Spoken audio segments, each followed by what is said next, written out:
Hello. Welcome back. Sup? Happy Monday. It is Monday, right? Yeah, it is Monday. Good. Keep saying Monday, Monday, Monday, and they're like, shit, actually, is it actually Monday? Look. It's that, the get back into the swing of things time of year, and it's just, everything's a bit of a trash pile, hey?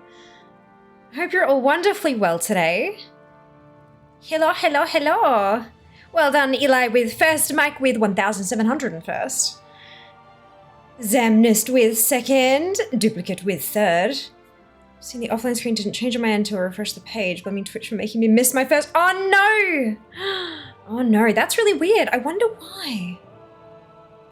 I know sometimes people need to refresh to see like changes in titles and things like that, but I wonder what would have kept it from pushing the video feed through. Intro dusting. Hello, Equity. Welcome back. Well done, Eli. Hello, Shy. Welcome back. Get fucking dunked on. I mean, look, it's a. Gotta give him up sometimes, Sam. Every so often, just you know, like once a month or so. Gotta let someone else have it. Rigged. Oh dear. Hello, Wings. Welcome back. You know, some characters wave with their left. I wonder how many of my 60 tunes wave left-handedly. We need to do this for science at some point, hey? We'll have to like schedule it in there somewhere. For science.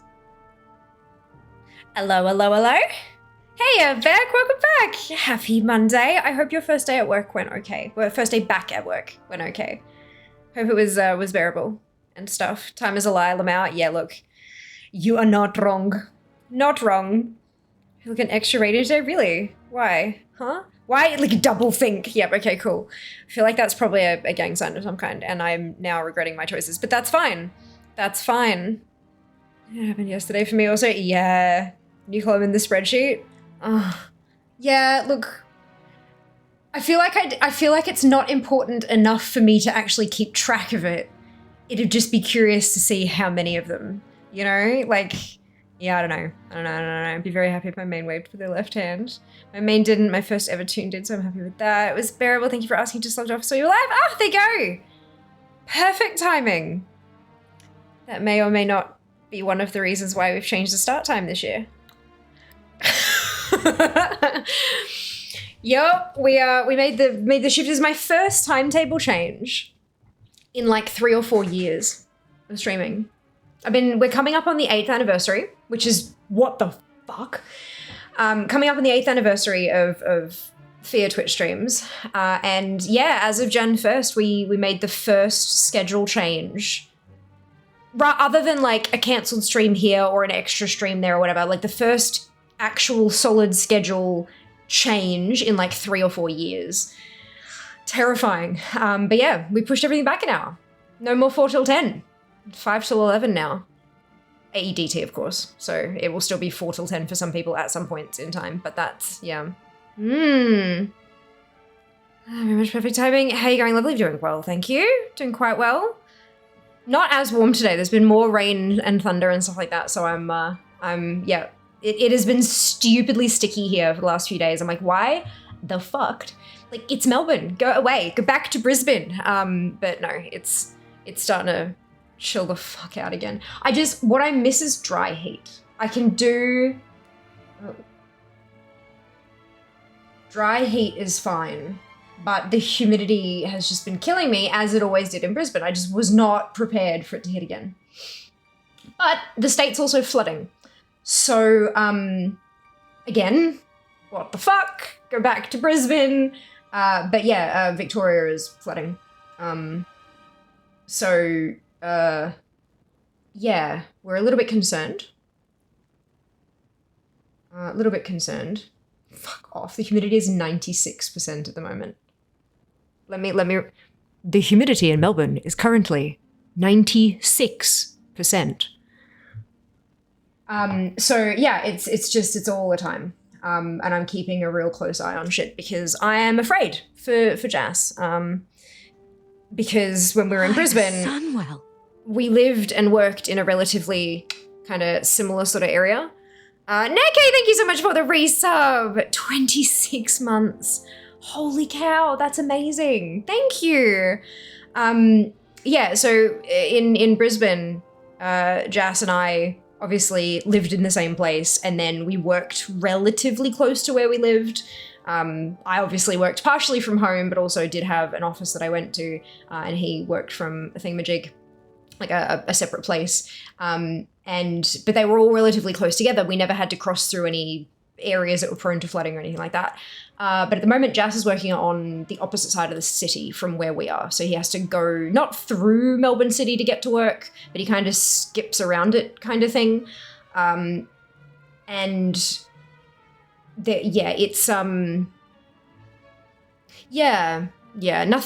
is in danger at the moment. There are a couple of suburbs near work and home that have got buildings that are damaged, and some that have incredibly low level floods, like as in, like there are roads that are, 20, 30 mil under, but it's nothing, like it hasn't, there's no massive rising flood, there's no incoming wave that we can see that's gonna hit, like we're fine, but we're not great, we're not good, we're fine.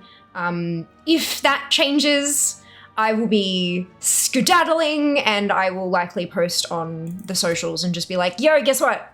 Bye! We'll do our best to load the PCs in the car and fuck off out of here. But no, as far as I'm aware, we are safe. It's more Jas's travel that I'm concerned about at the moment. There may come times in the next kind of couple of weeks where he's going to have to change the route he takes to get home. And if he has to do that, he's potentially going to be adding a very long extra length of time to his commute, which is already really long. And so I have concerns, but I'm not fearful, I hope that makes sense. But yeah, so we're fine. We're fine. We're fine. We're fine. There's no gang signs, maybe some cult signs, but not gang. No, I know. I'm like, because I imitated the emote that you posted, Sam, and I was like, wait, hang on a second. Have I just done a thing that's, oh boy. Gotta be careful with that shit. Changing be good as holiday, they say. Right. Well, look, the data says that the change is appropriate, and I trust the data, but it doesn't mean it's not scary. So we're just, for now, it's just gonna be for a month. We're going to see coming towards the end, like at the end of January, I'm going to sit down with Rupp and just kind of look at things and be like, right, has this made a big difference? Has it made some difference, but we're still not convinced? We need to keep testing it. I'm guessing that I won't know for sure whether or not this is the right call. I'm guessing we won't know that for sure until about the 3-month mark, so like end of March. Because on Twitch, changes take a very long time to reflect in your data and your stats, just because of how averages are calculated and things like that. But like a month is a good kind of indication. Like, has something completely dropped off? Has it massively spiked? Like, if you've got a consistent schedule, a month is a really good kind of dip your toe in the water kind of thing. But to really know what's going on, you need about 3 months of a big consistent change to see what's happening. But yeah, fingers crossed, right? Fingers crossed. Dude, it's so sticky today here in Brisbane. We are sharing. I don't want to share. Can you take it back? No. Oh, it's okay. I hope. Yeah, I'm like, cold shower. 7 cold showers. It's fine. Let's do all the cold showers. You were not prepared. I was not prepared. I was like, dude, where the fuck did my dry heat go? The whole thing, I'm like, yeah, no, it gets really hot in like, it actually gets, well, from my experience, I have experienced hotter days in Melbourne than I ever experienced in Brisbane, by like a good 7 or 8 degrees hotter in Melbourne than I ever experienced in Brisbane. But they were bearable. They were more bearable. The hotter days were more bearable than the cooler days because it was so much cooler because of the humidity and the stickiness and the dry heat. The moment you sweat, as if you walk around with your arms just like slightly away from your body, you never get sweaty pits because it all just instantaneously evaporates. It's great. Like, that's the whole point. You step out of the shower and you don't even have to get a towel. You're dry. Whereas in Brisbane, you step out of the shower and then you have to take another shower. Like, it's just it's nasty. Yeah, I don't like it. I don't like it, and like the humidity is. I hate the humidity. 3-year-old daughter said, "Hi, hello, Riz, and hello to your 3-year-old daughter. Hello." Apologies for the language, Riz. Hopefully you've got headphones on and she can't hear it. You know me. You know what I'm like. You're making your decisions, and that's as a Queenslander, you can keep the immunity. No, fucking take it back. I'm a Melbourneite. I was born and bred here in Melbourne, and I was so much looking forward to a dry summer, and then this happens. Like, oh my god, it is. I'm from Sydney. Had no idea. Really muggy here the last 2 weeks, but not constant rain. Not where I am. It hasn't been constant rain. There's been a few. Like, we had a couple of days of really like shake my chair thunderstorms. But it hasn't been constant over weeks. It's that. Where I am, at least, it's that in the center of the state, so like a good chunk north from, because like Melbourne is there with the Port Phillip Bay and stuff, right? And then you've got a few, like however long north in the middle of the triangle in the middle of the state. That's where it's happening. That's where all the floods and stuff are happening. But then all of that is, of course, the flow on through the rivers. It's the Riverina. Is that the Riverine flood? Sorry, Riverine flood.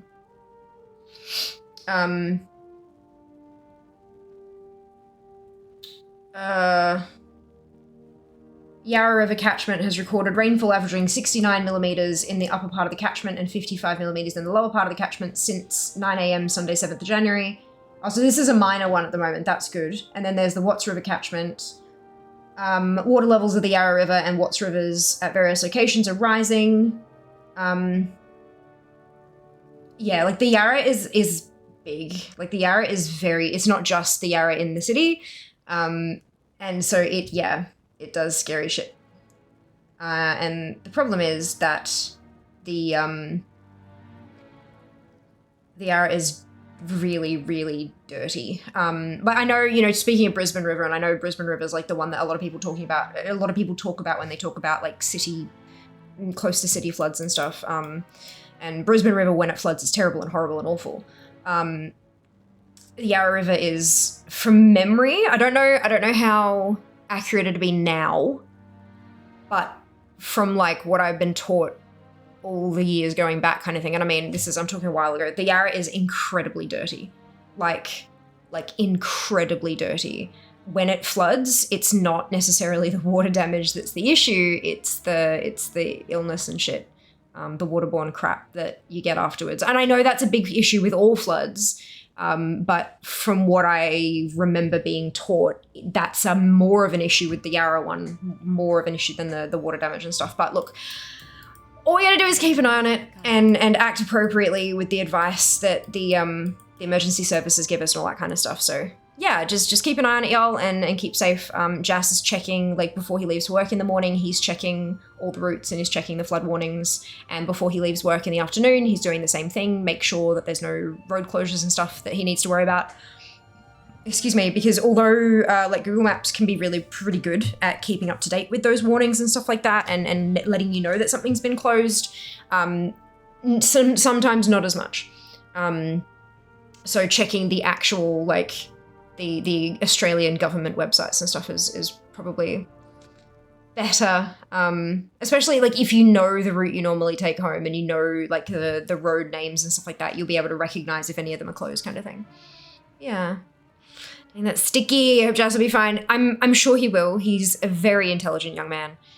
He's not an idiot. He'll be checking shit and stuff. But yeah, I just. Even like, even getting home safe, that's great. But if it takes him 2.5 hours, I worry because that's a huge mental health toll as well. The whole thing's gross. The whole thing's gross. Afternoon, Donna, welcome back. Not good to hear flooding in Melbourne at the moment. Yeah, no, it's a bit crap. Yeah, we're okay. Is it soon? Good to keep an eye on things. Just be aware. That's it. And we're fine. As far as I'm aware, we're totally fine. It's just, a matter of keeping an eye on it. Hopefully that doesn't happen. Agreed. I grew up in the Hawkesbury, New South Wales, which was famous for flooding. They built a flood evac bridge a few years ago, and the year following it flooded over that bridge. Jesus fuck. If it wasn't so terrifying, it'd be fucking hilarious, wouldn't it, Aura? That's just, holy cow.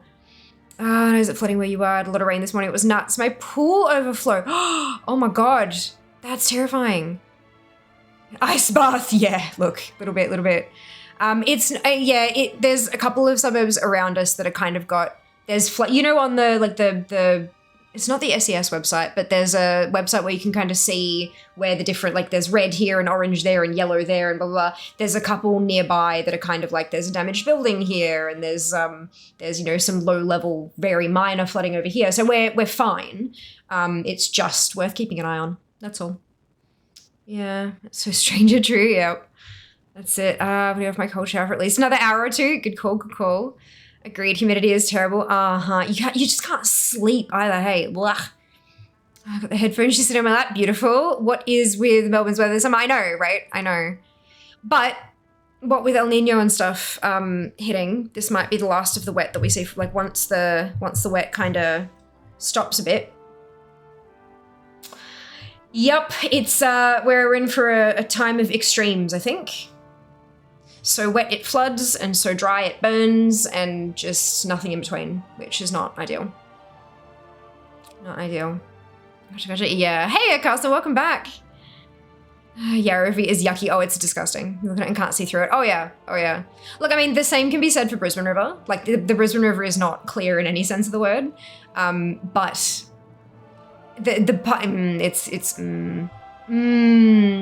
I'd be interested to read some of the more recent water testing, like water quality testing and stuff. You could point to remember that about seeing the Yarra. Yeah. And it's not even just about the stuff you can see, hey, like the Yarra is a problem.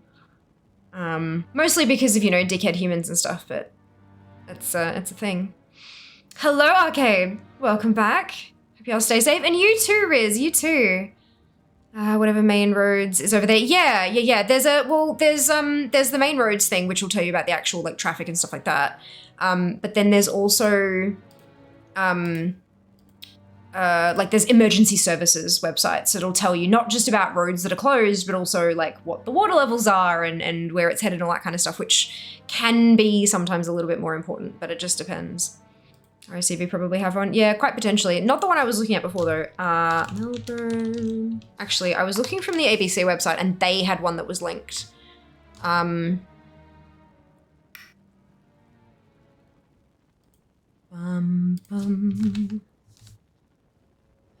ABC. There you go. 3 months of rain in 24 hours. Victoria thrashed by wet weather. Emergency evacuations continue.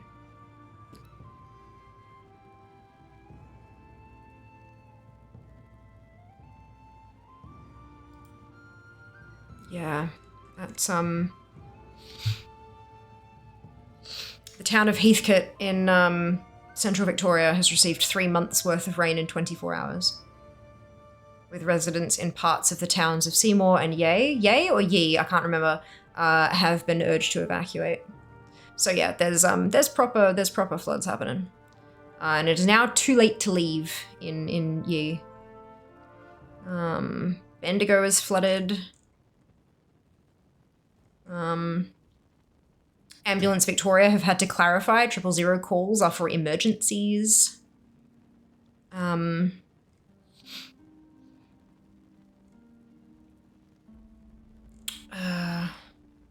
Where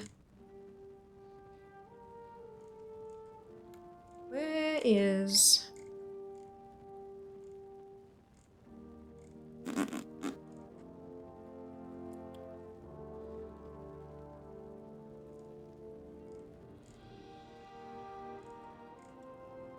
Vic Emergency app, that's not... I remember seeing the Vic Emergency app link, but then there was also a Vic Emergency site. Give me just a second, let me... Just scrolling through. It's one of those, you know, one of those live updates news things where they kind of, it's almost like a feed of updates as they come through. South Gippsland are telling people not to drink tap water. Like that's the, there's the, yeah, here we go, Vic Emergency website. Here we go. It's looking a lot better than it was before, but there are still a couple of flashing evacuate now doodads. It's emergency.vic.gov.au. There you go. So yeah, most of the state is yellow. Yellow is watch and act, or advice to stay informed. So the orange ones are the watch and act, sorry. So like watch the floods and keep an eye on it. And then there's advice for the rest of the state almost. Like the state it's where we're a bit wet. And there's 2 spots there that are now too late to leave. Yeah, but there you go.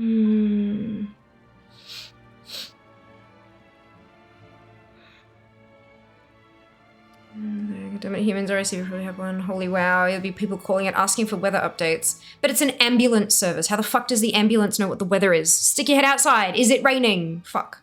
People are idiots. Heavy rains in UK a couple of days ago, and now this in Oz. Some weird weather going around. Oh yeah, no, the weather is in extremes. It's not that it's weird, it's just that it's been climbing to these levels for decades and no one really wanted to pay attention. It's a culmination of everything we've been seeing over the last while. Super fun, happy times. It doesn't have much on, probably bushfire warnings, quite possibly. Try the bomb app on your phone, they spam me with flood alerts, quite good. Nah, I'm good. I'm good. I don't need that. I am far happier to have it on a larger screen where I can like zoom in and look for details and stuff like that as well. And when I know something's going down, I'll just usually have it up on one of my screens while I work on the other one, kind of thing. That's all good. But I do also have the benefit of being able to work from home and do stuff, so bomb may well be a very great option for people who don't have that opportunity, who don't have that benefit. Reading that El Nino doesn't necessarily mean wet weather will be abnormal, just means it will usually be more dry on average throughout the country. Also, climate change studies have shown there's an increase in extreme rainfall to the average temperature of the planet rising. Yeah, that's it, right? Yeah, I think we might have read the same news article. But yeah, it just means that you're more likely to see dryness and all that kind of stuff. But it's also, yeah, your extremes. If it is wet, it'll flood. If it is dry, it'll burn. Like it's just, yeah. Swinging all the way to the opposite sides of the what's it? 911, what's your emergency? I don't know what the weather is like. Send help. What you're trying to say is we're done for? No, never said that, Anna. Hope you're doing okay today. I recommend bomb as well. Radars are so good too. Absolutely. You know, with that quest makes sense. Well, there is an El Nino cycle. There is. The part that a lot of the meteorologists are talking about, or is it just meteorologists, or is there another type of scientists as well? I don't know. But there's the combination of El Nino and is it the high surface level temperature of the ocean water? I don't remember exactly, but there's this combination of weather patterns that don't often overlap, and when they do, shit goes wild. And at the moment, they're overlapping. So obviously one of them is El Nino, and then there's something about, I think it's a high temperatures in that surface level of water in the ocean. But please do verify that before you go saying, because I'm not 100%, I think that was what it was, but I'm not 100% certain, so I definitely recommend doing your own research. But yeah, there's some combination of weather events, and it's making things just a little more extreme than usual. It's kind of pushing the needle a little further, but yeah, I mean, look, all we can do is keep an eye on what's going on. Be aware of our surroundings and the weather warnings and stuff like that, and take care of ourselves and our loved ones. And then kind of go from there. They're surprising, baffled how the bomb is only HTTP, does not have HTTPS. It's a small thing, such a high traffic site. It's a .gov site. There's a good but not adequate reason for that. You're right, El Nino and La Nina, baby. No, they're opposite ends of the same scale, Spotter. You can't have both of them at the same time. It's like saying, yeah, it's both hot and cold at the moment, which I know you can feel like that, but it's not, yeah. High surface temperatures around the world also causes more clear air turbulence. Brilliant, I didn't know that. But yeah, this is just what I've been gathering from my own research, which is not very deep because I don't know what I'm talking about, really. I don't have any kinds of degrees in weather sciences or anything like that. So only can talk about what I know. I'm gonna hunt it down for you mostly farm infrastructure old. Doesn't support HTTPS. World will break if they have to negotiate HTTPS. There's responses about arcade oddity. Yeah, I figured as much. So basically what you're saying is if they flipped the bomb stuff to secure connections, the people out on the farms would no longer be able to access the websites because they couldn't get the security certificates properly, and therefore they wouldn't be able to see any of the bomb stuff, and all their shit would go to crap. Which is weird. Very weird. I wonder how much it'd cost for the, like, the upgrades, and then also for the government to, like, you know, subsidize the farmers' upgrades and shit. Anyway, cool. Snack box. I'm talking about flooding and all sorts of crap to, let's eat some food, because I like food. I have the snack box. It is very quickly being emptied. Maybe I should just have one snack today. What do we see? What do we see that we think would be tasty to try today? Can you see anything interesting? Don't recently passed, he was extremely passionate about weather. Since all weather reports via text weekly. Loved looking at bomb every day. Oh, that's beautiful. I'm glad he had access to it. That's wonderful. If there's a solution. Great to know though. Yeah, absolutely. Still people out there saying there's no global warming or climate change. Legends. Yeah, look. What's the thing? You can lead a horse to water, but you can't make it drink. There's only so much individuals can do, hey. Okay, so that's interesting. There you go. Sakura one, exciting. Sakura one. Oh, yes. Yeah, I love these boxes. They're so tasty. So good. Bright yellow packet. So like this one at the front here. Japanese snack box. Yes. God, I love these things. This had 40 in it when I first got it. Clearly we've eaten a couple. I might have to stick another one on the wish list if this one's going to run out. Whatever the cube looking thing on the right is. This one. Like this. This one, a grilled cod sticks have been staring at me from my snack box. I do love seafood. This makes me uncertain. Oh no. All right, well we had this one as first. This one was the bright yellow one, was the one called out. Oh no. Okay, so the picture is of that. It looks like he's holding a little stick of dynamite and then he's eating ramen. And I have concerns. Is this gonna be spicy? Is this like a little spice bomb? Where's the booklet?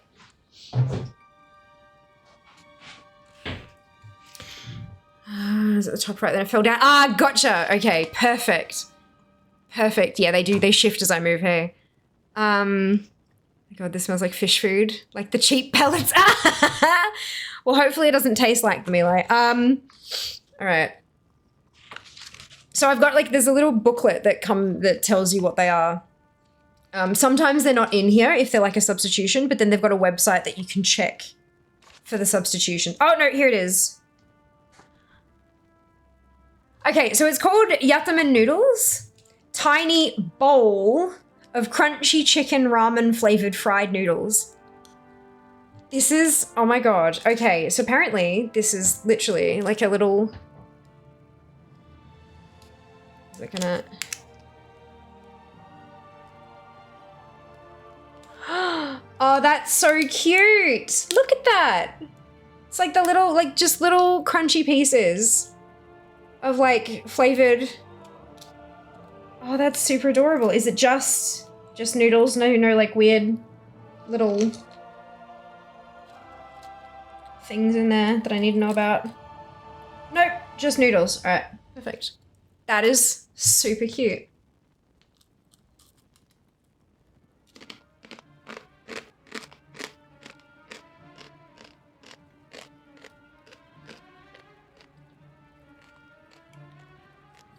That's really tasty.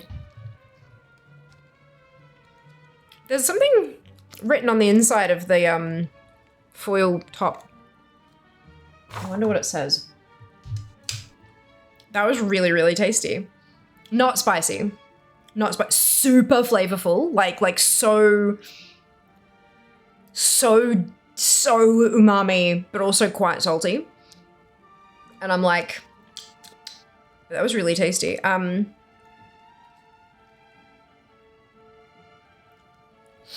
What does this say?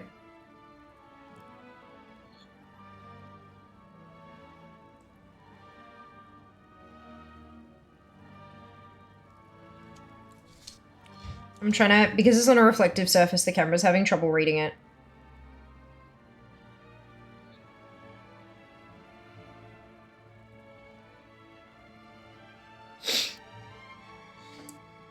Small kitschy, that doesn't really, no. It could be actually English.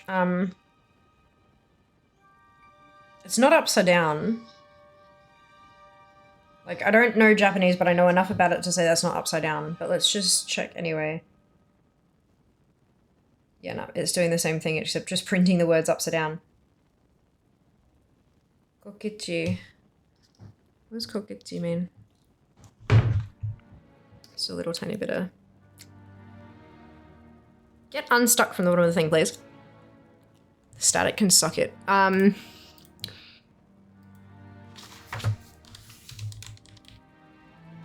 I just had the most wicked deja vu.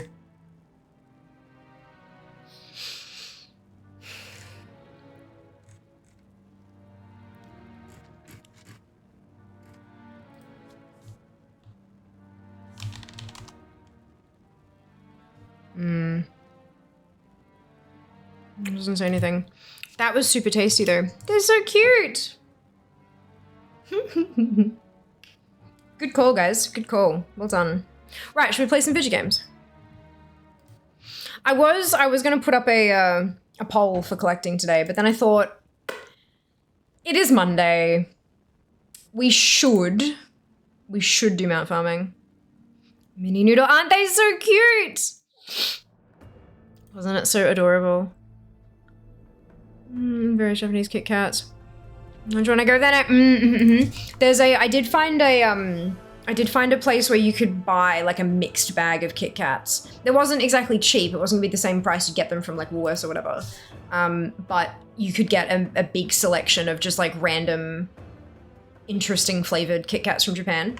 And I was thinking about getting, well, originally I was thinking about getting a bag of them to do a podcast that doesn't exist yet with Sika, one of the mods, where we'd like try them and have to kind of guess what the flavors are and stuff. But I'm inching and inching and inching towards just getting them for me. Because I think it'd be really fun to try them. It is exactly how they smell. Awful. Oh, Eli, I'm so sorry to hear that. Says, well, I know, how cute was that? Kawaii. Good afternoon, Gray. Welcome back. As long as it doesn't say not to be eaten, that's it. That's it. Well, it isn't a snack box. If they put something in there not to be eaten, I'd be a little bit concerned. It says for display only, do not eat. Yeah. Did they send you Pretz? I have no idea. Kit Kat Mini Dark Matcha, Blister Pack Chocolate, Tirol Chocolate, Chocolate Taro Bar, Rilakuma Chocolate, Fuzen Gum Box, Umaibo Mochi Taro Crackers, Happy Turn, Kakipi, Mangatsupon, Triangle Crackers, Banana Man, Hello Kitty Choco Marshmallow, Fruit Juice Gummy, Mochi Ame Mix, Soda Gummy, Mochandango, Country Mam Cookie, Pandaro Cookie, Bisco, Elise Chocolate Wafers, Tongari Kashi, Tohato Caramel Corn, Korokyan Soft Candy, Soda Mints, Konpeto, Haichu, Lost Detective Candy, Hanatsumi Kanten Jelly, Chameleon Ramune, Abeko Ramune, Pachi Pachi Panic, Mini Bottle Powdered Ramune, Yadamen Noodles, Baby Star Ramen, Warugaki Beer, and Nericho Soft. So that's what's meant to be in here. I have had one thing that wasn't in the list so far because it was a substitution, but I can't remember what it was. But no, they just, it's, yeah. Glitch in the Matrix. Yay, man farming! Finished my man farming today too. Finally got the Dark Moon dancing bit. Well done! It's relieved it actually dances. We're calling it Sia and Fika podcast. Yeah, possibly. Unsure at this stage. Hey, Kenzie. Have you updated the stream name? Still saying Happy Sunday? Yeah, I have. It says it on my dashboard as well. You may need to refresh. Your cookies and cash and all that kind of stuff. Japanese snacks are awesome. They're delicious. Seek and Fear, drink random Tetra Packs. Yeah. Oh dear. Right. So the first mount on my list is on a level 40. No. Second mount on the list is on a level 70. No.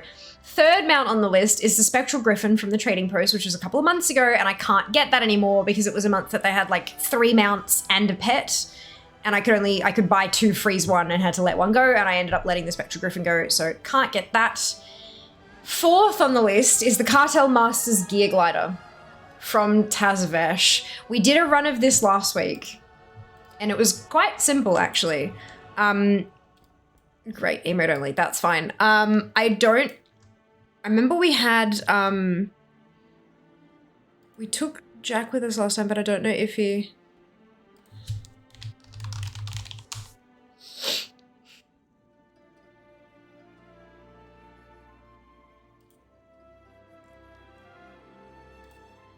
Interesting. So I know for Tazavesh, I know we need a healer. And I know we need a tank. But beyond that, we don't necessarily need a full team. And you have to be 60 plus, but you don't have to be 70. Yeah. So if that's something that you may be interested in, I am aware that Emote Only Chat is up, but once Emote Only Chat finishes, if you're interested in coming along to Tazavesh, we might be able to put a group together. The mount is a 2% drop rate from the last boss. It sucks, but it is what it is. Who knows? Maybe we can get it to drop.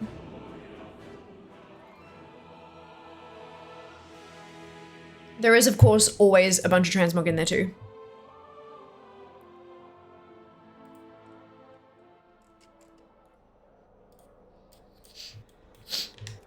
So that would be good. After Tazavesh, it's back to Harika, but all of my Revendreth toons have access to kill Harika by themselves now. So I can just roll through them all and get it done.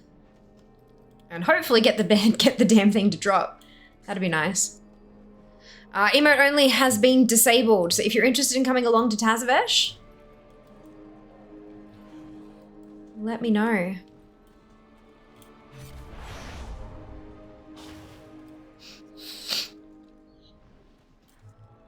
You don't really need to know mechanics and stuff like that, because most stuff can just be kind of... It's basically, you need a group for the last boss. Most of the plays can be soloed. We're not going to do it on Mythic. It's going to be on Heroic. The drop rate is the same for the mount. Most of the plays can be soloed. Like, almost all of the plays can actually be soloed. The problem is the last boss. There's a mechanic on the last boss, which means you need at least 2 people to kind of get it done. I'm a heal at DPS for you since I'm Horde now. Amazing! Wait, this is not a cross-faction one. Was Tazavesh not cross-faction? Because it's a dungeon. Hey, Taz, welcome back. But yeah, sure, oh no, there you are. Let me, I can't, once you're on the toon you'd like to bring, shoot me a whisper and I'll invite you. I still don't have my Horde character, that's okay. That's okay. Because this is a dungeon, we should be able to do it cross-faction. Just not cross-region yet. Y'all know how it is.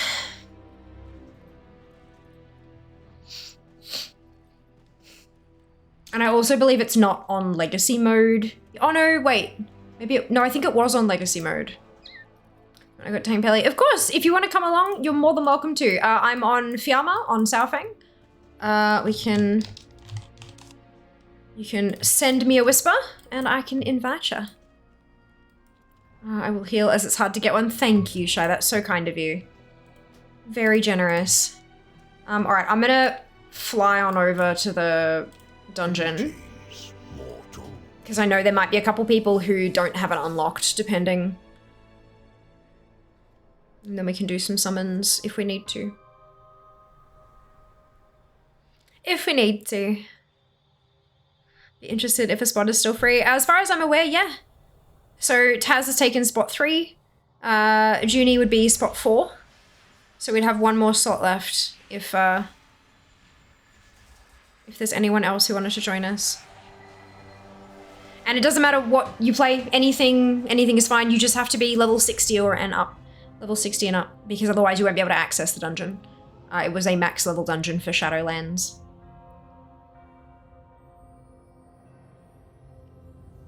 It can be done with 2 people, just the more you've got, the faster it goes, basically. So I'm not opposed, and it's not one of those things, I believe, where like you're gonna like I'm gonna steal drop chance away from you or blah blah. I don't believe it works like that. So I'm totally fine to have a full group if we need, or if there's enough people. Next expansion, once I can blast through it all by myself, then I'll run it solo. But for now, I need help with the last boss, so I'm happy to take whoever's willing. But yep, the copy and paste Koalatron has got there. The /W Fiamma-Sourfang will get you copy and paste that, and then you can send me a whisper.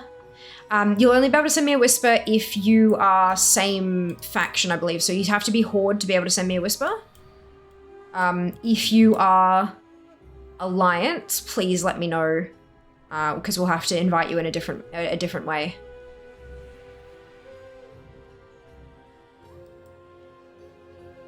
You are Alliance? Perfect. No, we can still invite you. We just have to do it in a different way, like I just said. So, right, we're going to go dungeons. I'm going to start a group. We're going to do Dawn. Actually. Let's call it Alliance. A Taldazar Mythic Plus. And I'm going to say Taz join here. And I'm going to list the group. So you got to go into pre-made groups, into dungeons, into Ataldazar, and then Mythic Plus, and then look for the one that says Taz join here. You should be able to jump into dungeons and then search for Taz. Should. Being the keyword there. And you'll be able to find us, because I have not limited it to Horde. Yep, so that goes for both of you. That's how you need to jump into your group finder. There we go. I'm guessing that's you, Joshua. Done. Perfect. And Juniper. I love when people's character names are the same as their fucking Twitch names. Oh my god, it makes life so much easier, doesn't it? Oh my god. Perfect. It's not currently playing. Correct. That's what it says when you're trying to whisper somebody of the opposite faction that you don't have on your Battle.net friends list. Yep. That's working as intended, unfortunately. That's what yeah. So we have one more spot if anyone would like to join us. No, it's fine. It's Taz Joshua Pal. It's the same name. Close enough.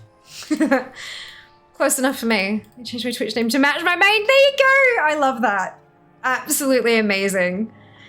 We do have one more slot if anyone would like to come along with us. I'll hold out for another couple minutes, and if we don't have a 5th, then we'll just go in as 4.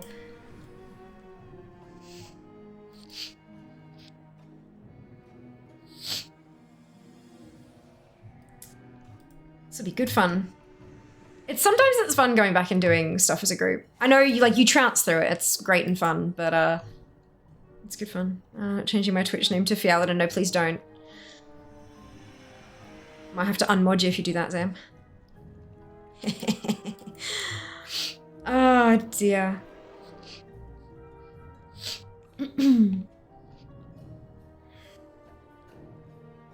I'll leave it up just another minute and see if we have anyone else from the community who would like to join us. If not, we will scoot on in and smash Solea in the face.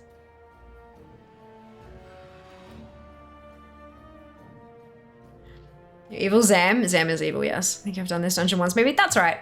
That's right. You don't, there's nothing that's really, last time we came in here, I'm pretty sure we almost one-shot most of the bosses because my trinket just explodes and kills everything. It's great. So don't stress. We're also not going to do any of oh, we got to dodge this trash and dodge it. No, fuck that. We're just going to go through and kill anything that's in our way. It just makes it so much easier. Alrighty, let's call that there. I'll just make sure dungeon difficulty is on heroic. And we'll get going. Do not allow the beauty of Tazavesh to distract you from our shared purpose. Maybe the proper term is questionable good. Thank you very much. Have some mage food as well, because why not? down the... Oh my god, Shy. Very generous of you, but entirely unneeded. That's funny. Alright, let's do this. Entry is restricted. Surrender your weapons and follow me. Is there a list somewhere of which realms are linked together to allow cross-realm grouping for those who've literally not bothered with group run spheres? Anyone from any realm can group with everyone, as long as you're on the same region. So there's no need for it. The only thing that you have to actually be on a connected realm for is guilds. Or selling non-commodities on the auction house, but chances are you're not looking for a specific person to grab that from anyway, so yeah, it's only guilds. You can group with literally anybody. You're very welcome. There are lists out there. I think like the WoW wikis and stuff will probably have lists, but they're not. It's mostly for curiosity's sake. They're not actually particularly useful because they don't really do much, you know. Yeah, it's good. Blizzard breaking down those barriers of, you know, letting people play with who they want to play with. Maybe one day we'll be able to play with everybody. Told ya, my trinket. Do loot the bosses though, you'll get transmog. And transmog is good, because I'm assuming most of us here are collectors. Fortunately, we have now drawn the ire of Cartel So.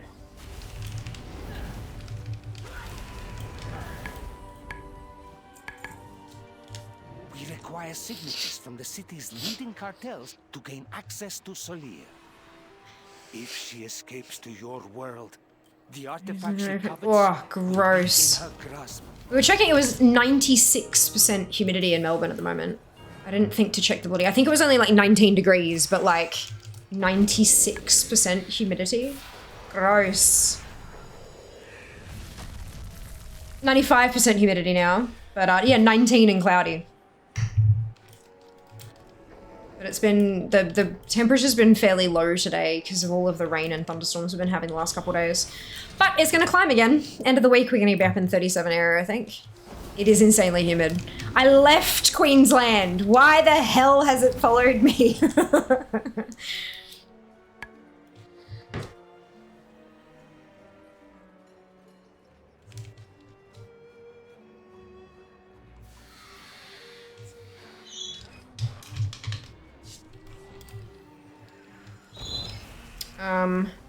Alright. Stop going through the trash. Come around here to the left and we'll do the boss. Just get it out the way. Now for the item you have all been awaiting. The allegedly demon-cursed Edge of Oblivion. We'll start the bidding at 5,000. Do I hear 5,000? I hear 6,000. Yes, 6! I haven't missed this dungeon one bit. Really? Look, I loved the story of it. I really did love the story of Tazavesh and just how it all, like... It really felt like we were doing what we were supposed to be doing. It wasn't just, go here, kill this thing, loot this thing, which happens to go in here and blah, blah. None of that kind of, like, it actually felt like a proper story. But yeah, it was a whole thing. It was a whole big thing. Not responsible for any loss of limb that occurs during this demonstration. Junie, I hope this is sufficient lack of mechanics for you. I hope this is, hope this is making you a little more comfortable seeing how easy it was to kill. Without trying to be dramatic, that sounds actually dangerous. Do you have a way to monitor your indoor temperature? Oh, without trying to sound dramatic, I get what you mean. But yeah, 37 is quite high for extended periods of time. It's, as long as, like, the thing is, 37 is not super uncommon as long as you're, like, if you're in Australia and you've been living with this pretty much every year for a long period of time and your body's used to that kind of temperature, it's mostly fine as long as you dress to conditions. So, you know, loose clothing, breathable clothing, all that kind of stuff, and drinking lots of water and, you know, staying in the shade, that kind of stuff. It's mostly fine. Did we break it? We did. Okay, zone. Oh, we can't zone out, can we? Crap. Yeah, I think we broke it. We've still got the buff from the thing, but it's... How do we fix it? Are we all in combat? Yeah, we are.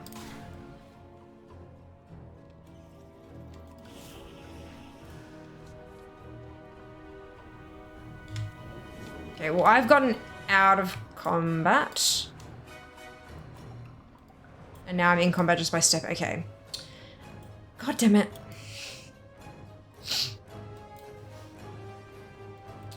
I don't know how we fix this, so I'm thinking... Oh, I can't even drop a goddamn portal because I got back in combat again. Alright, what I'm gonna do, once my greater invis comes off cooldown in like 2 minutes, 90 seconds, I go a minute and a half, I'll drop a portal. Oh, you can't use it if you're in combat, can you? Do we have to half out of here?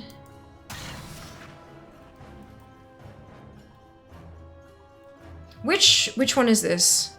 The Grand Menagerie. Let's have a look on thingy and see if there's any...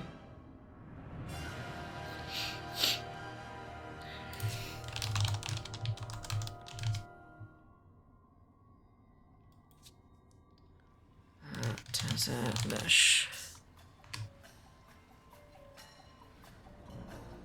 I blame you, Fear of Melbourne's Civilize. I don't blame me, I blame Jasriz. I brought him with me, but he's the one who brought the goddamn humidity. For some means oldest part of DC. At 3:30 on home midday. Repent tomorrow my corporate card. Sounds like a plan. Sounds a very good idea.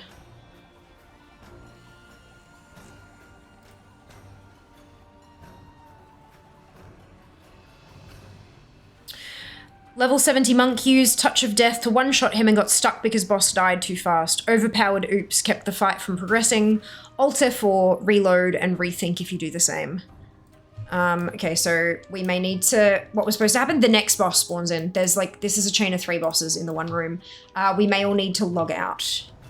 So I'm just not... You don't have to quit the game necessarily. If you just /log out in chat, can also do it.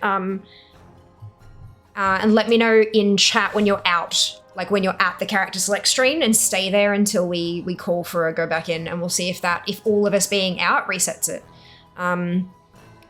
Also hearing about that humidity, at least I know I'm in for a couple of weeks. Right, that's it. I never get used to average 37 summers myself, probably because I have kiwi blood. It is amazing how human bodies do acclimatize really, really well, though. It's pretty spectacular. Winter's my favorite as well. You can always put more clothes on. There's only so many you can take off before it starts becoming illegal. Grouping up to quest share and party syncing does not solve my problem. Hopefully maybe GM can manually give me the quest. The only one who's run into this problem, which is less than stellar. Yeah. Blame him together. You know, if you kill a boss too fast, it bugs out. Yeah. Logged out. Can't log out. It won't let me. It should do. If you can't log out, then Alt F4 and quit the game completely.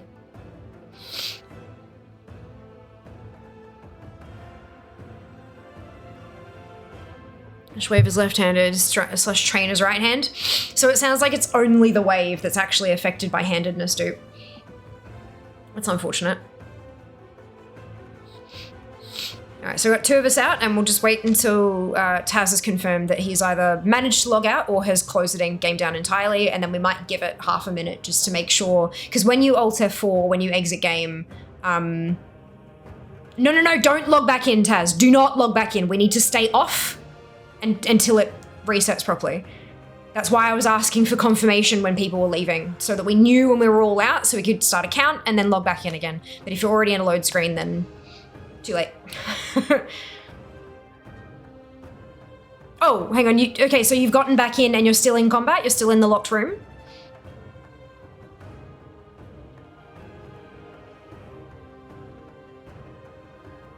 Yep, okay, yep. So yeah, let us know when you're out, and then we'll give it a minute. Because you've got to wait for the internal tick to character screen. All right, cool. Thank you for that.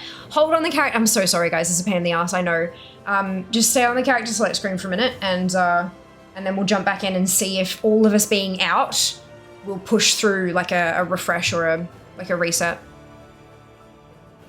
I take it you cannot just reset it from your character where it says reset instance. No, because we're in the instance, Alex. It's bugged out and we're locked in a boss room. It was one of those bosses that had, like, it was a multi-phase fight with multiple bosses that spawn in. We killed the first one too quickly.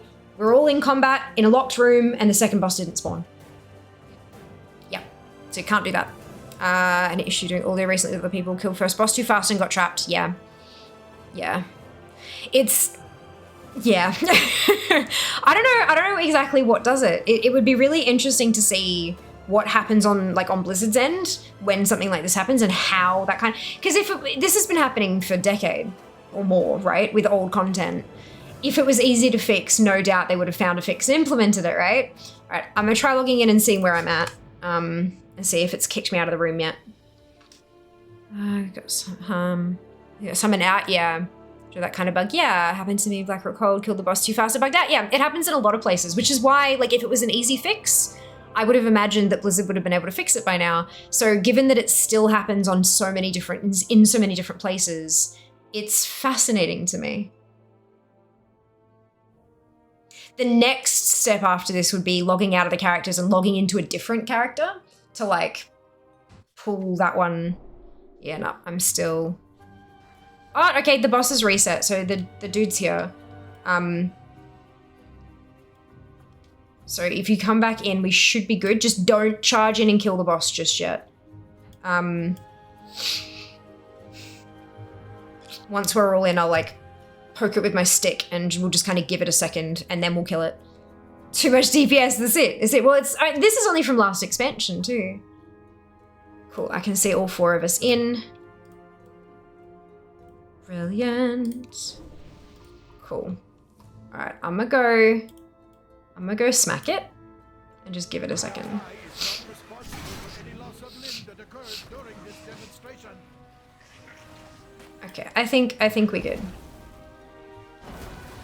Are rampaging beasts ruining your day? We have the solution. Watch as my assistant activates this Bastion Centurion. There we go, yeah, that's what's next to happen next. I think what happened there, maybe we killed it before the door got to close. I think that might be the issue. I am awakened. Destroy everyone. Now's my chance. That axe is mine. They thought variable dimension tumblers would keep me out? Pathetic. Done. Come to mama. Uh-oh. The curse is real? All realms will drown in blood.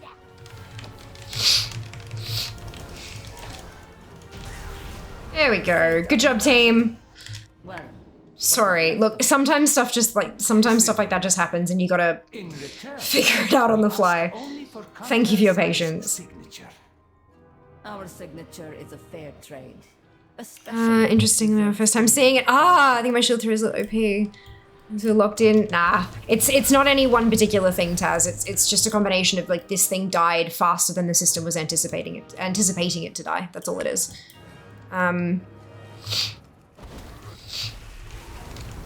It was just never designed for that in the first place. Yeah, that's the thing. So that's what I'm wondering, if it wasn't designed for it in the first place, where is it failing? What's the pressure point there? How do we reliably make it never happen again? Somebody help! This place is a disaster! Easy fix, I don't bother, can work around with a bit of self-control. Nah, if it's an easy fix, why not just get it done, especially if it takes only a couple hours or something. Especially with how many people complain about this stuff on the forums and things. Unauthorized arrivals will be sorted. Insufficient. Postage Be interesting to see though. applied. I love learning about this stuff You are though. quite welcome. Seeing how it all works on the other side. We are in need of those. Too fancy restaurant tonight. Had bone in rack of elk, lemon garlic cake. Dozens of 'em all. Mice is And always by the sea. Sounds good, apathy. Yes. Thank you. Actually, now I think of it, oyster experience in stone core, can I stab pie too quickly? Yep, get stuck in combat. Auto attack after a few seconds. Yeah. Quite literally, one-shotting might be harder than I think, since whatever scripts or events have to fire off literally have 0 time to happen. Yeah, so a bit harder, I guess. Yeah. There's stuff here where I'm quite, oh shit, the password thing. I forgot about this. No matter. Jack went and did it when we weren't, May I tempt you with my wares? when we were killing the other ones last time. I forgot. Someone in this market must possess what we seek. Let's try this again. All goods and services for sale. That's not helpful.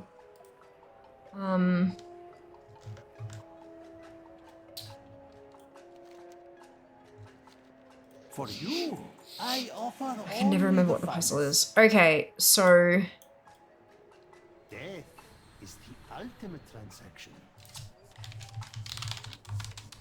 For you, I offer only the finest.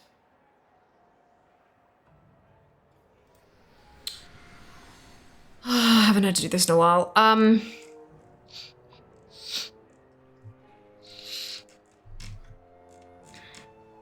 For you, I offer only the finest.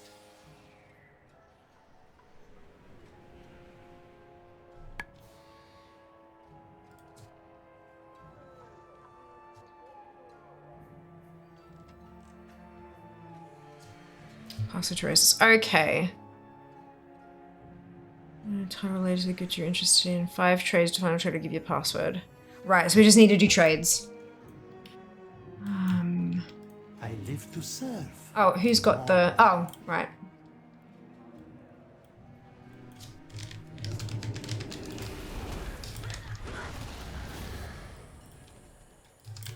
Who picked up the item from the vendor? Are you guys doing that? Oh, there we go. Shai's got it. What have you got?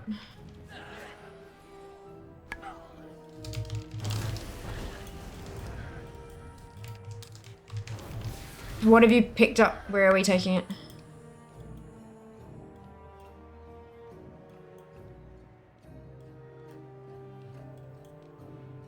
It's a drum.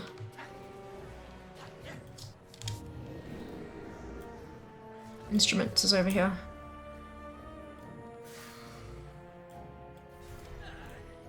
For you, until our next transaction.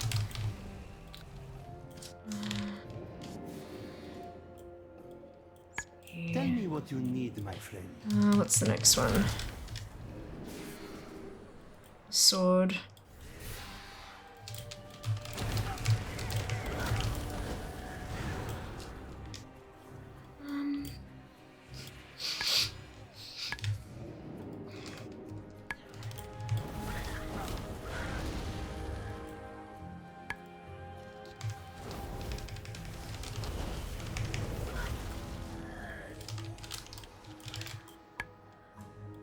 For you, Your you weapons. Good show. Right, leave. Goes to the tailor.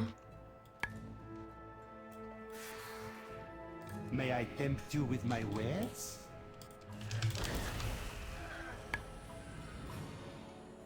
Mises Oasis. Yep, cool. What's the password?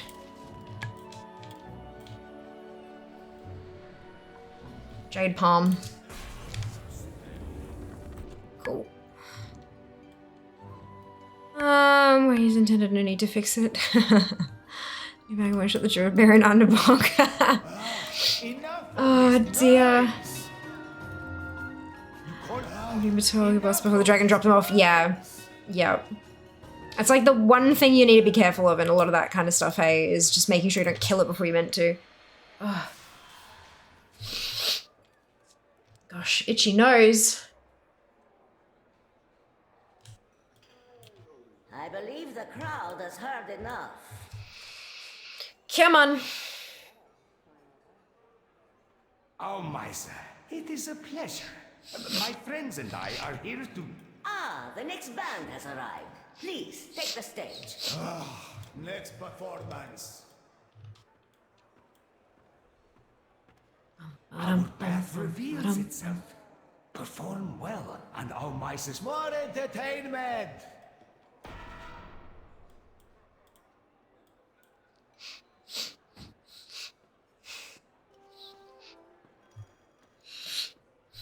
A round of applause, please, for our next musical act.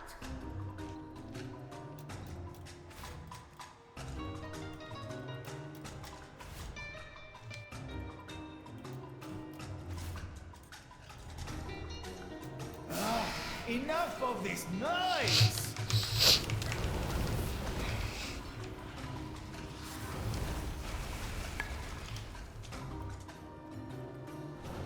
Easy, all of you. This is not that kind of establishment.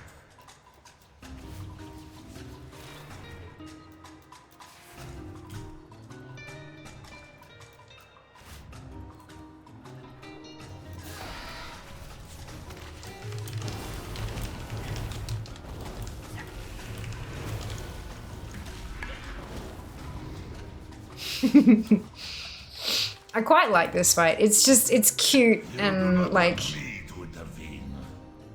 it's just different, you know?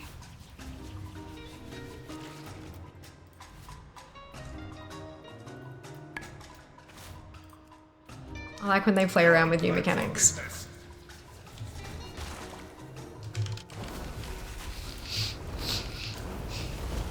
The fun is over. It has been an age since I Boogie down. witnessed such a That's it. show. My establishment will not survive another. Something boogie down, Apologies, yeah. Almiser. We desperately need your We have all the signatures we need. Let us not keep Solia waiting.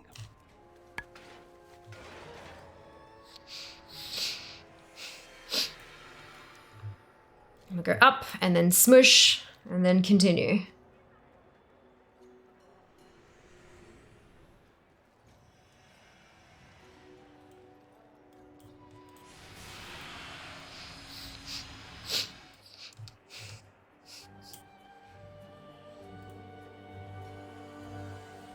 Excuse our intrusion, Solia.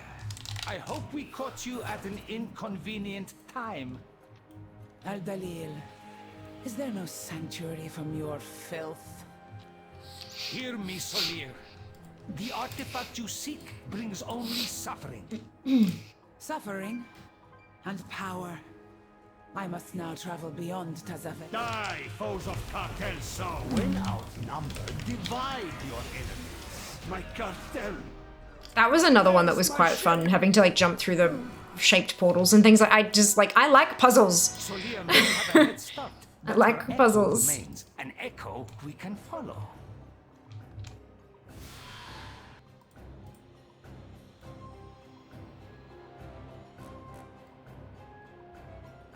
Apologies. The cosmic backwash was turbulent.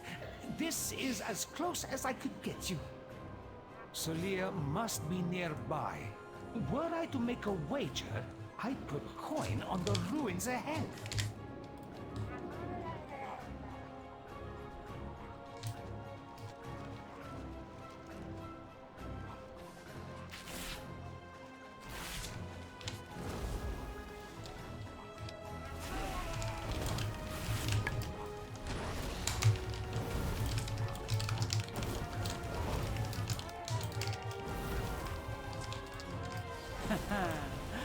Power eludes your grasp, Al-Dalil.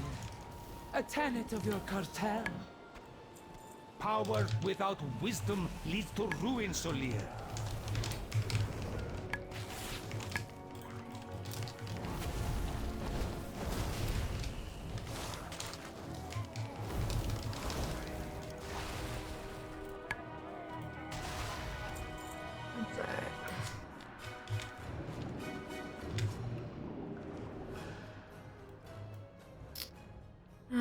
Launch a tab, wonderful. Hello, hello.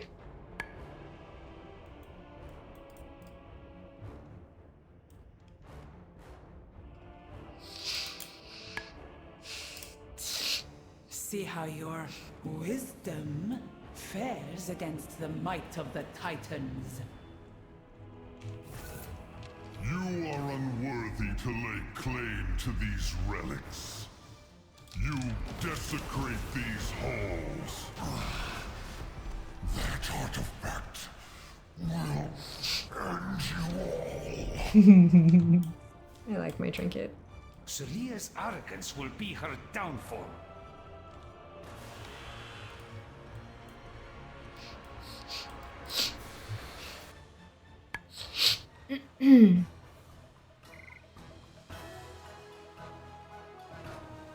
No, neither have I, Josh. It's fine. taxing Old job, content. But our path remains true.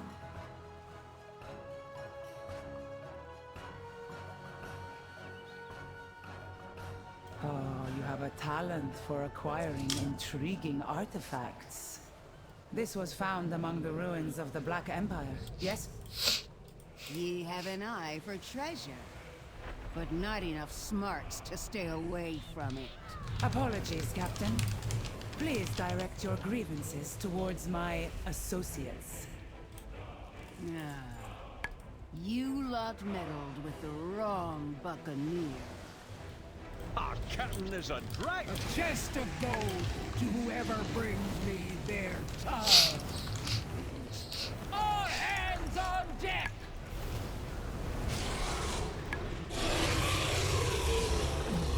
You know not the power you chase.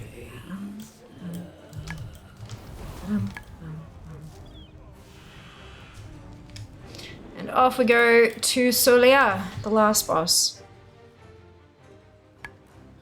Hello, Riley. Welcome back. Hope you're doing well today.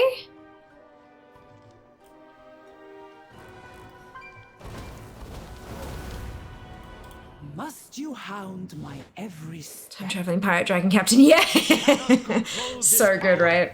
The artifact belongs in a museum. Only the withered and dead belong in museums. Like your cartel. Your cartel has dissolved into dust. I choose to lead mine to glory. I will unmake you.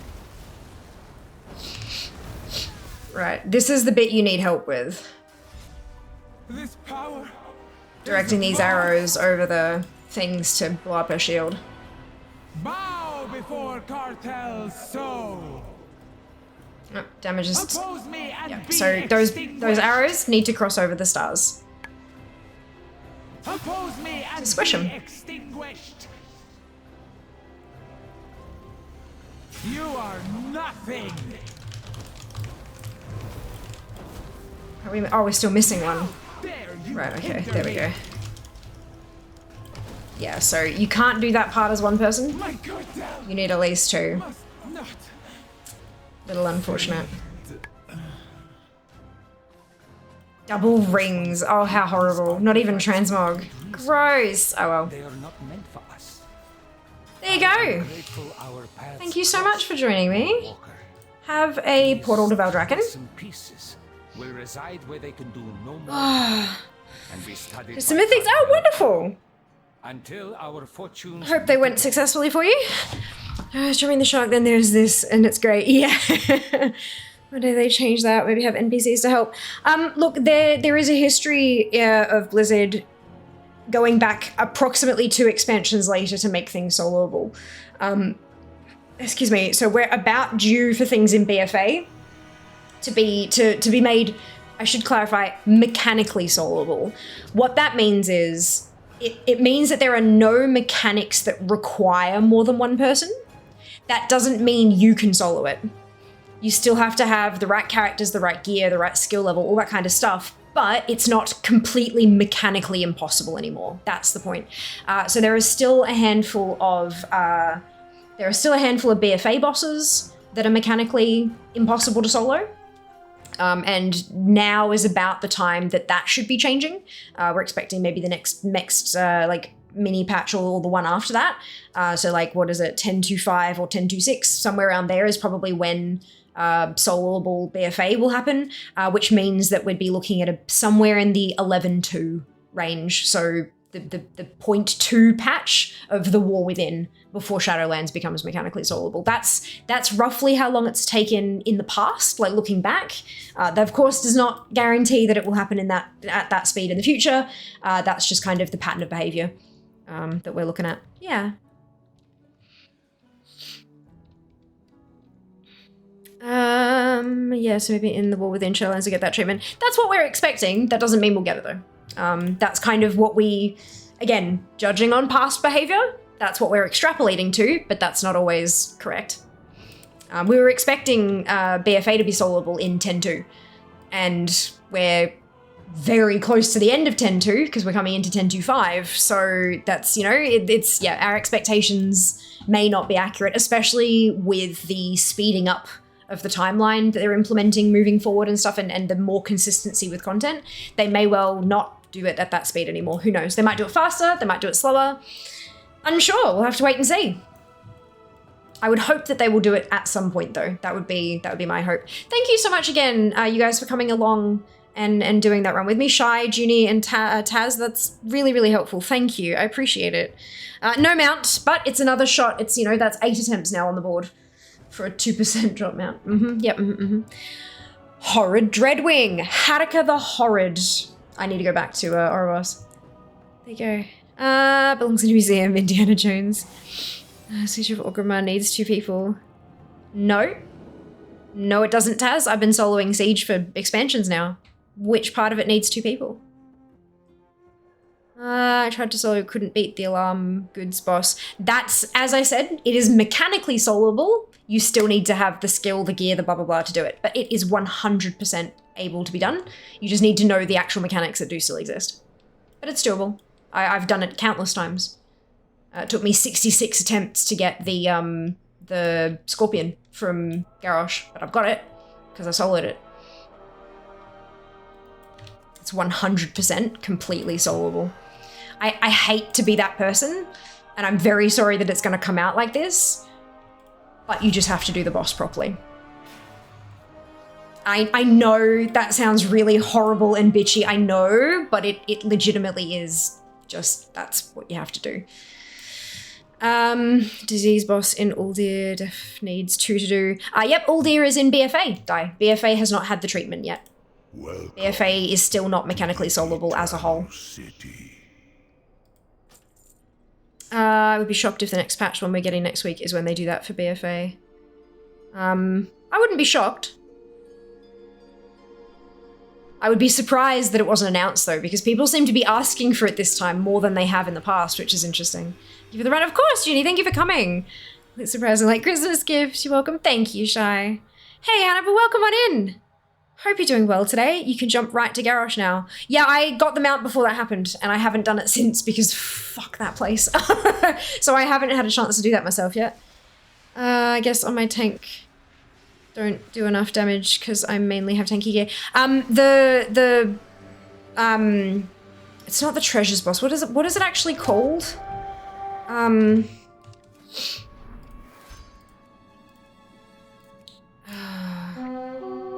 Spoils of Pandaria. It's got nothing really to do with damage. Like genuinely, it doesn't really have anything to do with damage. I was soloing it a couple of expansions ago, like a good couple of expansions ago.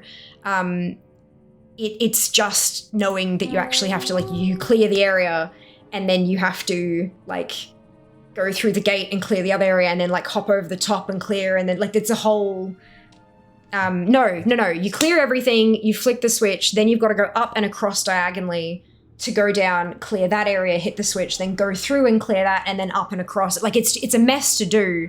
You just have to know how to do it. But I would do it with literally 4 minutes left on the timer.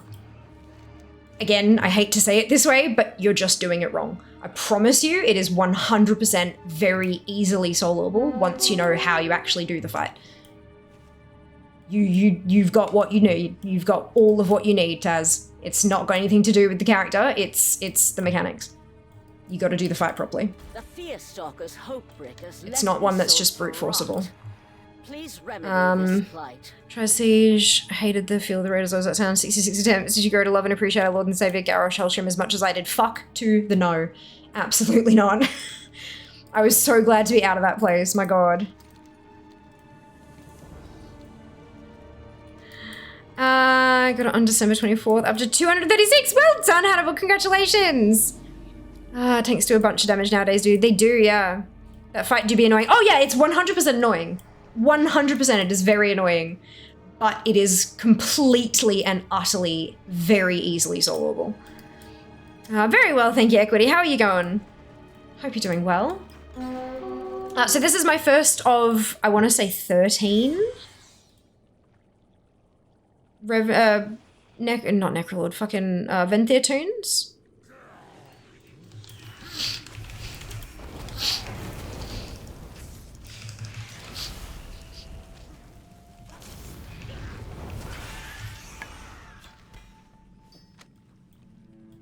$79 attempts. Actually, I might just... Yeah, Venthir Sophia's done.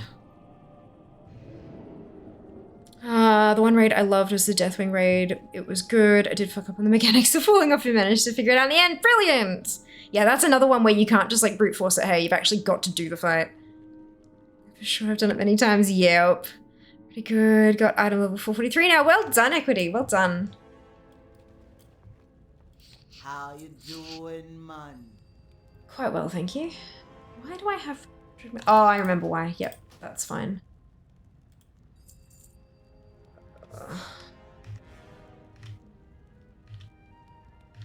Get rid of a ton of this shit.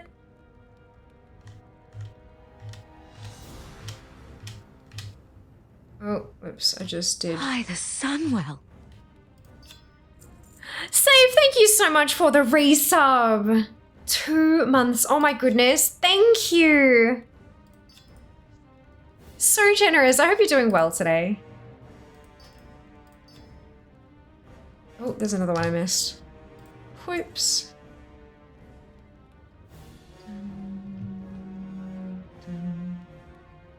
Alright, I will deal with that later.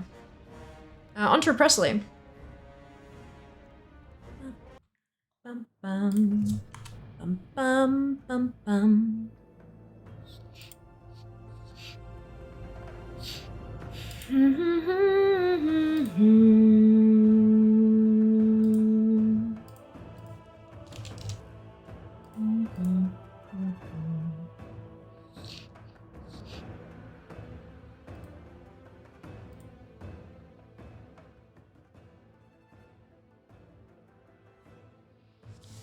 I remember leveling as a holy paladin 1 to 60 in classic just to say I could. Then I backed up the masochism by leveling a warrior 1 to 60 prot on horde side. Well done. Well done. I think I'm going to start trying to get new mounts at this point. Sounds good. Don't know what I want yet though. Yeah, I just worked through my my like list on DFA. Jump on there, see what I haven't collected and go from top to bottom. Centering shit. Okay, how...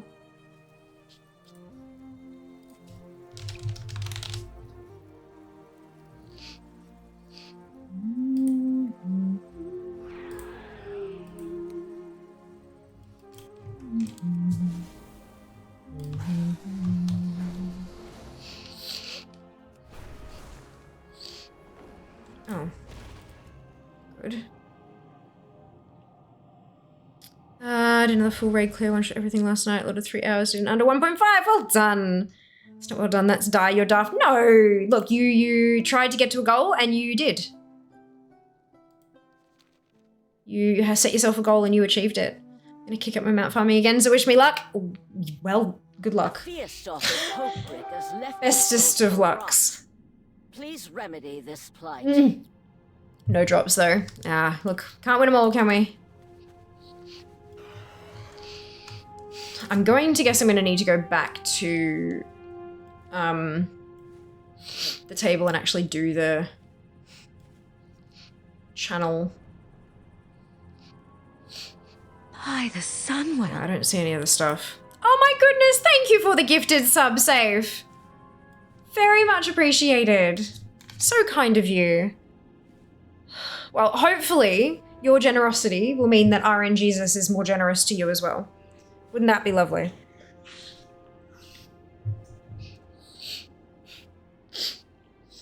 Ah, my sinus is already cracking the shits. I'm in for a great night. I'm in for a wonderful night. Brother, your surrender's up. I know, right? Gun down's my brother, like IRL. Actual brother. Just not working on getting Shadow more, not looking forward to needing people to do a part.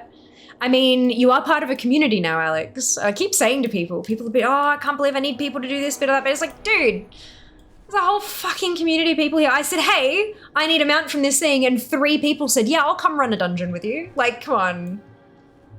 This community is fucking amazing. Tap into that resource. Oh, okay.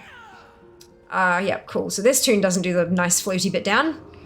Whoops.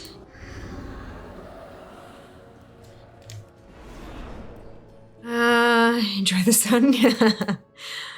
With your whole pattern, they go. Bam. I'll run Siege with you if you need to, no prob. No, I think Alex is looking on getting Shadowmourn, so getting to the point where you need to do the biting people and stuff with Lanathel. It's something you can't do solo. You need party members to be able to do, but it won't be for a while. Alex will need to collect the shards and all that kind of shit first. But no doubt, when they are up to that point and when they're looking for help, hopefully they will remember that they can jump on into the Discord and they can jump to the Warcraft channel and they can put out the call. And or they can do it while a stream is happening and ask in chat as well. My master did say This community is pretty awesome. Oh, the subtypos. That's okay. Need to get to that part. Not there yet? Absolutely. Absolutely. Do you find your sinuses are better in dry heat, or does there need to be a certain amount of humidity? Just asking, as I'm definitely the latter. Bit of humidity required for me, sure, but nothing over the top. My sinuses aren't better or worse in either, unfortunately. My issue is a completely separate, different issue that I do know more about it, but I'm not quite comfortable going into it just yet. I'm still working through some stuff with some doctors. But yeah, is a separate issue that is, I mean, honestly, thankfully not affected by humidity or dryness. So that's, yeah. Yeah, just good when you get to it. Stuck on the point myself for Shadowmourn on my pally. Ah, there you go! Y'all need to all get in there like together and just do some fucking runs, eh? Share the love. Enjoy gaming stream. Of course! Of course, I of course need to do that question, but after the Invisible Ground, I just don't want to do it. Yeah. See, I did mine kind of sort of at the same time-ish, kind of. Like, I was getting shards while I was running for Invincible and stuff, so it made it a little less kinda... I honestly thought that I'd get the sword done before I got Invincible, but it ended up being the other way around. And so then I put it off, and then I was like, shit, and then I went back and finished it off kind of thing, but... Yeah.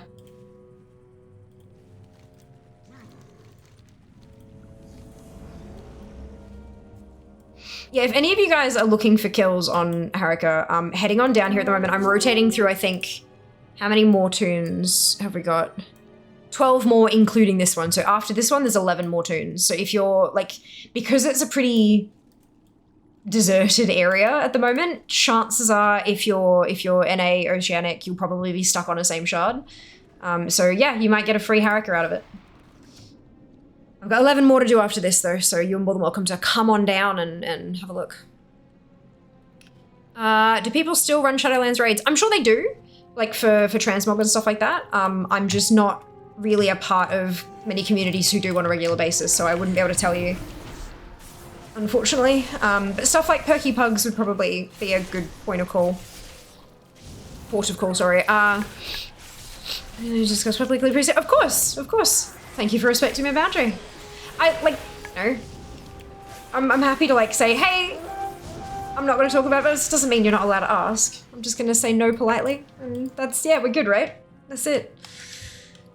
Yeah, it is. I do find it really interesting, you know, especially considering, like, when you look at, okay, this makes it better, this makes it worse. Sometimes they can actually be really useful diagnostic tools as well. So it's always important to share that kind of stuff with the professionals that you're working with, because then they kind of go, oh, well, if it doesn't get worse with this, then it probably rules that out, so let's investigate this instead. Kind of, like, it's worth it. But yeah, I'm,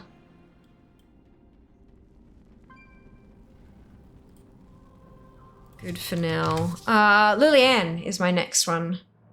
My next event here. I've got a Mythic Key 8 for Everbloom, but I don't know if I wanna. Typical way Aussie speak at speed and meaning gibberish to anyone else. Where is that? This is in Revendreth. This is in Shadowlands.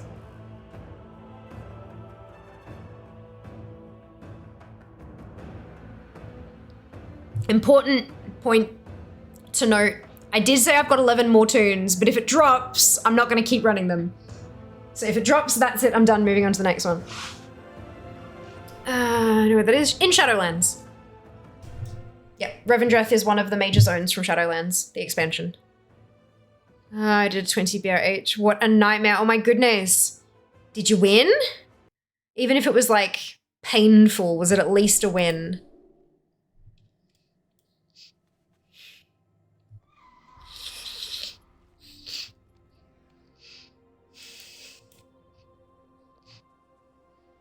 Encampment. Is this a 70 as well? Jesus, I have a lot of 70s nowadays, don't I?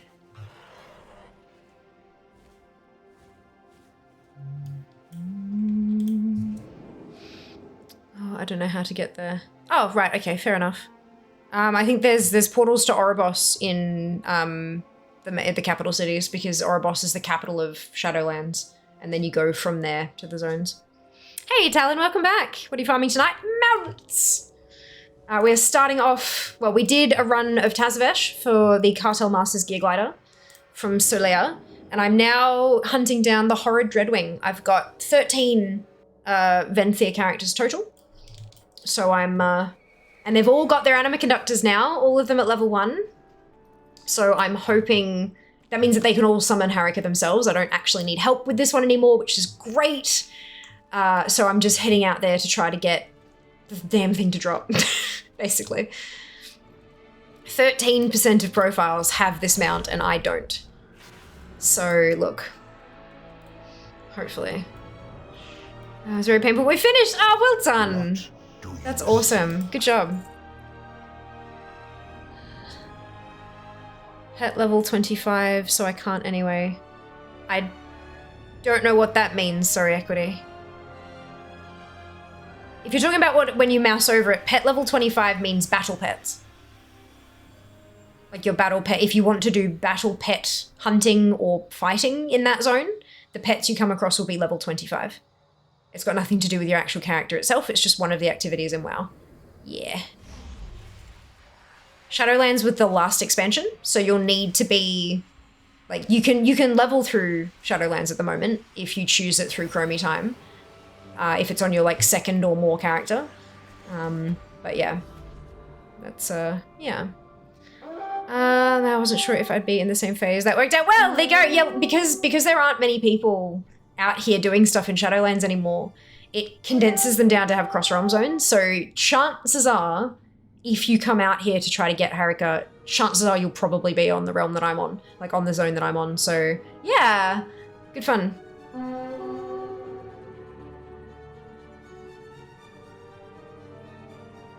It's good fun.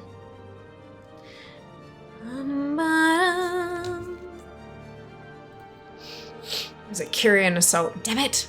The next one after Harika is a Night Fae Assault mount, and I can't, because it's Kyrian, I can't get that mount today.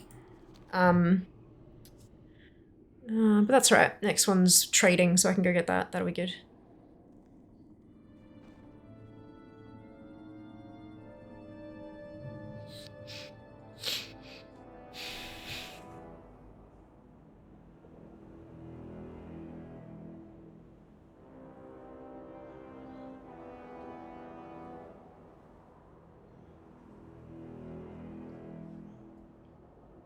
The time rifts were every hour, weren't they? Like top of the hour every hour? Same time as the Super Bloom?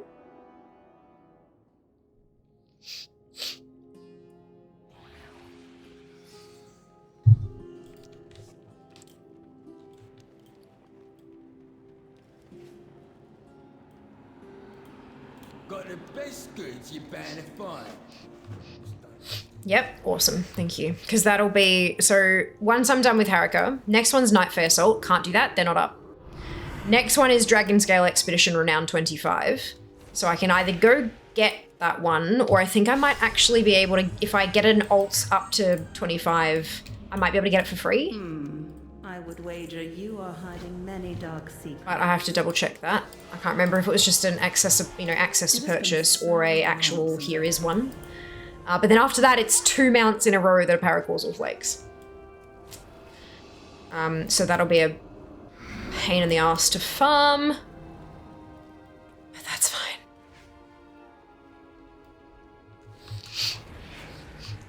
If they were easy to farm, I'd already have them. To bear H table 25, no thank you. Thank you for the offer though. You don't want me in a 25. You don't want me in a 25. You will absolutely not time it. Not even close. I'm a decent player, but I'm not a good player. Not like that.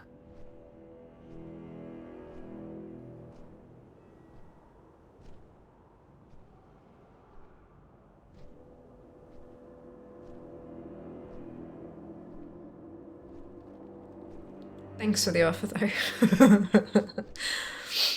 Come on, Horrid Dreadwing. You know you want to drop into my bags. Don't you? This is, come on, it's meant to be. Meant to be.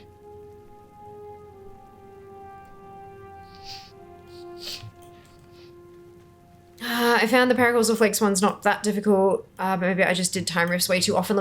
Yeah, I didn't do them very often when they were current. Like, I did, like, on the Wednesday I'd do a couple, like, for reset day stream, but then I just wouldn't.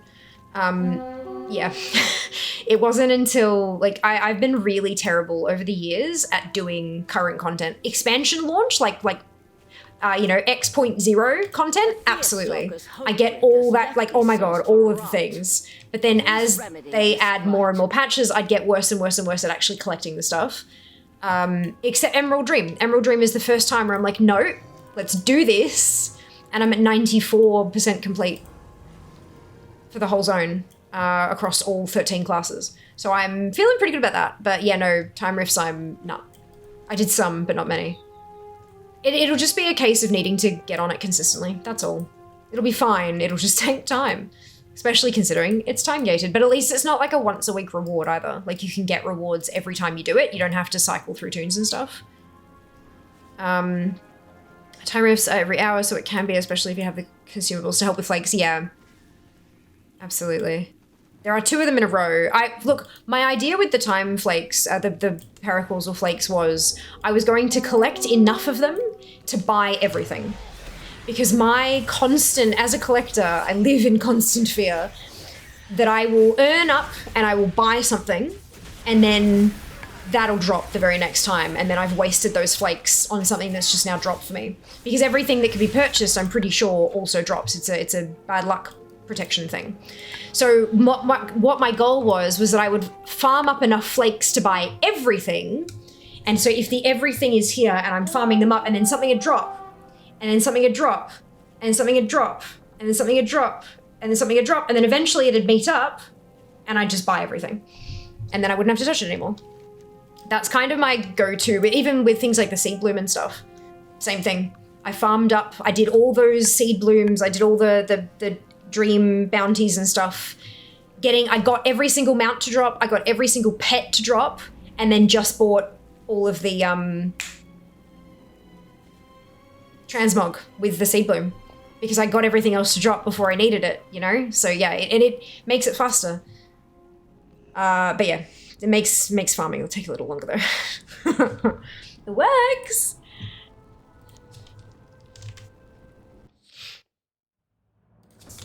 Right, Renard.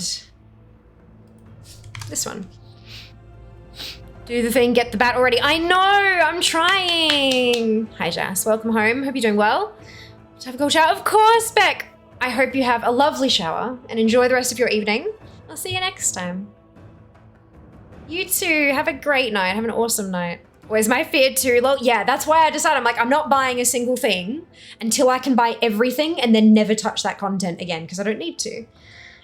It works. It means that I sit on like not very much, not very much, not very much, not very much, boom. But like, feels good.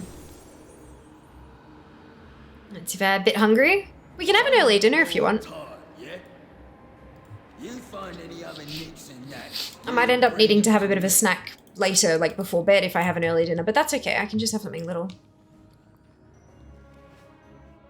Of course, Beck, of course. Ba-dum, ba-da-dum, ba-dum, ba-dum, ba-dum. Ba-da-dum, ba-da-dum. Approach freely. You are not Taki! prepared. Hello, welcome back. Hope you're doing well today. How was your stream? What'd you get up to? Welcome on in, Raiders. If you haven't been here before, I'm Fia. It is so lovely to meet you. We are doing some mount farming today. And I swear RNGesus is gonna hear me and I'm like, come on. It's gonna give me my stuff, give me stuff. If you need to go take care of yourself and stuff, Taki, of course, please do all that post-stream self-care shenanigans. Otherwise, we're more than happy to have you hang out. Good day, good day. Do so much collecting obsessively on my main. I'm so bad for actually doing it on alts. Fair. Fair. I've been shifting more and more and more to like an account-wide kind of thing of late. It definitely feels good.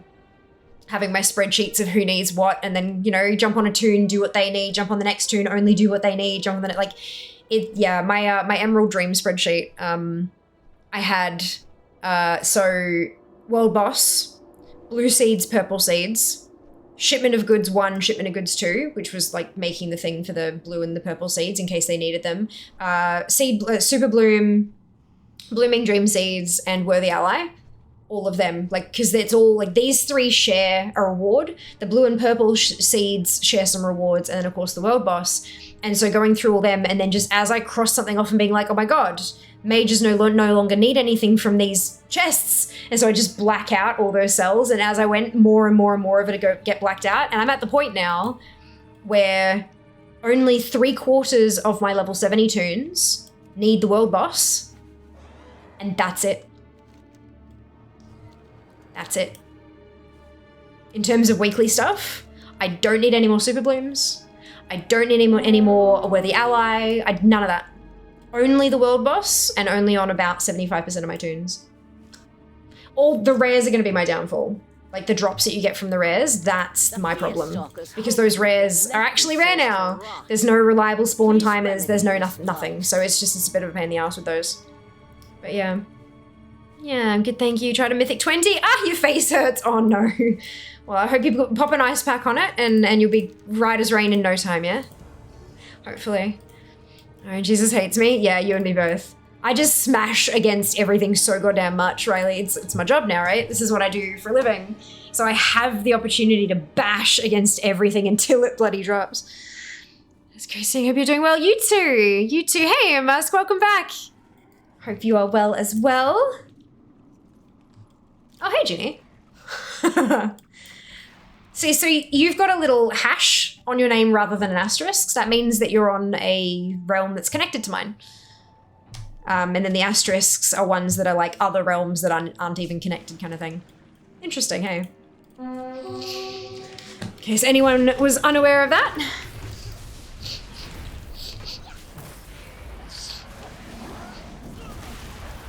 Yeah, I'm now starting to get into lower level toons that are not quite 70 yet, so this might take a little longer. Have a good night. You too, Riley. We'll see you next time. Hey, Orion, welcome back.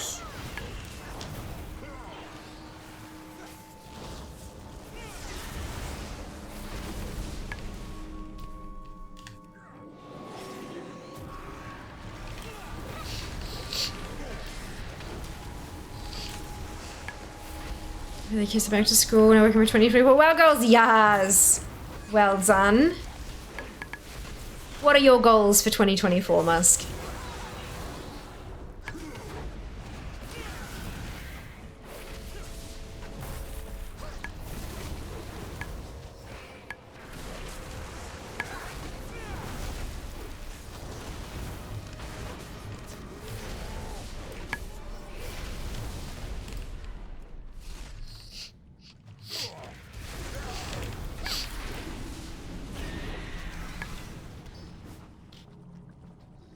Two attempts. Alright, actually I might zip this one back to Sinful so that I can activate it next time easier. But that is Renard complete. On to Alka.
I got the best prices you're gonna find. Alright, did I set my hearth? Yes, I did. Good. I'm gonna complete as much quest mogs before the War Within. Really need to up my pet score and finish my classic TBC raids. Amazing! Amazing. Yeah, I've kind of stopped with finishing the raids until we get the easier transmog farming thing, like, you know, druid can learn cloth kind of crap, because it just, God, I feel like I'd be wasting so much time doing something and getting drops that I can't use when X number of months from now I can use. I don't know. But luckily there's so many other categories out there that I'm content focusing on. But yeah, it's I'm so keen for those changes. So keen. On Kale for Alliance and Grand for Horde. To pre-staffing. Being joined, fair. Oh, and the last TBCBS plan I need. It's the single worst one for drop rate. Yeah. That's probably why it's the last one, right, Hud?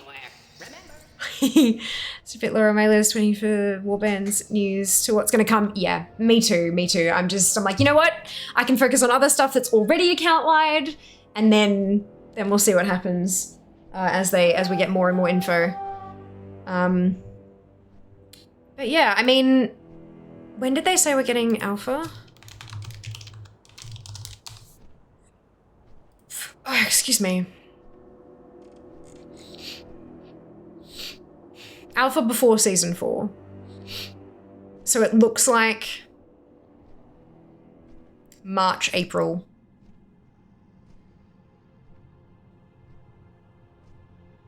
For alpha. And I know alpha won't be super representative of what we're getting, but at least then we'll start getting, because with alpha you don't exactly get this is what's going to happen, but what you do get is this is what we're getting you to test this week. This is our intent behind the design. Can you let us know how that feels? So when you know the intent, that gives you a few clues as to what the end, you know, like that's the kind of, yeah.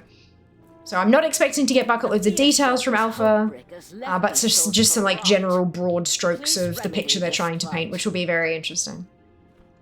And who knows, maybe we'll get a chance to look into it ourselves. I'm really excited to see if I can get my hands on alpha.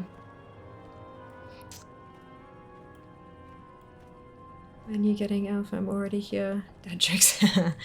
Being able to learn other gear types is going to make me so much worse for running things only on my main than I already am. No! But that's it. It makes it more fun, Junie. Like if you're already doing that and you get to do more just by doing that, that's great news. For me, it'll be a question of do I use my druid or my warrior? Because they've spoken about armor types, but they haven't spoken about weapon types. So if it's cross armor but not cross weapon, then I'll be running on my warrior, because a plate wearer who can learn all the other things but can also learn almost every weapon is gonna, like, that's your that'll be your first step, right? But if it is cross weapon as well, then it'll be druid, because druid is fastest. Simple as that. That'll just be able to run everything. That's of course only for dungeons though. If it's like raids, I will run every single toon I have. Like, I will run everything until the damn thing's 100%.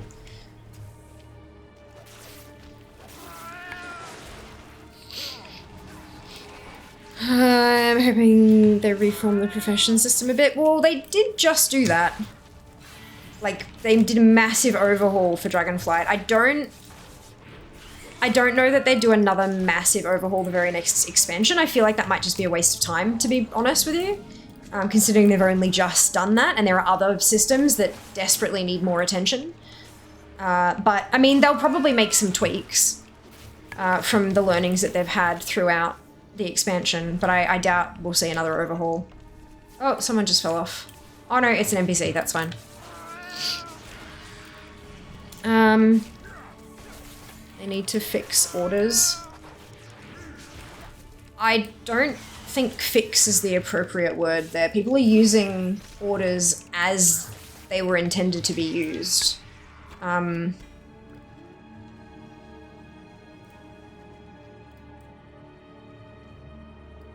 Like the whole, even the introductory system consistently was like, if you want the best quality stuff, find someone you trust and send them a personal order. Like the whole thing was designed to be used the way it's currently being used. But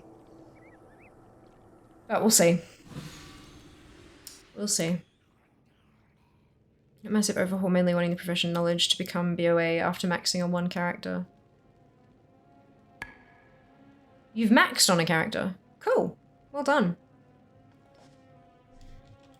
I think the idea is that the character needs to learn how to do the thing itself, though. It's... I'm assuming you mean on the same profession. So, like, if you're a herbalist and you've got all this profession knowledge, and then you're like, hey, other toon of mine that's also a herbalist, let me teach you some of my herbalism knowledge. That makes sense. But if you've got another toon that's a blacksmith and you're like, hey, I'm a herbalist, let me give you some of this extra herbalism knowledge that I have found, and the blacksmith's like, what the fuck do I do with this? Doesn't make a whole lot of sense. But I can see transferring it across if you've got, like, maxed out on the same profession, though. Yeah, that makes perfect sense. Right, what was this? Elka.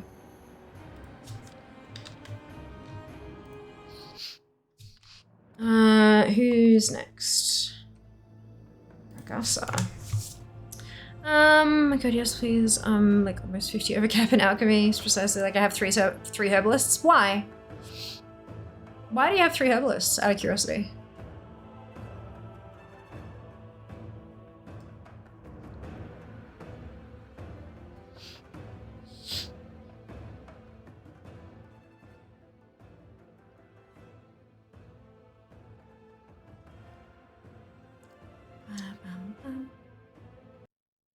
Da-dum.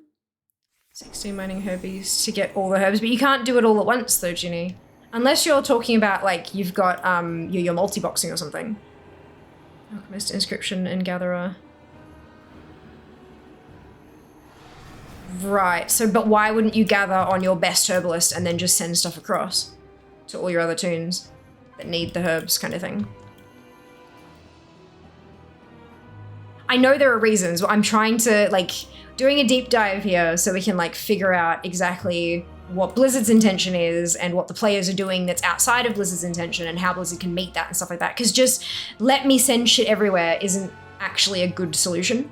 The solution should be around, why is this character bound in the first place? Why would you need this on multiple characters? How can we, like, that's, you don't just want a band-aid fix of let me send this shit everywhere.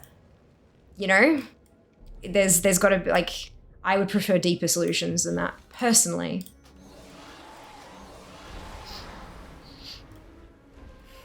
I like my characters to be self-sufficient and also cross-supply my toons. I think you should be able to do all the gathering professions, but the ones you haven't specialized in, e.g. herbalism, just gets you fragments. I mean, I can pick flowers, attempt to skin animals, and hit rocks. I'll end up with mainly useless bits. I think that's too much on one character, though, Mike. With the way that they have characters set up at, like, to begin with, it's... There is such a thing as bloat, right? As too many things to do on one goddamn character. And there are already people who complain about that. To add even more, just, you know, like, be interesting.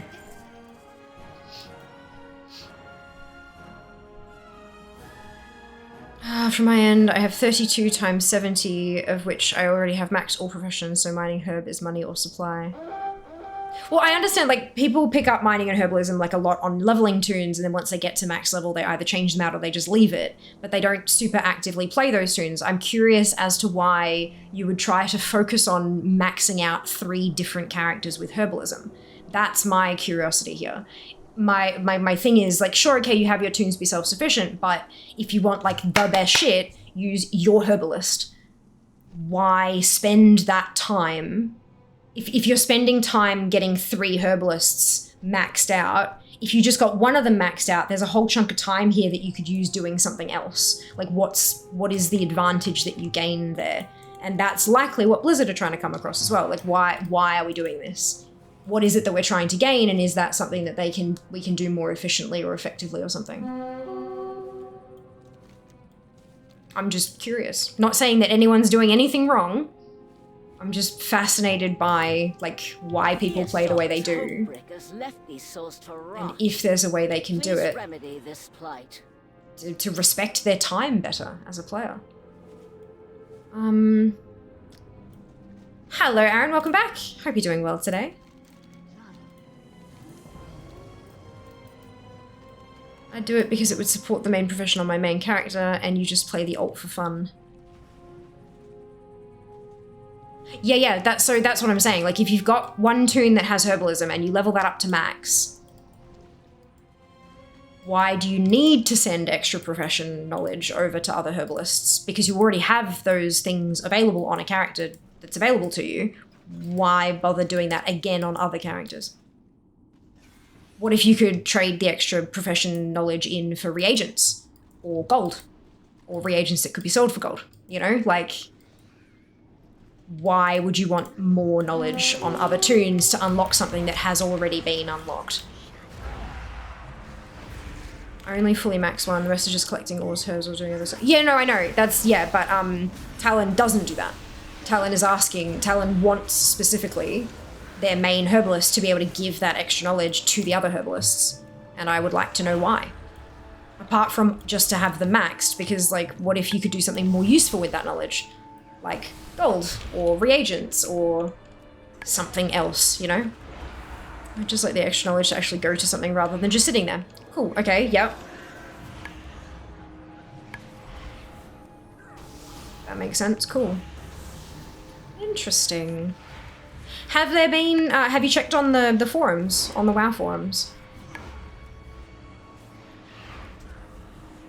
Having a look at, that's what I was trying to find the words for. Perfect, there you go. You just want it to do something. So it's not necessarily, I want to max 3 of them. It's, I want the knowledge to do something rather than just sit there unable to be spent, kind of. Yeah, okay, that makes a lot more sense to me personally. My next suggestion would be checking out the forums, the WoW forums. This one might be a tricky one for keywords to search, but like things like knowledge should, you know, like profession will get you a bucket load of unrelated crap, but like, or profession knowledge in quotations might help in that thing kind of thing. If you can find a couple of threads that are talking about the same thing and adding your voice to the chorus, contributing your thoughts around the issue, what your experiences are, like explaining, I have these toons that do this, this is why I have these toons set out in this way, this is what I would like to see happen, here are some ideas, like, you know, I would like to see the knowledge be used and not just sit there. Maybe I could send it to other herbalists that I have on my account. Maybe I could trade it in for herbs. Maybe I could trade it in for just pure gold. Like, you know, maybe there's something like that. And because that's the official way to communicate with them, right? And that way, you've also got a public place where more people can add their voice as well, grow the voice, and then hopefully Blizzard hears it. Because no doubt there'd be a bunch of people at that point who feel the same way. Who was that? Regassa. Hildy!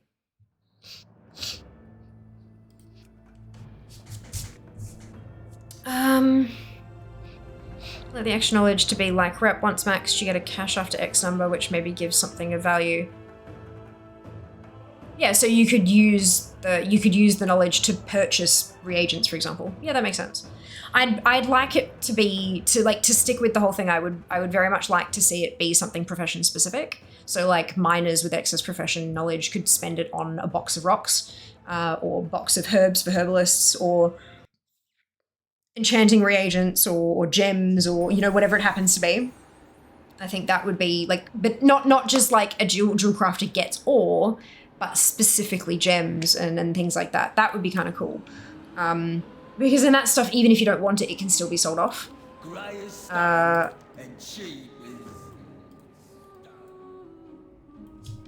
But yeah. Making professional knowledge being turned into metal. But I have so much metal already. Is there anything that, like, have you, no doubt you've looked up what you can spend the metal on. I know you can use it to craft stuff, but like, can you use it to craft stuff that can then be sold? Or can you use it to buy consumables that can be sold? Or like, I haven't really done much digging into metal, to be perfectly honest.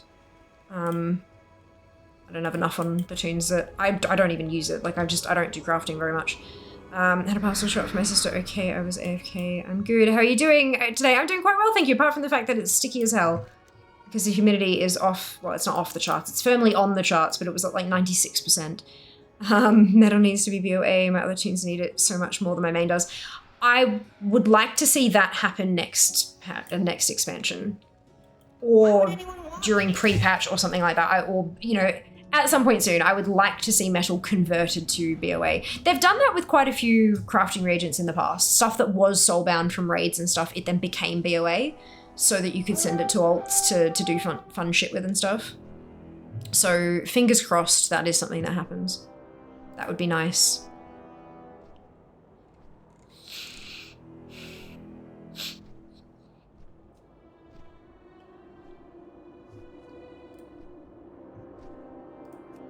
I very much agree with that happening. And I mean, there is precedent for that happening too, you know, which would be nice to see that precedent continued. Brain. 25, 13. Oh, Jesus. Really, is 13 my highest? Can't be. I'm just looking at the next mount I need to get. I can buy it, but I can also just get it as a reward from a quest at Dragon Scale level 25. But Fia is the only one that's even close. And I'm wondering, is there... I know I have the little things I can trade in and stuff, so maybe I should see if I can push another one to 25 to get them out for free. Just started leveling another tomb, sitting on 35k metal right now. Far out. The Fear Stalker's hope breakers left these souls to rot. Things need to be BOA, or just like when they took the bot away from Root Spirits of Harmony. Well, that's, yeah, like when it happens the next expansion. Although... maybe that's what their warband solution is. So that they can stop having to go back and backdate items and update them when it's no longer appropriate, blah, blah, blah, all that. Maybe they're, to just avoid all that shit, maybe the solution is warbands. Remember, like right at the beginning when I was talking about, rather than just making something sendable to alts, what is a core solution that they can solve it before it even becomes an issue in future, right? Before it happens again. Warbands. We might have stuff that, you know, it's soulbound, but then you learn it and it puts it into a BOA currency tab or something, you know? Like, maybe that's where we're headed. We just don't know yet. We don't have any info yet. Who knows? Maybe this entire conversation is just redundant based on what they've got planned. Metal is different. It can be converted into stuff that allows you to increase player power. So could Motes and Spirits of Harmony. They were used to craft gear. So were like the stuff that you got from raids and things like that. This is I'm talking about crafting reagents that is related to player power. But I was also talking about it being made BOA after the expansion had finished, Jazz. I understand why it would still be bop now. If you want to improve that character's power, you need to play that fucking character and earn the metal on that character. I get that. But when War Within hits, metal may not increase player power anymore. It may, but only like this much and only for old tunes. So maybe then it becomes BOA. Not BOE, BOA.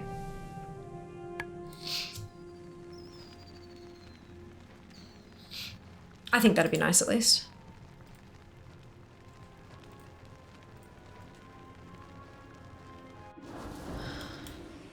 Right, Hildy's done. Hilarnda.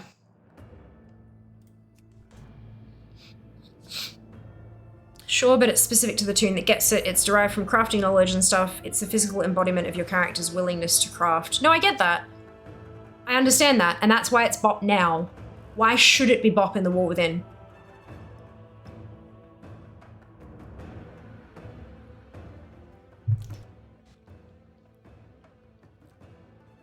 If they keep the order system for War Within, it may stay an evergreen system.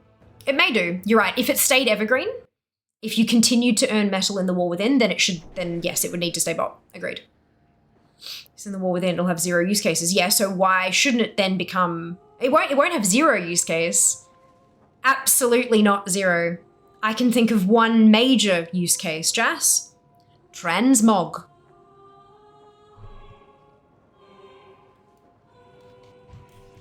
Transmog. Transmog. Got the best goods, you bet. Cough, time walking cough. Nah. Time walking dungeons and raids, you don't get that much of a head up over, like if you're using time walk to get, like if you have a time walking set, sure it might make you run the dungeons a little bit faster, but it doesn't give you a significant improvement over other players. Like it's not gonna help you in the fucking race to world first or any of that bullshit. Or gladiator, whatsits, or none of that kind of crap. Just right.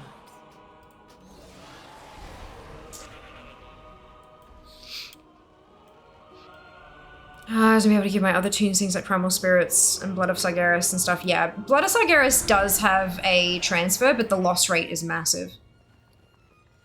It's huge. Crafted gear doesn't change color based on eye level. It's not used to craft the gear, it's used to make it better. Isn't it? I thought it was used to craft some pieces. I'll pull my time walking badges. Yeah, that'd be, yes, please. Please. Although, that being said, I have nothing left to buy with time walking badges. Except like heirloom upgrades. My master did say to serve everyone.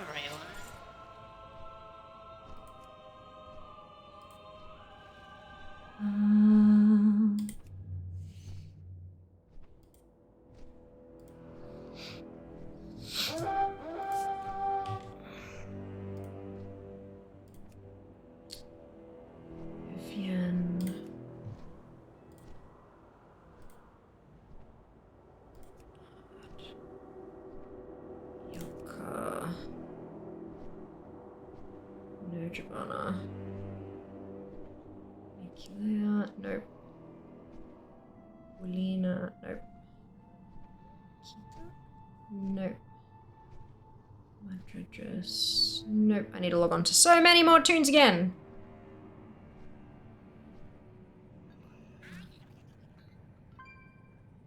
So it goes there. No Giselia. No Helena. And then Hildy. Ugh. I wiped my alcoholic stuff because I needed to a little while ago and I still haven't logged on all my tunes yet. So some of them just aren't logged yet. It's gross.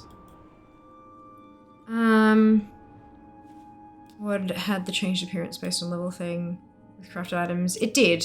I know that, but I genuinely thought you needed metal to actually craft some gear. Please remedy this plight. Because as I said, I haven't really used metal at all. I've not used any crafted gear this expansion. Because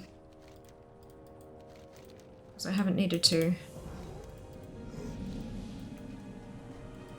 But yeah. Look, there are definitely some reasons to keep certain things soulbound and not bind to account. Definitely reasons. Big, huge reasons.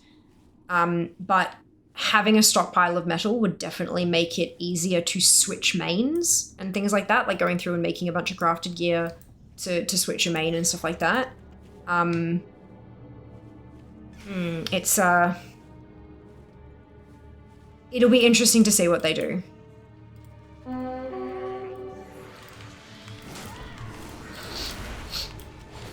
But if you can craft stuff completely without the use of metal whatsoever, just to get transmog, then yeah, maybe it will stay bot for a while. Oh, have to wait and see.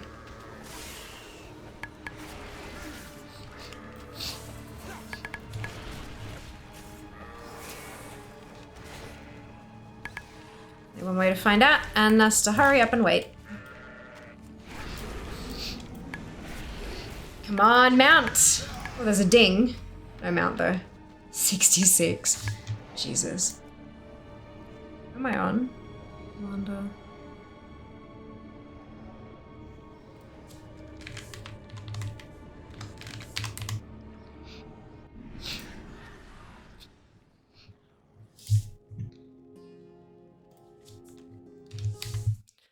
Oh, over to the alliance side.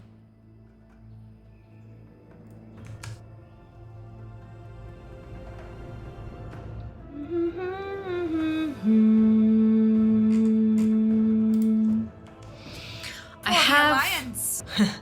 have a feeling my highest dragon scale expedition rep is actually going to be that 13, which is a little unfortunate. But I wonder if I've got enough of the little tokens tucked away to bump it up, because I needed at 25 to get the mount for free. I can just buy the mount, yes, but I kind of want to see if I can be cheeky and get it for free. One more time, yeah? Don't draw attention.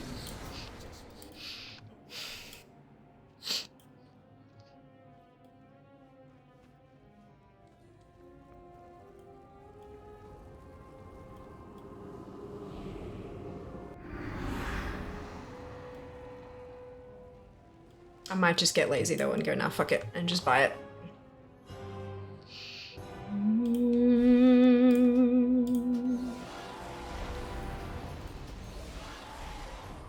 I know I don't need to channel to both, but if I do, it earns those baubles down the bottom faster, which means I can unlock one permanently, which means I don't need to come back here every time to do it. I can just park them nearby.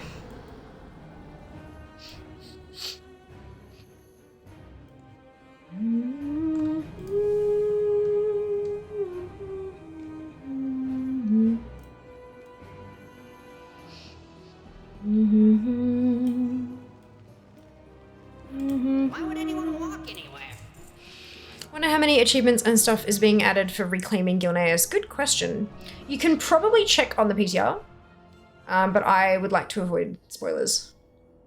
No doubt there will be a few. No doubt there will be a few. ATT also has their new with patch feature, so ATT space NWP, new with patch. So these are all the things that have been added. Well, not all of them, I've earned nearly half of them. These are all the things that have been added in 10.2, 10.2.0. So, yeah. Of course, that's going to include all of Amirdrasil and all of Emerald Dream and all of Season 3 stuff. And, like, there's just, yeah, there's a lot. But I imagine that list will be a bit smaller once we get to 10.2.5, because I would imagine that list will no longer include 10.2.0 stuff. Not on the PTR, apparently. Like, they're keeping it a secret. Oh, good! Even better. Love it. New stuff is being kept off the PTR. Don't know if that counts achieves. If they're trying to keep spoilers tucked away, then they won't be achievements either. Please remedy this plight. No doubt there'll be some. And no doubt we will go get them. Because that's what we do! We collect! So yeah, I'm very much excited. It's like next week, right? Next Wednesday? Not this Wednesday coming, but next Wednesday. Yeah, we'll be in there. We will be in there doing the stuff and the things. I thought I clicked go. Must have moved away too fast. 17th, indeed. So it being off PTR means nobody can data mine it as well, which is good, honestly. I want to be surprised. Yeah. Yeah, well, it doesn't necessarily mean that they can't data mine. It could still be in the files, just not playable. But the fact that we haven't heard anything about it, the fact that there haven't been umpteen million posts about it on Wowhead tends to mean that they haven't been able to data mine it, yeah. Which is good. I agree. Good for some. Like, I understand that there are some people who just want to know stuff. They don't care about playing through it themselves. Like, that's fine. But they can wait till launch day. The moment it becomes data mineable, it will be all over Wowhead, and yeah, people can read it then. You know, I'm very excited. I'm keen to experience it live with you guys. I'll be off, like, I won't be starting stream until, like, I'm not going to start stream as soon as things come up, because, you know, that's just unfortunately not how it works for me. But I'll be streaming my regular time, but I will be diving straight into all the new content. I hope you'll join me for it.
These not 70 tunes really do take a little bit longer to kill this, don't they?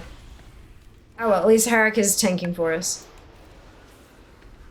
Mostly.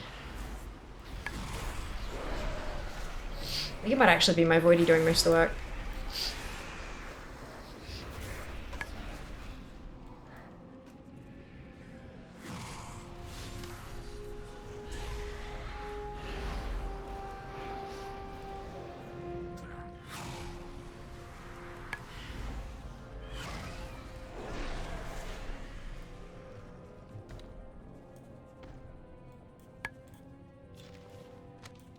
$87 attempts. I don't want to hit 90. Is this our 1 in 100? It is. It's a 1 in 100. I'm officially unlucky, but I don't want to hit. I don't want to hit 90. That'd make me sad. Right, Desi.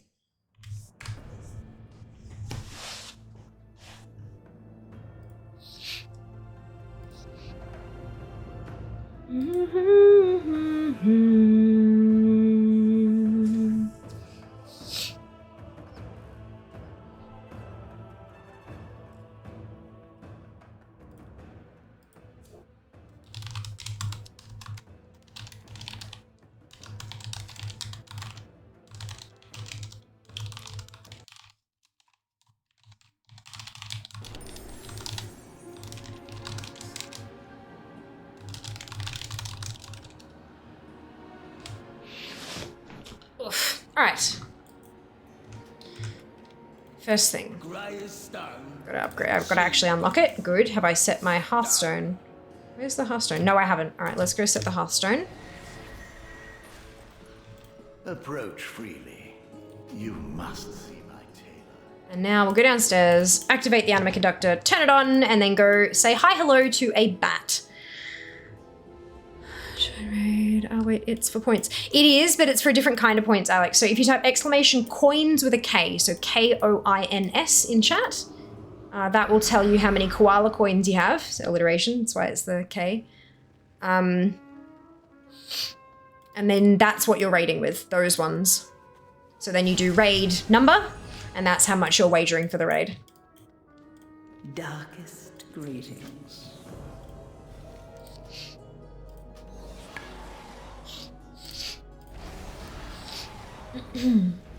Yeah. Funky, hey? Bum, bum, bum, bum.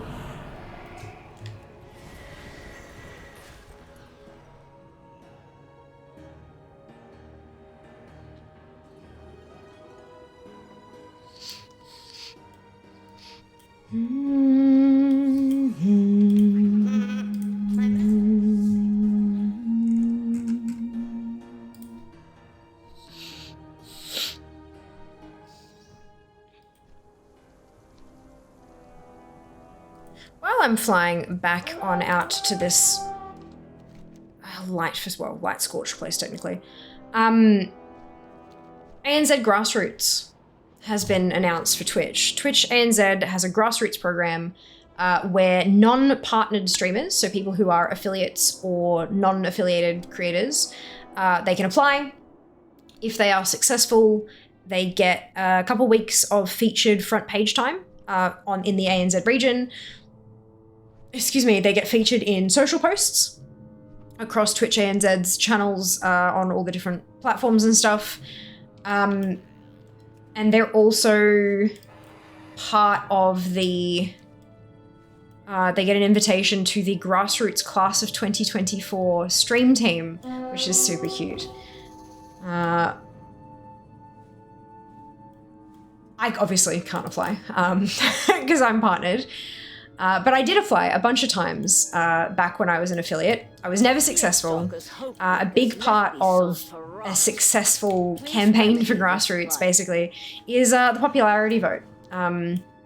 Getting your communities to vote for you and stuff like that, to nominate you. There's no vote as such, but there is a form where you can go through and fill it out and nominate somebody for Grassroots. And of course, you can nominate yourself. So, if any of you here are creators who stream on Twitch, you do need to be streaming on Twitch because it's Twitch features, not any other platform. But if you are a Twitch creator and you are based in ANZ or New Zealand, ANZ, so Australia or New Zealand, I encourage you to apply. The stuff that they look for, obviously, you know, a bunch of nominations from a bunch of community members and stuff like that as well, but also consistency. You need to turn on your video archiving, so your VODs, need to turn VODs on so that they can go and have a look at your content recently and see, you know, because they want to get a variety of people into the grassroots program, so they need to be able to see you and your content in your VODs. You need to be streaming consistently. It doesn't mean you need to have a schedule that you stick really strictly to. It means you need to have consistency. So you need to be streaming regularly and all that kind of stuff, and also posting on your social media, and just basically they're looking for people who are actively pushing. They are actively trying to grow, and this is just giving them a leg up. So if you feel that you fit that bill, you should apply. There's a link in, I popped a thing in the announcements channel in Discord, which has a link to a thread. The thread has the link to the application form, as well as a link to how to turn your VODs on. And if you do apply, let us know. I've got a little list of information in that thread to give, you know, your link and your da-da-da-da-da, all that kind of stuff. Post it in that thread, because we can then go and nominate you. We can give you that popularity vote that you may need to kind of get you across the line, kind of thing. So please, it's such a great opportunity. I've known so many people who have gone through it and have said it's just been such an immense help. You know, when you're doing everything right, but you just can't seem to get the eyes on your content, it's that leg up to get you the rest of the way you need to partner and stuff like that. So it's a fantastic program, and you should apply. Worst they can do is not accept you. Like, no harm. No harm.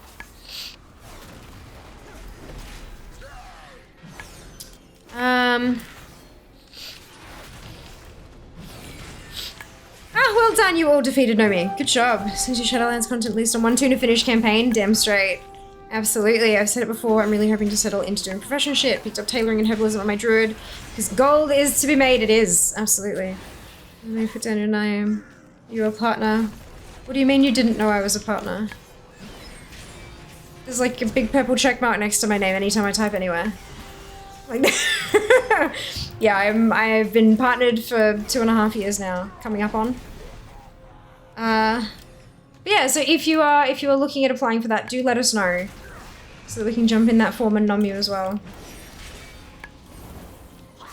And tell your streaming buddies, tell your other streamer people that you watch, who are ANZ, about the opportunity as well, just in case they haven't heard about it somehow. As a partner, I am indeed.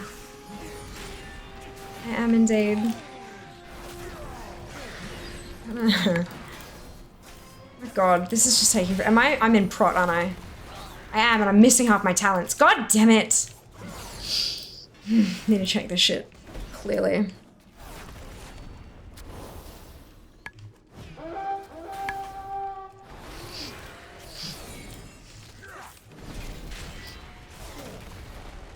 I'm not a paladin. Yeah, clearly.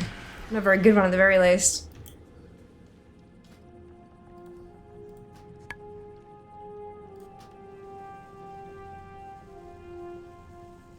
Oh, 88 attempts.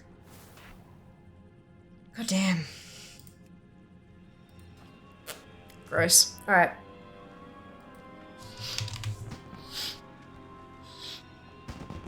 On to the next one.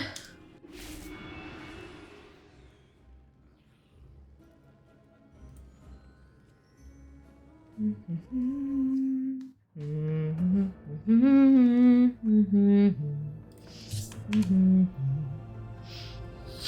need to do for 100% Mythic Plus tank in time. I'm like 2s and 3s, my god. Oh dear. Hey Jas, what you up to?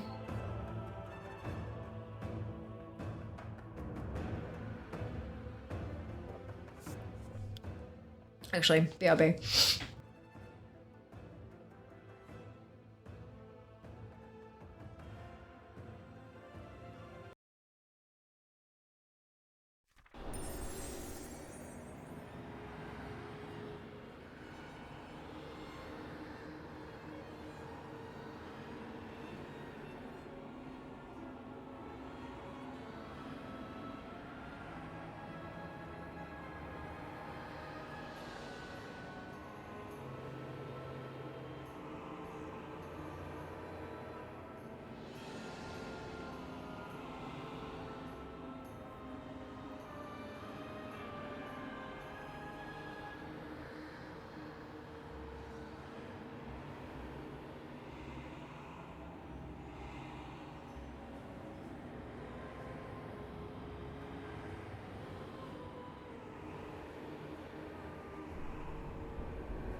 Hello. Right. I got the best prices you can find, eh? Anima conductor. Let's go. Zoom. Yes, it's chair. The number of times I've run through that and like straight off the edge before it's managed to like port me has been, oh, so funny.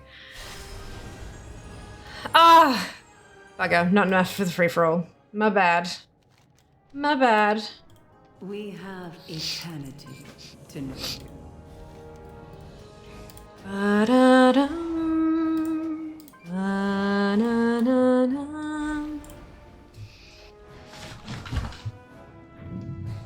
Do-do-do-do-do-do.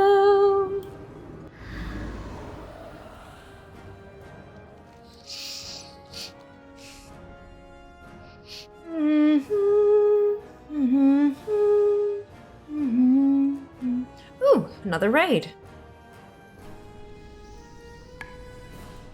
Why would anyone walk anywhere? Another satisfied? All right, this is my third last tune.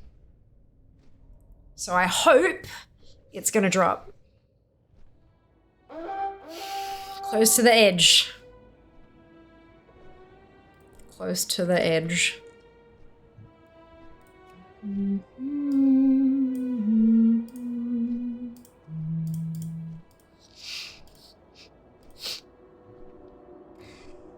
That's not right. So this one, this should be fair. And then Lillian, who's not here on the list yet. Then Leolada, who's not on the list yet. Then Mechanica. Then Desi. Then Nalana, who's not on the list yet. Gosh, just logging through all the tunes is gonna take a while. It'll be fine, it'll be fine. Excuse me. Hey, Di, welcome on in. Hope you're doing well today. Thanks for joining us. Hope you are having a lovely Monday.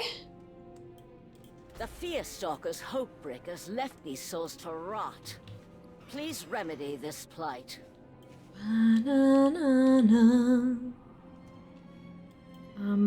Okay. Gift bolt. Smash. Come on, Harika. My turn. Give me the mount. This will be attempt number 89. It'll be fine, it'll be fine, it'll be fine, it'll be fine. It's fine. Totally fine. Come on.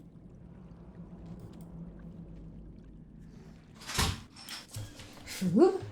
Yay! Oh, okay. Are you okay? Yeah.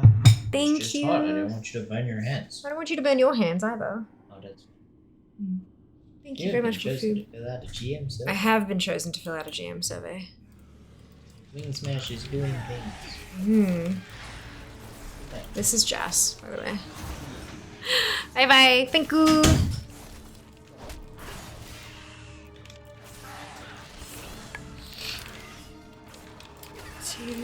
Ah, fantastic! Congratulations! Classic WoW or WoW. Personally, I prefer retail or modern. But that's mostly because of what I choose to do in game most of the time. I'm a collector, hardcore collector. And although you can collect stuff in classic, it's not quite the same. Everything you collect takes up so much space. There's not like those quality of life things like the pet journal and the transmogs, all that kind of stuff. It doesn't exist yet. I have enjoyed going back and playing some classic with my friends, but I don't think I could ever see myself completely going to classic like full time. A little bit of dabbling here and there, check out the new modes, that kind of thing, sure. But not as like a full switch for me. That's all right. I love that it exists for people who do love that stuff. I've got a few friends who they don't play modern anymore. They don't play retail. They just play classic. And I love that for them. So excited that they have that as an option.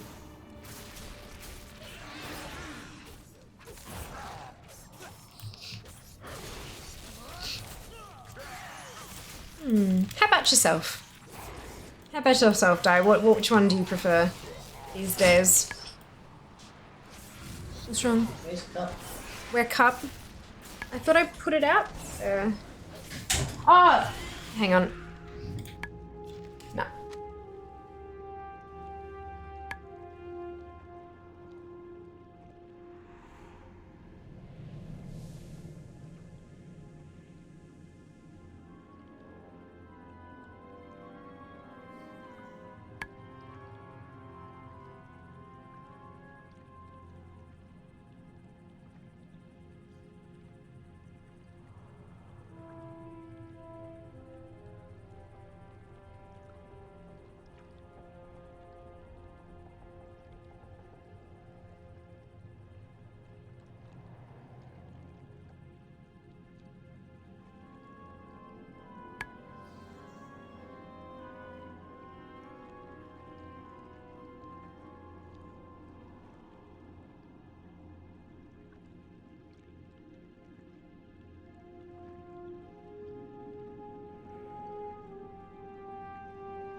It's all good. Bubble tea cup located.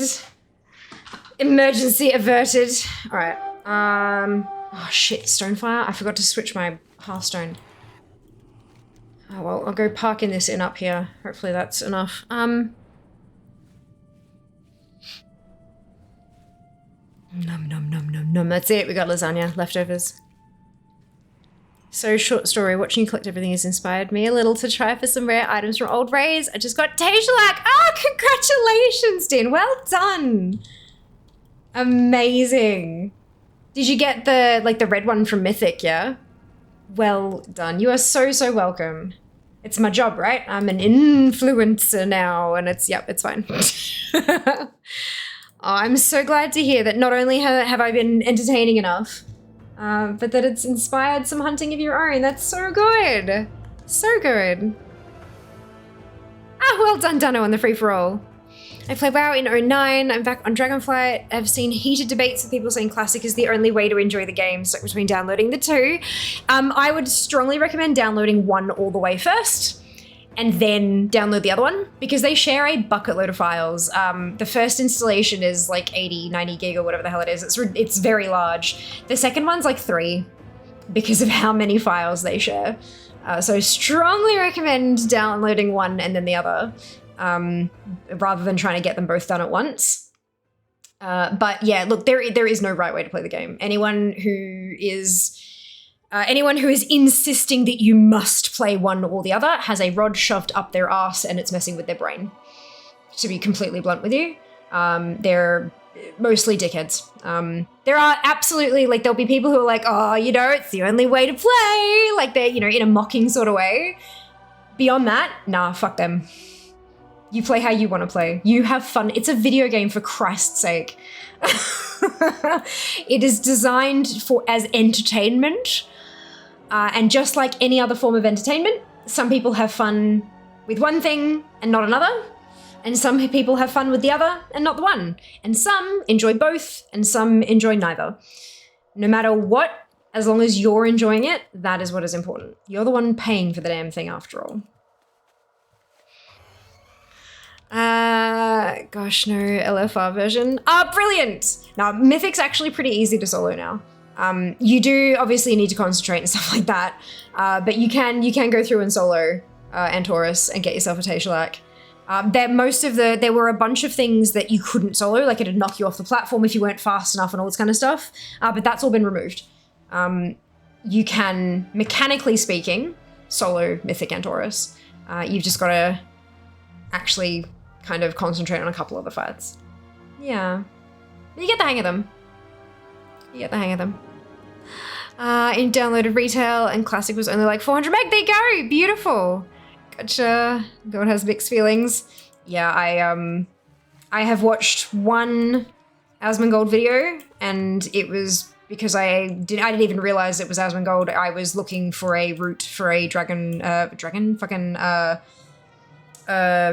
Fair race. I was trying to get it down and I couldn't quite get the achievement, and so I watched a video and it was muted because I didn't need any commentary and that kind of stuff. I just wanted to see where they went, and so I watched it, and then later I was like, oh, that was Asmon. Okay. I've just, yeah, I don't know. I'm not a huge fan of creators that try to divide a player base, personally. Far more chill than that here. I have opinions, don't get me wrong, but I try to be respectful of other people's opinions as well. There's only one wrong way to play the game, and that's being a not— shut up, Jack, no. The one wrong way to play the game is by telling others how to play the game. Right, where the fuck am I going? Oros. This one. Classic is for people who played back when WoW first came out. Issue is nothing you achieve, very little will carry onto the real game. No, both games are real, Spot. And you can absolutely achieve things in Classic. End of sentence. Like, Classic is a game in and of itself. It's not a side game, it is a game in and of itself, standalone. Blizzard intentionally didn't want crossover between them. They didn't want people to feel like they had to play both versions in order to progress on one or the other. They wanted people to be able to pick which one they played and just play that if that's what they wanted. And they did. And Classic has a thriving player base, as does Modern.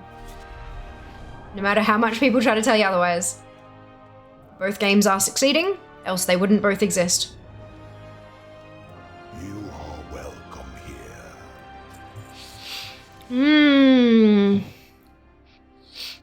Hello, Sly. Welcome into chat. Thank you for joining us. ANR solo is the worst. ANR is definitely not the easiest, but it is definitely soloable. It does take a little bit of practice and just sort of figuring out where the patterns are. Some classes are a little trickier than others depending on like your personal movement speed. But I've gotten it kind of— if I haven't done it in a while, it takes me a second. It might take me an attempt or two to kind of get my head back into it. But once I've done it successfully on one toon, and then I'm running multiple toons in one session, I seem to be able to do it no problem. But there are some classes that have it a little trickier than others for sure. If they don't have the like movement speed abilities and stuff. Or stuff like Blink, whatever, you know. I mean an arsehole, yeah, huh? Only one wrong way to play the game, and that's by being an arsehole. Very correct. And arsehole is so bad. It just takes practice. Just takes practice. Hey, King, welcome back. You need to go to sleep. Like loot-wise. There's no crossover between Modern and Classic, and that's intentional. There have been a couple of things where it's like, oh, if you complete the starting experience on Wrath for DKs, then you get a mount in retail, but they haven't done many of those, and none of them are related to player power. It's only if you want the shiny object. Fuck gatekeepers, absolutely. Yeah, like they bring out teasers to get you to play Classic for only Classic, cannot bring it out in retail. No, that they're trying to add value for people who have chosen to play Classic. And then they add value for people who have chosen to play Modern. It's not like there's no trying to like, if you don't like the game, no amount of shiny editions is going to get you to play it. Like, they can bring out 1,000,001 cosmetics for Apex Legends and I'm still not going to be interested in playing it, for example, right? It's just not my type of game. Nothing wrong with the game. It's just not my type of game. Same thing for an Apex player who doesn't like WoW. They could bring out the most beautiful fucking mount in WoW you've ever bloody seen. It's not going to make a difference to them because they still don't like the game. So if you don't like Classic, those shinies shouldn't, like, you still don't like the game, so what's the shiny got anything to do with it? Right, yeah. There's, I think the DK mount was the only one that actually crossed over. I could be wrong, though. I don't think there's been another one. There have been... Oh, it's already channeled. Okay. There have been bundles that give you one in both, like one in each thing, but that's more like paying for a WoW sub, because the sub works on both games. So if you are paying for a sub, like a 12-month sub, and there's only a benefit for modern, it's kind of like, oh, okay, well, that kind of sucks. But if you've got a 12-month sub and there's a bonus in both games that's cosmetic, then that's really nice because it means that both types of players get something out of it. That's good. I do like that it's one sub across both, which means that if you are curious, you can give it a try, you can dabble, and no harm done, right? If you don't like it, you don't like it. Oh well, don't go back to it.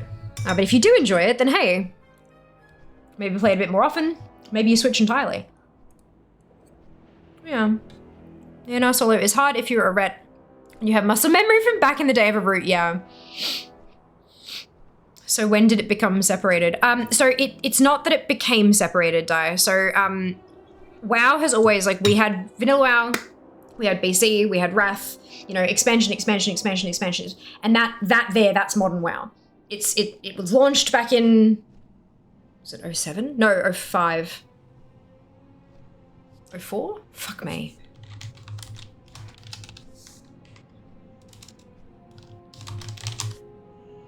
'04. Late 04. So it launched back in 2004, and every couple of years we've had a new expansion, and now we're in Dragonflight. That's modern WoW. That's it. There is no, they didn't break anything off, they didn't change, like, that's modern WoW. Separately to that, there used to be, thank you, there used to be private servers where people had taken the source code and they'd written their own kind of, like, they'd launched it on their own servers and stuff.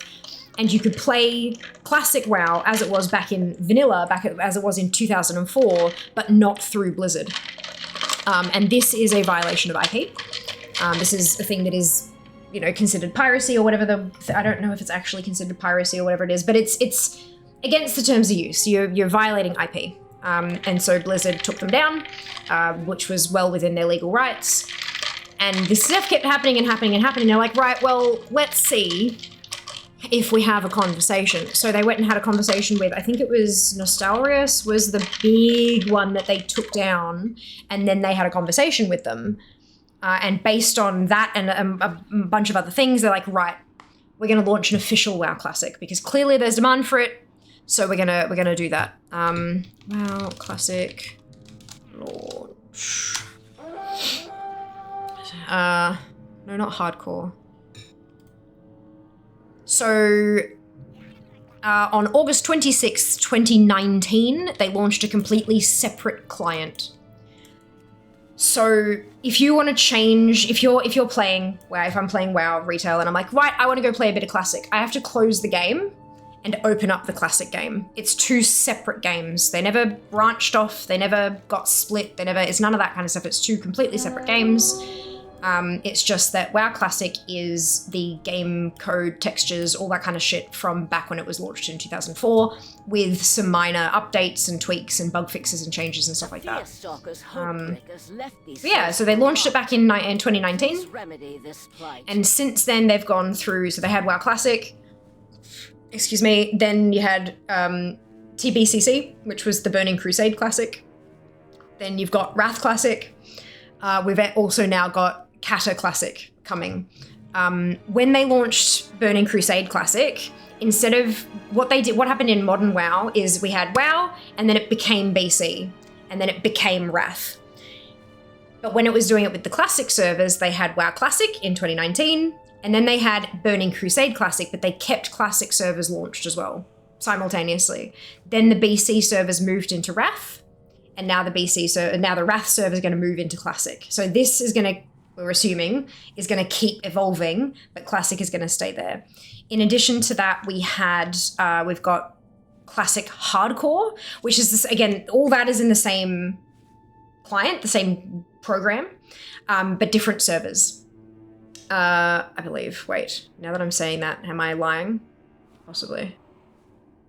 Hardcore servers are within WoW Classic, but it's a different server. So you launch the same program, you just change the server, and now you're on a hardcore server where if you die, you're dead. Can't res your tune, can't release, you're dead. That's it, you're finished. I mean, I think you can release, but you can't come back to life. And they've also had Season of Mastery, which took WoW Classic and added some new things to it, like new funky, I didn't pay too much attention to Season of Mastery, so I'm not exactly sure what exactly changed, but they made some tweaks, made things a bit different, and basically did like the Race to World First again in Classic. And now they've got Season of Discovery, which the level cap has been pulled back to level 25. You can get these glyphs that you can apply to different parts of your gear to make you be able to do different things, like warlocks can tank, mages can heal, that kind of shit. Like it's really kind of, basically, if you've ever asked, what if Season of Discovery is for the what ifs, they've got a level 25 raid, all of these shenanigans. It's great fun. It's great fun, and it's been wildly successful. But yeah, Classic is its whole own thing, all the way over there, and does all of this amazing stuff there in its own silo. And then WoW Modern does all of its amazing, awesome, random things in its own completely separate silo. There is no crossover, there is no connection, there is no transferring tunes, none of it, not a single thing. It is two separate games that happen to use an awful lot of the same files. Yeah. It's trying to explain it to somebody who hasn't been a part of it for a while, it can be quite complex, because it's a confusing, there's not many games that have done this kind of thing, especially not bloody MMOs that have lasted this long and have, you know, it's a bit of a mess, trying to explain how it all works and why it came about and stuff, it's a lot. But hopefully that's not too much information, but also enough that it makes more sense to you now. Yep.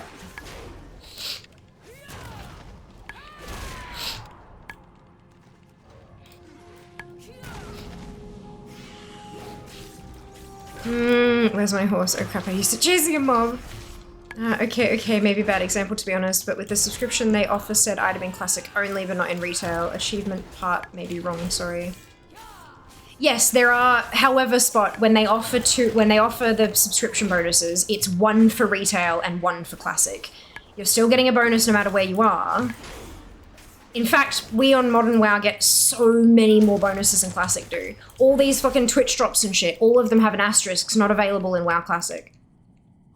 Modern gets a shitload more than Classic does. But yeah, there's a lot of stuff, and that's the thing, like you don't feel like you have to go and make a character on Classic just to pull it over to, no, there's none of that bullshit. You only have to play Classic if you want to play Classic. You don't need to play it just to get something in Modern, which more people I think are happy about that, to be honest. I'm happy about it. I don't like being forced to do something I'm not particularly a fan of in order to get something in the game I do want. Like going and play, you know, the whole win 3 Hearthstone games to get a mount in WoW. It's like, I get it, but or, you know, download Warcraft Rumble and play through the tutorial to get a pet in WoW. I get that they're connected, but what if I don't want to play a fucking mobile game? Like, do you know, don't get me wrong, I fucking love Rumble, it's so much fun. But there's a whole thing there. At least for Classic, those things are locked away in Classic. They do not touch retail. Single worst thing in the game, inventory is full. Bubble tea, yes! Bubble tea is delicious. Back in 04, I was only born then. Explaining, okay, of course, level cap is 70 now. Yeah, for Modern, it's 70. It never used to be capped. No, level has always been capped, Level has always been capped. Even back in 2004, the level cap was 60. I think you may be remembering a different game, unfortunately. Right, that's 90 attempts for the Horror Dreadwing.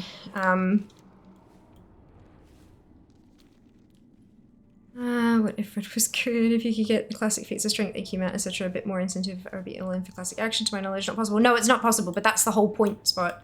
It's the whole point, is that you don't feel like you're forced to go play Classic to earn things on retail. They are two separate games, intentionally. Oh shit, no, this 2 needs to go back to Sinful and set her Hearthstone. Why would anyone walk anywhere? If someone said to me, you need to go and sink 120 hours into Classic, leveling up a brand new character gearing it to the teeth with enough time to go bang a gong just so that you can get that previously unobtainable thing in WoW Retail, I'd be like, are you fucking kidding me? I'd feel like I needed to for my collection, but I wouldn't want to. And that would suck all sorts of horrible, horrible tasting things. I am pleased that that is not the case. And I think a lot of people are. Hello, Absolute. Lovely to see you too. Welcome back. I swear they were level 80s. They were. I'm thinking of different expansions. Yeah, they were level 80s, but it was capped at level 80 at one point, and then capped at 85, and capped at 90, and capped at 100, and capped at 110, and capped at 120. There was always a level cap. It just changed as the expand. Every time there was a new expansion, the cap was changed. The game has never had uncapped levels. That was the classic grade. Correct, Spot. I don't want to do it again, and so I choose not to play classic. Something new. If you want to do things that way again, by all means, please, be my guest, where classic exists for you. And I love that it exists for you. I don't want to partake. Thank you very much. Alright. Lucille is my last attempt for this bloody mount. Okay, but yeah, thinking of different expansions, you are, yeah. So, retail, so original World of Warcraft back in 2004 was 60, BC was 70, Wrath was 80, Wrath was 80, Kata was 85, Mop was 90, Legion was 100, BFA was 110, no, I'm missing one. WOD was 100. WOD was 100, Warlords of Draenor. Legion was 110. BFA was 120. Then at the end of BFA, start of Shadowlands, they did a level squish. Everyone who was 120 got squished to 50, and everyone between there got squished accordingly. So you didn't just like lose a bunch of levels, it was scaled down. So back to 50, and then Shadowlands cap was 60, and now Dragonflight's cap is 70.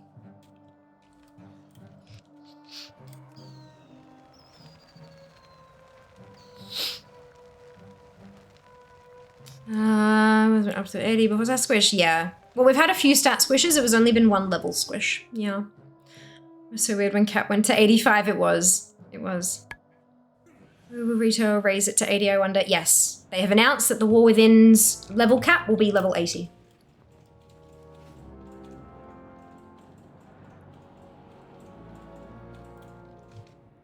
Oh, there's more mouse night. Thank you, Dunno. Enjoy your lurk. Enjoy. Oh, excuse me.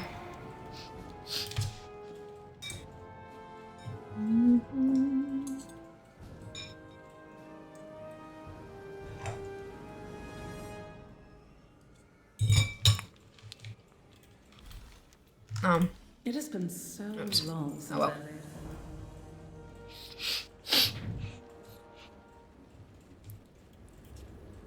Level cap will likely go back to 100 when the trilogy is done. Might see a squish after that if there's an after. We're not talking about that. Every time I get myself into conversations about what happens after the last Titan, I get uncomfortable. Like, really uncomfortable. Alright.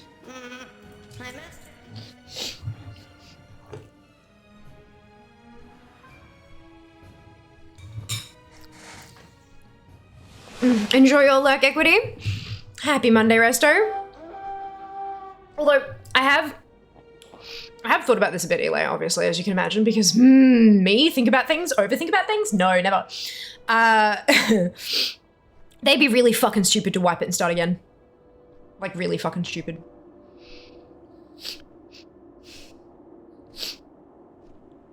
Everything that they've had over the last few years with, like, reinvesting in marketing and getting through the scandals and you know, dealing with the fallout from the lawsuit, which they, you know, rightfully should have bloody fucking dealt with, all that kind of stuff. Going through all of that,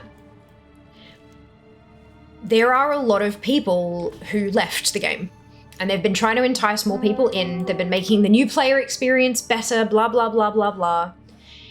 if they wiped it and started again, the number of people who are in my kind of a boat, not in terms of creators, but the number of collectors, if they were faced with, oh, we're going to wipe your collection and start from scratch, they likely wouldn't bother. That would likely be their last straw, where they just kind of go, you know what? This is my sign. I'm leaving the game. I'm finished now. And after all of the work and effort they've been putting into it, they can't do that. It would be the worst business decision I can imagine. There will absolutely be a refreshing. There will be a big movement where it's going to be, right, this is, you know, where we're doing drastic things. The state of the game is going to be changed, blah, blah, blah, but they're not going to start fresh. They can't. I would almost say that they can't. It would just do far too much damage to their numbers as a like, they may draw new people in, sure, but I don't think that they draw more new people in than they would lose old people. Because they'll be drawing in the new people with all their efforts leading up to war, with like leading up to Dragonflight and War Within and Midnight and Last Titan. There are going to be massive, mark my fucking words, there are going to be massive promotional pushes for these expansions. Enormous promotional pushes. Why lose all that hard work by trying to go, oh, yep, this is a new game again? Unless it went free to play, like they tried to do with Overwatch 2 and then all the microtransactions and stuff. I just don't see it. I just don't see that transition being made successfully.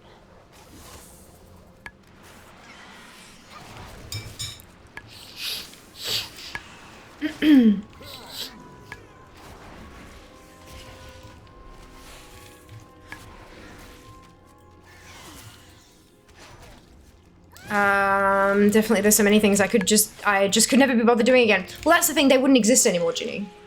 If they were starting from scratch, if it was World of Warcraft 2, those things wouldn't exist anymore for you to go and get. So you wouldn't have to do them again. You'd have to do other shit though. And you'd be starting from scratch. They could hire more than like 3 GMs to deal with bots. That's a very educated statement there, Enigma. How do you know they have 3 staff members and how do you know exactly what it is that they're doing to deal with bots at the moment? Did you see didn't they do a wave of bans just recently? Where was it? How would you recommend that they deal with bots? Beyond all of the technology that they already have, and of course they've had this technology for quite a while, so there are so many people out there who know how to circumvent that technology. Wait, is that inside a rock? I'm inside a rock, good. So they know the behavior patterns that need to be exhibited by the bots to circumvent the detection technology. You ban a character and it immediately creates a new one. Like they immediately create a new character. You ban an account and they immediately get a new account. Like how do you propose that they actually deal with bots beyond what they're already doing? Genuinely, like I would love to know, because there are not very many people in the world who have experience dealing with vast numbers of bots playing games. There are obviously a handful of people in different companies around the world who have this kind of experience, but not a ton. So I'd be fascinated to know what inside knowledge that you have. I mean, obviously, if you can't share that, please don't. I don't want to get you fired or in trouble or any of that kind of shit. But I would love to know what insight that you have that could help Blizzard. Fuck, maybe they've got job openings. It'd be useful. You know, like, of course, Di, of course. I'm glad it made sense. Yeah, but if they have no turnover, then free-to-play will be the only option in the end. What do you mean, no turnover? They're making bucket loads. The game wouldn't still be alive if they weren't making shitloads of money. But it costs them money when you can account, and the faster you ban them, the lower their profits. That's not at all the case. Like, why then would they, total exploitative WoW account actions in December 2023, 270,970. Why would they do that if it was just about profit? Let me grab that source for you. All of these actions were for cheating or exploitation, which primarily result in permanent bans or 6-month suspensions. This number does not include other actions such as those taken on accounts with character name or in-game language violations. We continue to evolve our methods and act against these malicious accounts on a daily basis. So this is classic specifically, but that's still the same. There's the link, that's a blue post. But that's still people paying for the game, so I don't...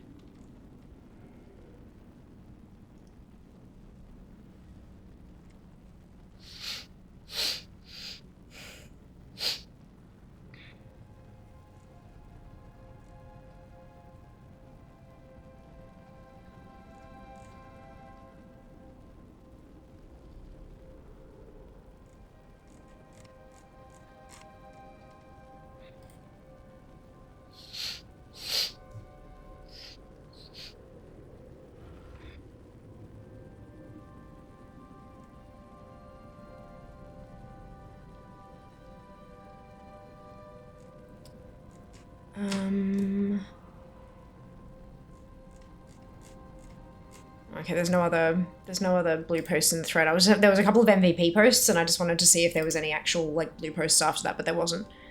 So it's just the one at top. But yeah. How to run the game requires electricity and staff to turn it off and on again. So if an account makes it 2 months, it is paid for itself, and the botters do not care if the account is banned. So they make another one. That's exactly what I'm saying. So okay, so how do you propose that they deal with bots without just banning them, Enigma? How can Blizzard ban them? Like if they just ban it and then they make another one and then they ban it and then make another one, what else can they do? I would love to hear your thoughts on what else can they do to help the bot problem, because as far as I'm aware, this is an issue that has been going on for 19 years and they have consistently been trying to fight it. And just like everyone else on every other platform on the internet, it has been unbelievably difficult to squash it.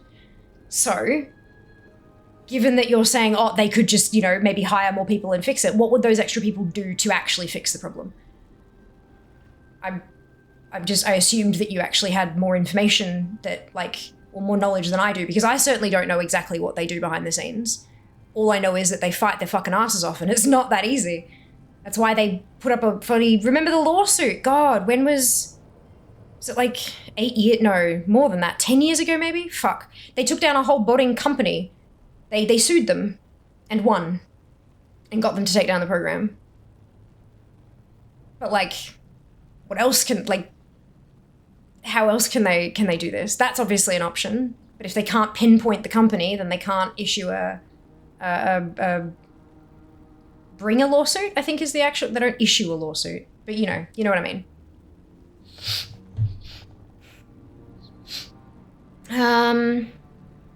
3 GMs wouldn't make a dent. 270k is crazy. It's an insane amount, yeah.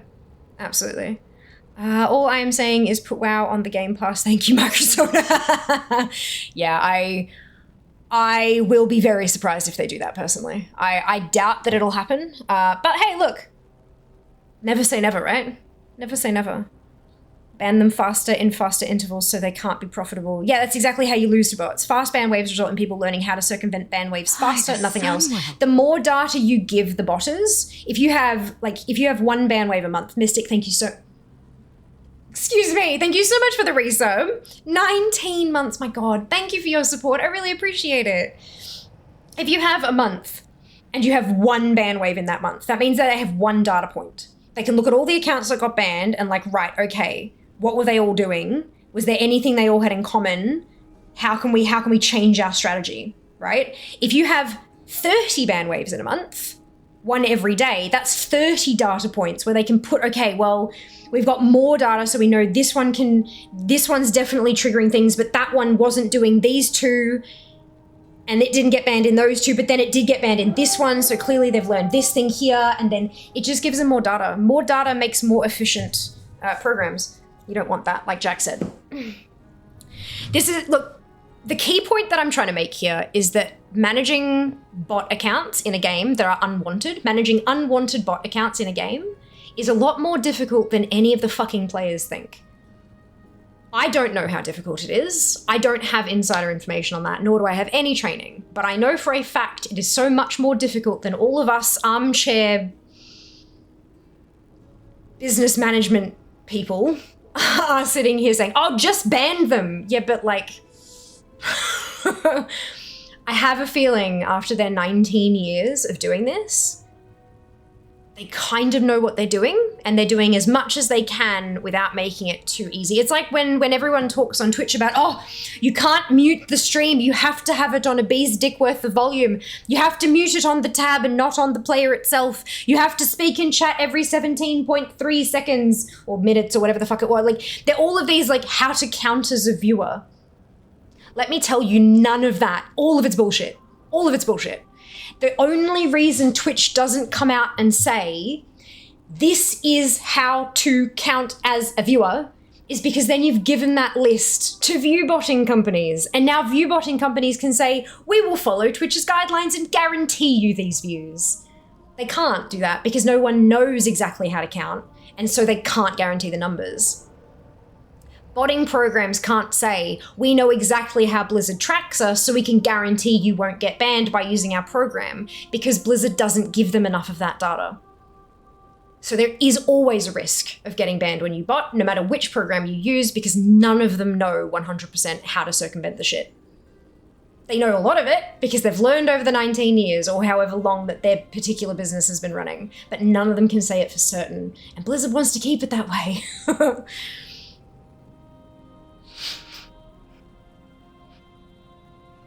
Ban the characters that don't run around in circles jumping in places like VOD.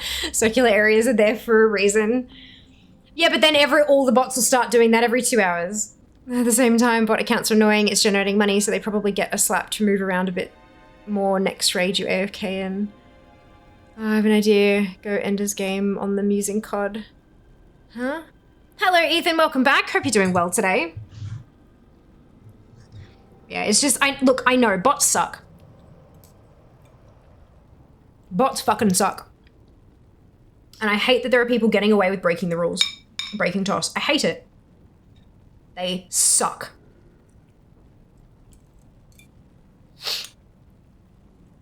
However, it's not Blizzard's fault that they exist. It's lazy humans who want a reward without the effort, and it's enterprising humans who will take money off the lazy humans to give them what they want. It's not Blizzard's fault that there are bots.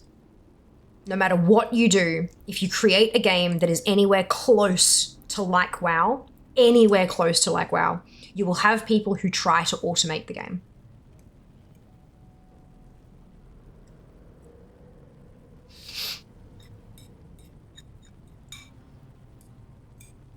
Blizzard probably could do more to fight the bots.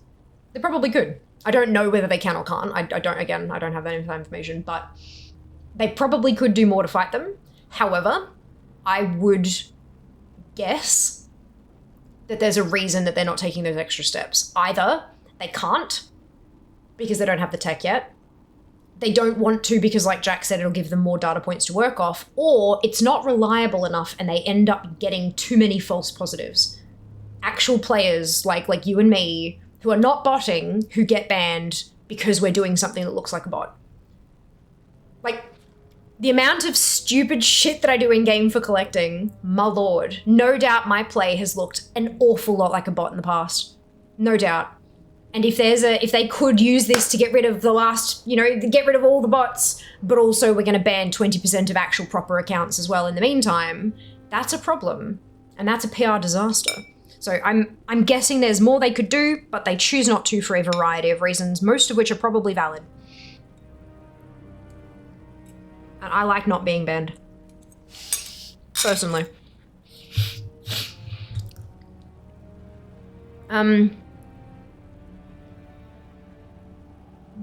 It's easy to criticize, but people are smart. You put up a roadblock and people find a way around it. Absolutely. Absolutely. Twitch could tell them that real users send Twitch $1 every 10 minutes. Which hand does Lucille wave with? Don't know. Right hand. Some of the stuff is so obvious that it hurts though, especially the gold selling through guild banks and stuff like that. Gold selling RMT, that's not bots. That's a bit different. What, hang on, gold selling through guild banks. Can you clarify what you mean by that, Enigma? Hey, oh Bam! Thank you so much for the raid. Welcome on in. Hope you're having a wonderful evening. How was your stream? If you need to go take care of yourself, do the, you know, the self-care after stream stuff and things, please do. Otherwise, we're very happy to have you here. And welcome on in, raiders, if you haven't been here before. I'm Fia. It is so lovely to meet you. And today we are talking all sorts of shit and also, also attempting to farm mounts.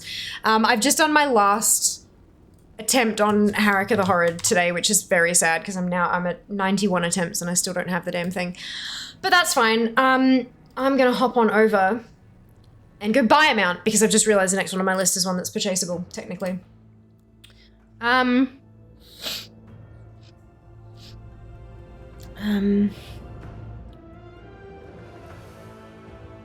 60 70s, dude, because we're at level 70 now. What they do with bots is pretty neat. That one stage they put a rock in the common path of bots and did a mass ban wave. They also plan their ban waves thoroughly enough that it messes with the people who create the bot software. Yeah, look, there's a lot of stuff we just don't see, and there's a lot of stuff they don't tell us, because if they're telling us, they're telling the bot programmers, and they can't afford that information to get to that. Do you know, like it's, yeah, I would love more info as well. Truly, deeply. I would love so much more information about it, but I understand why they don't share it. It's for a very good reason.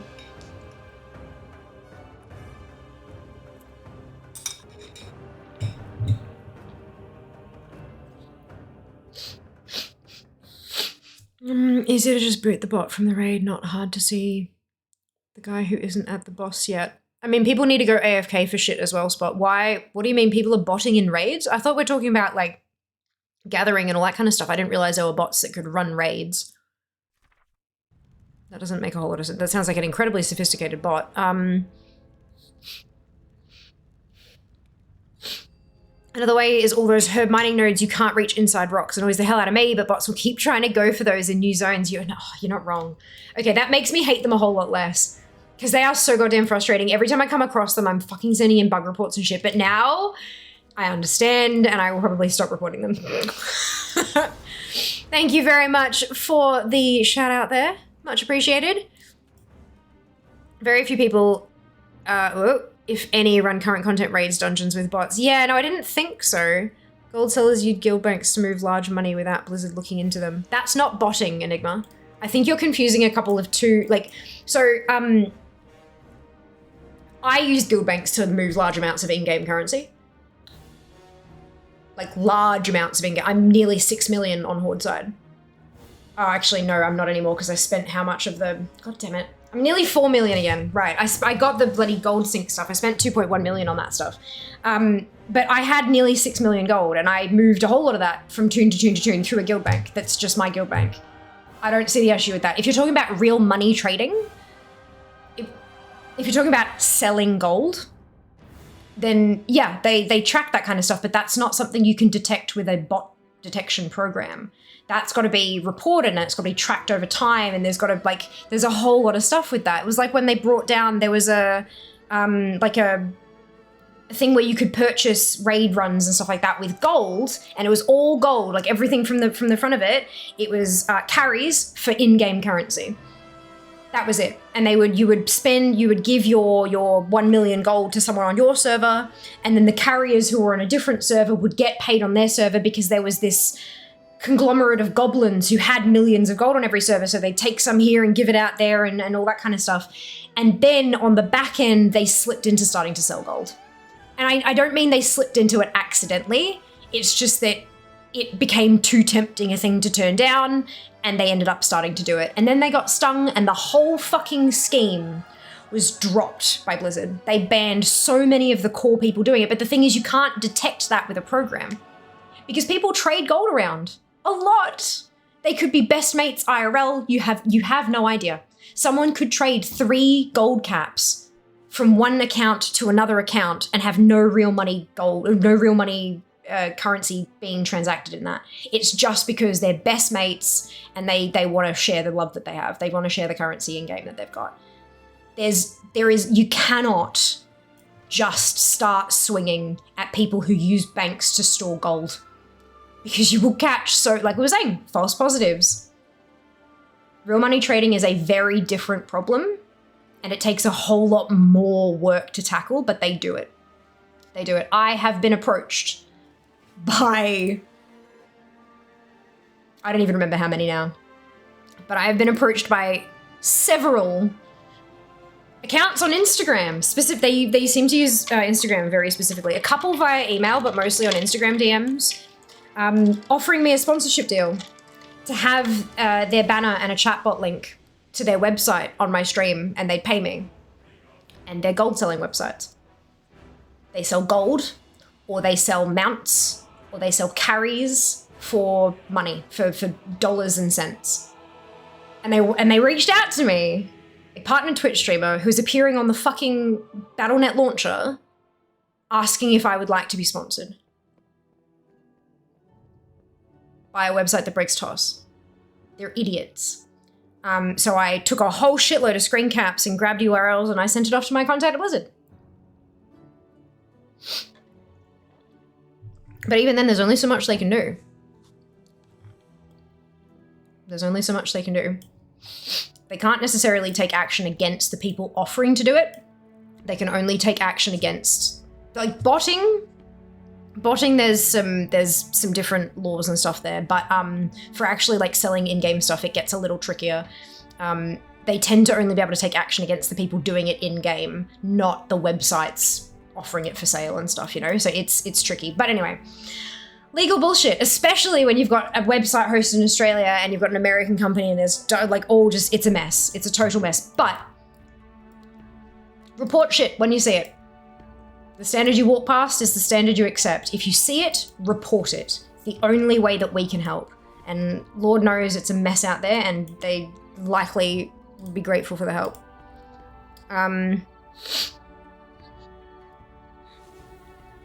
No, not running raids. They join the raid, go AFK, take up a spot in the raid. You cannot join a raid and go AFK the whole raid if you are not a bot. Yes, you can, Spot. You absolutely... Wow, I'm sorry, but that is incredibly ignorant. Right, okay, so let's say I join a raid, I hit okay, I join the group, and then all of a sudden, Jas is in the kitchen and I hear the fire alarm go off. And I go, fuck. And I go out there and it turns out half the fucking kitchen's on fire. Yeah? No electricity is shorted. I'm still logged into the game. I'm still sitting there, but I'm AFK in game. So I'm out there with Jas. I grab the fire extinguisher. I put some stuff out. I check him over because he's got some injuries. And so I go and I get some stuff to clean him up. And we check, like, do we need to go to the hospital? Do we just need to put some cream on you? Like, how far is this thing? Yep. Okay. Look, this is a bit dicey. Everything is fine here. We need to go to the hospital. We jump straight in the car and we go. And I'm still here logged in on the game. I'm not a fucking bot. Fuck you. Like, no. Life happens. Life happens. That's an incredibly narrow worldview. And just because it doesn't happen to you, which is great, I'm very glad to hear that you never get pulled away from your PC for an extended period of time. But just because it doesn't happen to you doesn't mean it doesn't happen. Life happens. This is a video game. It is the lowest priority thing in most people's lives. And so when something happens and they have to drop it and run, they don't bother to go, I'm really quite sorry, but my kitchen's on fire and my best friend is now injured and needs to go to the hospital quite quickly. I'm sorry, I'll have to drop group. Good luck, have fun. Quit the game, log off. Okay, now we can go off to the emergency room. It's just, no. That's not how life works. Oh, Lord. That's funny though. That's funny. Okay, I think we're heading over here, right? Map waypoint. Not map waypoint. I hate the fucking map waypoints. I wish I could turn them off. Tom. That's what I wanted. Okay. Waves to the right hand. I don't know, dude. I came in with the bum raid. Hello, OG. Welcome in. Thank you for joining us. Bots farm the gold, though. Not always. I've never botted. My 6 million gold that I no longer quite have because I'm down to just under 4 million now, I've got that all by myself. Lots and lots of people farm fuckloads of gold without bots. It's possible. In fact, if you've been doing it for a long time, it can be quite easy if you know what to look for and stuff. It's not easy to me, but for some people out there, it's really easy. They spend 10 million and then they just rack another 10 million up the next month kind of thing. Like it's like nothing because they know the tricks of the trade on their server. So what I'm looking for is the Azure Skitterfly. So I need some bits and stuff. Nods in rocks. Nodes in rocks taking personal challenge to see if I can get it. Yeah, I've absolutely tried. You are not wrong. You're not wrong. Banks aren't perfect with fraud. Blizz isn't going to invest huge amounts of money trying to fix it in a game. Yeah, like real life banks aren't perfect. Jack has a point there. Storing gold in a bank, unheard of. Anyone want to be best mates? The bear could use gold captures one time. If they cut off one head, 2 more come back in its place. But alert! I know, just stay away from the kitchen. Well, I was trying to think of the most humorous example as I could, but that was still an actual valid, genuine emergency. But like, yeah, no, Jas is good. He's fine. He doesn't need to be taken to hospital.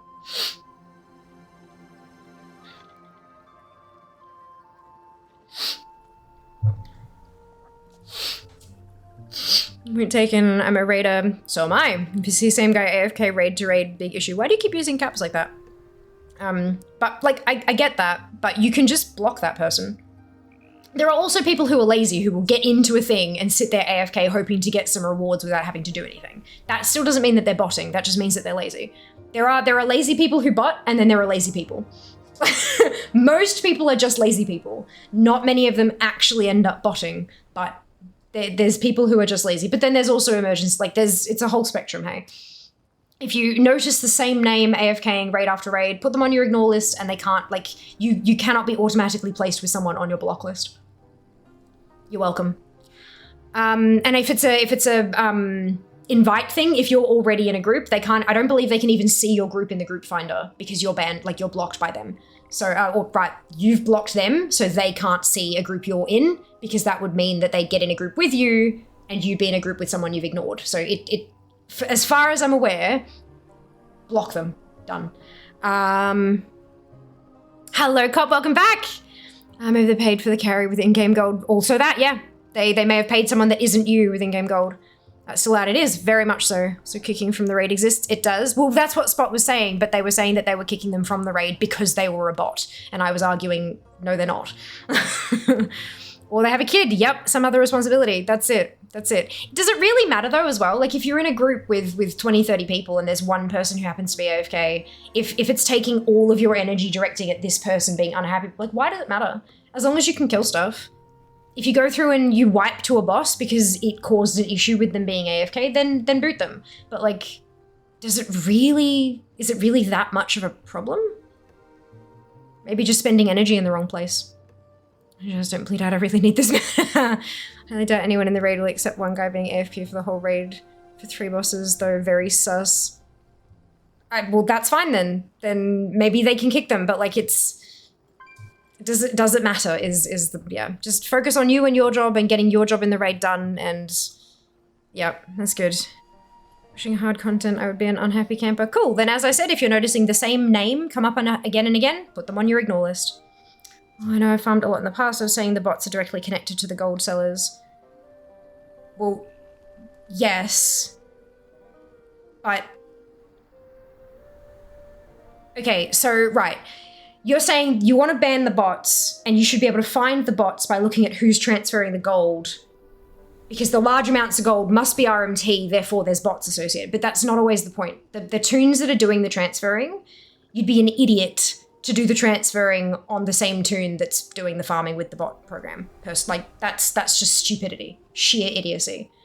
The bots are being banned. The bots are being banned hand over fist. It's just that they are coming back more and more and more with better algorithms to better avoid Blizzard's detection, all that kind of shit.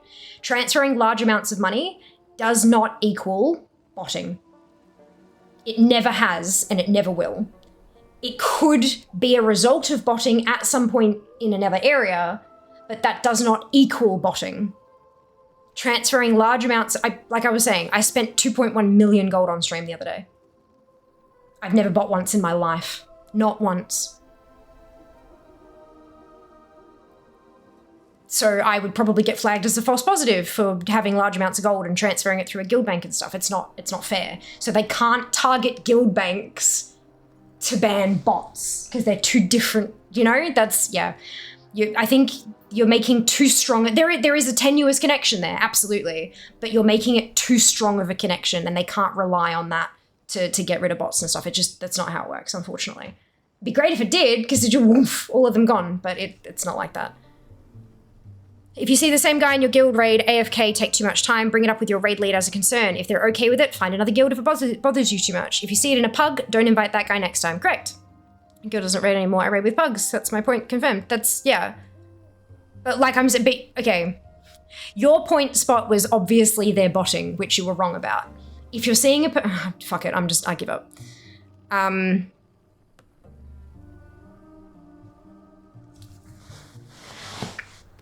Yeah, AFKing is not running a bot, correct.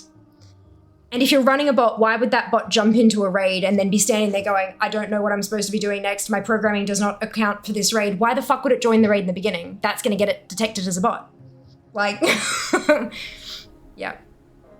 I talked about a volunteer firefighter. I have a macro I use if we get call out, because when it happens, I'll just run away from PC no matter what. As you said, real life is always priority. That's it, Cop. Absolutely. That is so considerate of you that you have a macro that you use. That is incredibly considerate. I guess, like, for the vast majority of it, because it's something that can happen quite regularly with you, there's a reason to, but like for me, the kitchen being on fire, I'd like to think I don't need a fucking macro for that.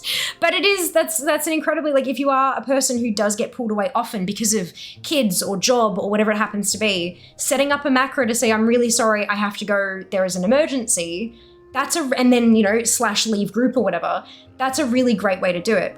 I didn't even think of that, Cop, good job. If it's not talking back, then it might not be a robot. They might just not speak your fucking language. Like, yeah, exactly. If they don't speak your language, or they're AFK because of the emergencies we were discussing before. Yeah, we're going in circles now. Yeah, not everyone talks in raids. I don't speak in raids. Like, I don't. You're trying to convince us that this person is a bot, Spot, but you're not gonna. You're just not going to. There are so many other explanations that are far more likely that could explain the circumstances you're describing. And bot is like the least likely. It kind of feels like maybe there's just this latching onto this boogeyman that you don't like. And so, oh, it must be a bot because bots should be banned and I hate bots. But it's not. It's just not the thing. It's just not the thing. Oh, no, that's not what I wanted to press. I wanted to push this one. Whoopsie.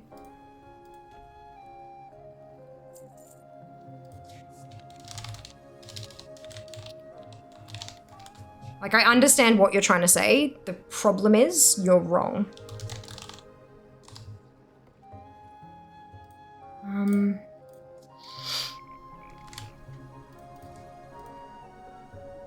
If you find anything exotic, yeah, we don't agree, Spot.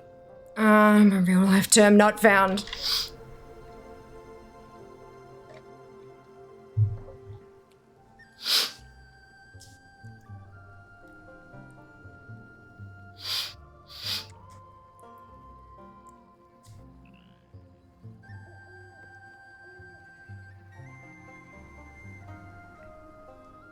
Never said about talking. Well, I read it specifically from your thing, like yelling. It says, if it is not talking in caps, back then it is in caps, a robot in caps, Spot, at 8:38 PM on my screen. I'm reading your words verbatim back to you, mate. And bewildered, yeah. I died at the keyboard. Well, that's not very nice of you. Again, children, emergencies, work call out, a phone call that happens to be super important. There are countless. Dude, take a breath. It's a video game. Like, I also would like to, so if someone is AFK in my raid, then they're botting to get loot. I think the core of the issue here, Spot, is that you've misunderstood what the phrase botting actually means. And that's okay, like it's been thrown around so much just to mean like player doing thing I don't like. So it would make sense that you don't understand what the phrase botting is. It also could be, there might be a language barrier or something like that as well. I don't fucking know. So botting, what botting actually means is that you go and you get from wherever, it could be a friend or the internet or whatever, you get a program. You've got your World of Warcraft program, and then you have your botting program. And you log into your character and you put in some settings and some information into your botting program, and then that hooks into your toon and it makes it do stuff. It, like the program says run, and it goes run, run, run, run, run. It goes mine, and it mine, run, mine, mount up, whoop, fly, land, mine, dun, dun, dun, dun. That is what botting is. It is a program that is feeding instructions through to a game. If the instruction is join raid, sit, sit, sit, sit, sit, then it's a shit program. Like, no other way to explain. That is a terrible program. AFKing is absolutely something that they might be doing. 100%. Joining a raid and AFKing in the hopes of getting loot? Sure, absolutely. 100%. Botting? No. That's not botting. My guild still call me Bernie because I had to AFK on our first kill of Razageth because a kid— oh no! Died instantly, became a weekend at Bernie's meme. Oh, Din. Oh my god. So comment on the big boosting group that got caught. I used to boost for Nova and even stream for them for a while. I was rather involved with them and made close to a meal with them. Jesus. Was surprised to hear they were doing— yeah. It was only, like, it was such a teeny tiny, like, the people all at the tippity top, and they kept a really good lock on it until, like, one kind of thing got out and it just went to hell. It was not everybody in the thing at all, by a long shot. It was very, very limited. Let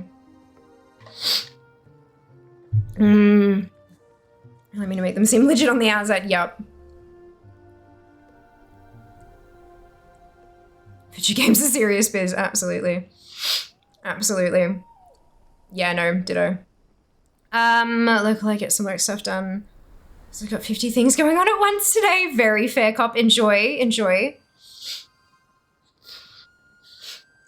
Oh my goodness. Right, okay. So let me actually check the mailbox this time. I always forget to check the mailbox when I buy stuff as oh, for God's sake. As a what's-he doober. Good day to you. Okay. Where? There it is. Keep the wind.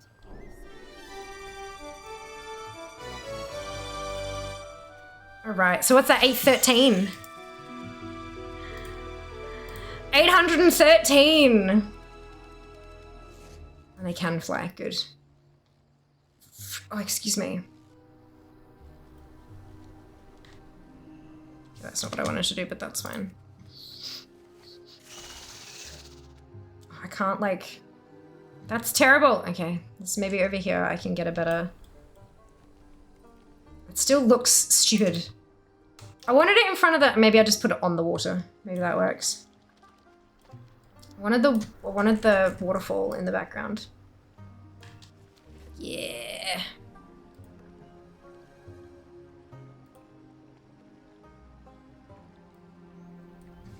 And then we save.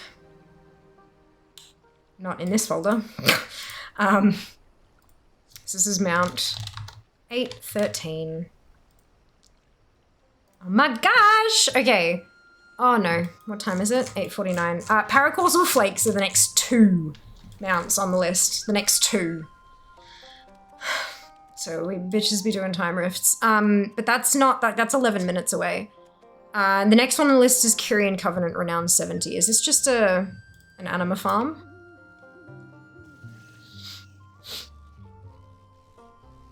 Very fair, Elo. Very fair. I think that specialist fancy also, is it? Let's have a look. I can't.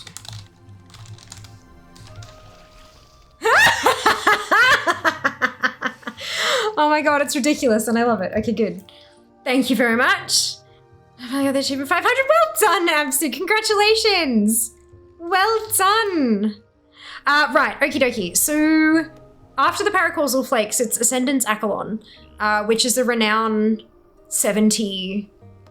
And you gotta get, it's 7,500 anima, which is a fair bit.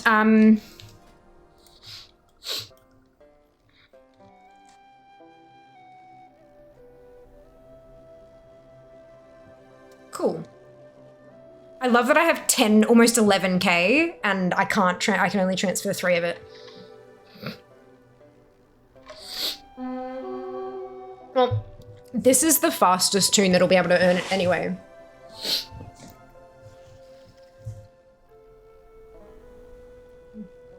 This is the fastest tune that'll be able to earn it anyway. I'm thinking I might actually move my Hearthstone for Fear to Thaldraszus because, to do the time rifts, because I don't need any more super blooms or anything like that anymore. The only thing I need on this tune from Central Encampment, from Emerald Dream, is the World Boss, which is once a week, and flying there once a week is really not that difficult. So maybe I should set my hearth around here somewhere.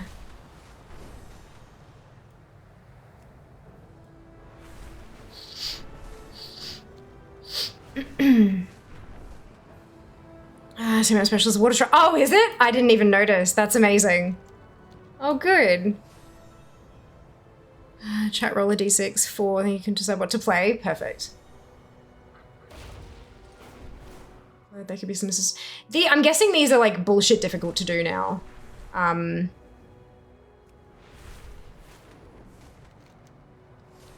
Now that like no one does them anymore? Question mark.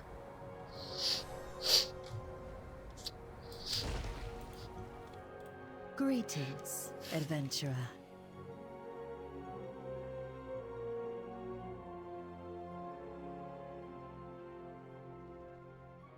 I will be here. Group founder yourself. Ah, okay, good news to my first 21. Well done, Noji. Congratulations. That's awesome. That's amazing. Okay, so there's no, I know there's no, what's it down here? Where's the closest?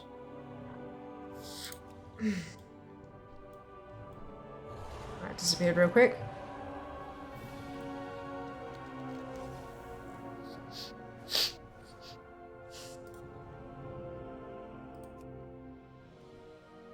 Is it actually in... I guess I don't need to change it then because I can just port back.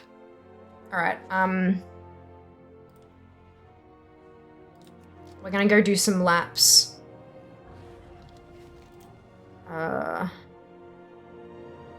Hey Siri, set a timer for 6.5 minutes.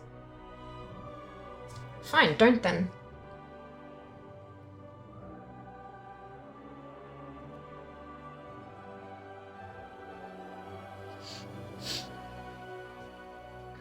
Cool, and when that finishes, I'll come back and do the thing, and then we can go for 6.5 minutes, farm some anima.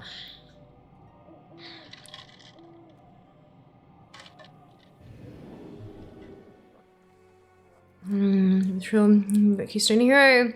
Which one oh, brilliant! That is so awesome, OG. I'm so happy for you. That's wonderful news.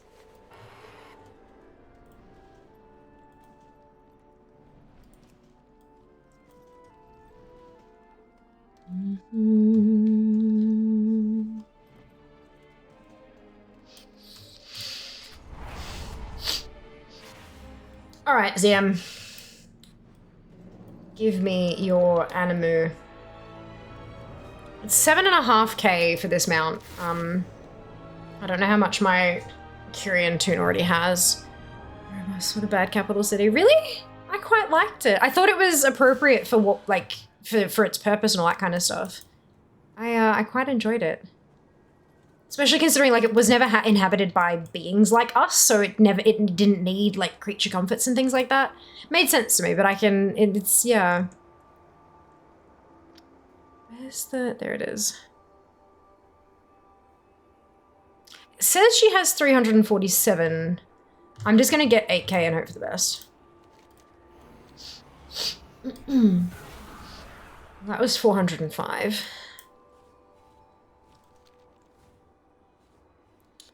Sure, just hated this entire aspect. Oh, I'm sorry to hear that.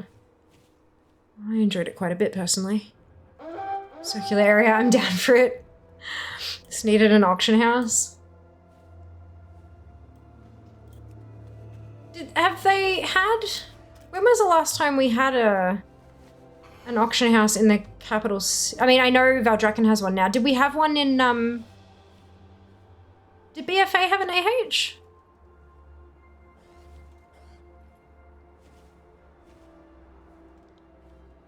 When was the... Erebos itself was fine, the zones just felt a little disconnected. Oh, they were very much disconnected. I can 100% agree with that wholeheartedly. I didn't mind that, but they were very, yeah. I mean, literally went through portals to, you know what I mean? Yeah. More mailboxes, zones just felt a little disconnected. The engineer fixes these issues. BFA didn't either, only for engineers. Yeah, because that was what I was going to say. Like, vast majority of our capital cities back, like going back through expansions, they've only had AHs for engineers. Why would Erebos be any different, kind of thing?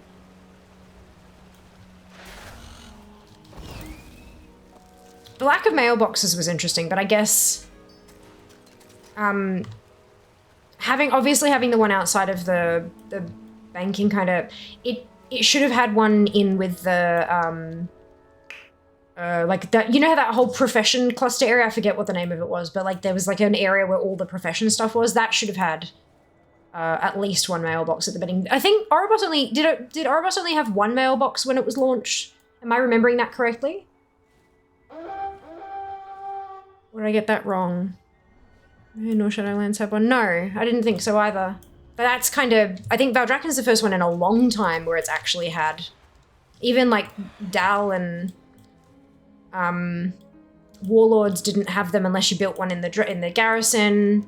Like, you know, that's kind of consistent going back through the ages that we don't really get them. I think the only reason we've got one in Valdrakken is because people have bloody longboys now, so they kind of figure, yeah, fuck it. But also, you know, Horde of Gold dragons kind of makes sense. Erebos floating above the full connected zones. I'd like the world more, to be honest. Ah, that's an interesting concept. That would have been really cool, actually. Yeah, agreed. Look, if AH has been my issue every X-Pack, lol. It gives you a reason to go back to the main capital city, and I get that. It is frustrating for a lot of people, but yeah, it's, I understand why they do it. That doesn't, like, there's a reason, doesn't necessarily make it a good reason, you know? When they added a second one later, yeah, it had two, one was outside, nowhere near everything. Ah, okay, that's, yeah, it's a bit unfortunate.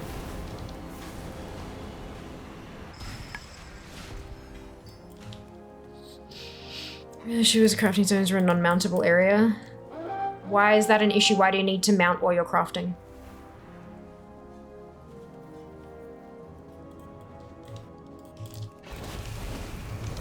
AHs have always been rare. I'm not entirely sure why they limited it for so long. I'm sure they had a reason, but as I said, potentially not a particularly good reason. All the shapes thing is what you're after. Hey Scarlet, I feel like having to go back to Stormwind really took me out of the X-Packs though. Yeah, I wonder what the reasoning behind that was. I wonder if they'll ever tell us. Because I mean, I know that there are some things that they just won't talk about because it's, you know, design choices and blah blah, which can sometimes be a little bit whatever, but you know, keeping them quiet from competitors and whatnot, I get that, but I would be interested to learn why certain design choices were made, like making auction houses a little more rare. Maybe it was like the explanation around how those objects got shipped all over the world. There just wasn't a good way to a good way to explain how that happened quickly and easily. And now we have more magic. I don't know. Clearly, I'm not a designer.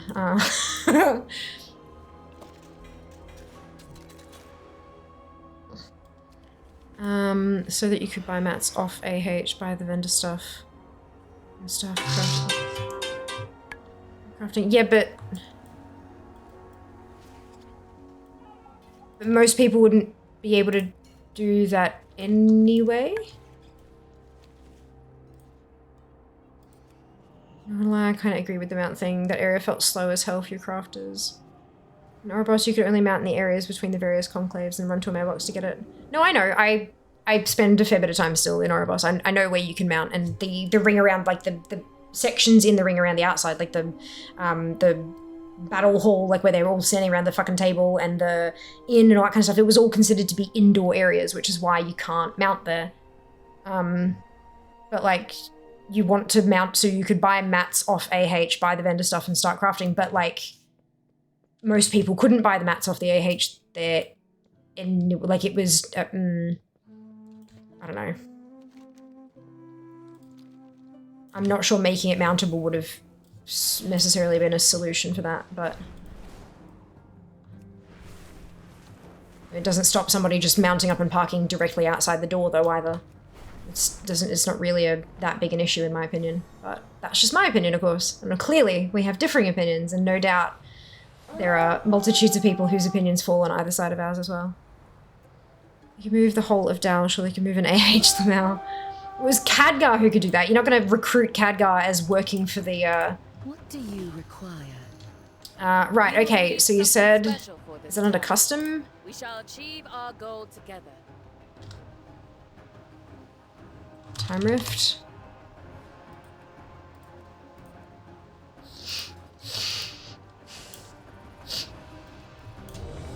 Okay, cool. So there are 3 of us. I did report in, didn't I? I protect the sands of time. Oh, I changed, right. A powerful foe before us. Defeat it. Let me confer with my sources. No. Thank you very much, Pam. Welcome one in. Thank you for the raid again. What do I have to do? Sent home. Oh, there's a... Oh, I see.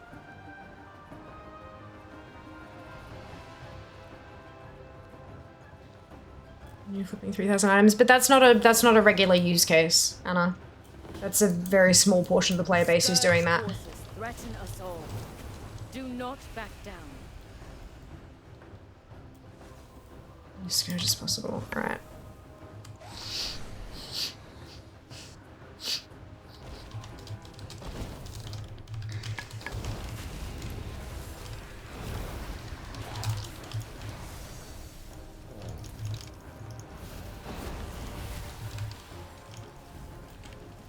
I just wanted to engineer very handy cities without AHs. Yeah, quick, I need an AH stat, right? Could you imagine? Oh my god. That'd be fantastic.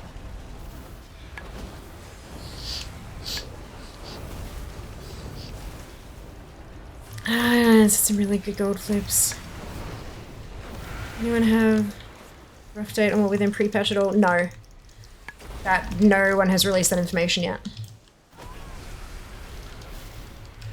The information you've got is unfortunately the information we've got. Come back here at once. Although given that they've got the whole roadmap, there's the word, and how they've been super good with the roadmap this year, I would expect that we'll have a date probably not too far away. I think we'll get the alpha before we get the date. I think the alpha will drop and we still won't have a date announcement just yet. But I don't think it'll be a super duper long time before we get it.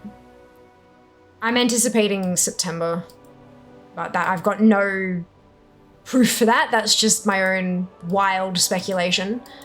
But I'm anticipating and kind of hoping for September.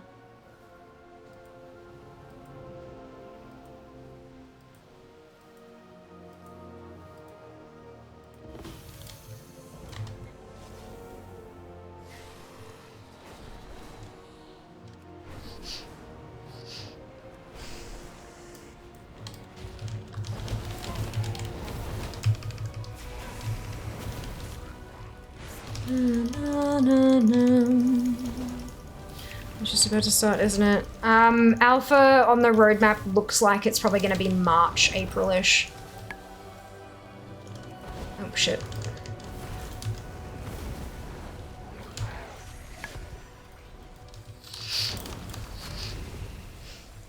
Probably more March than April, actually.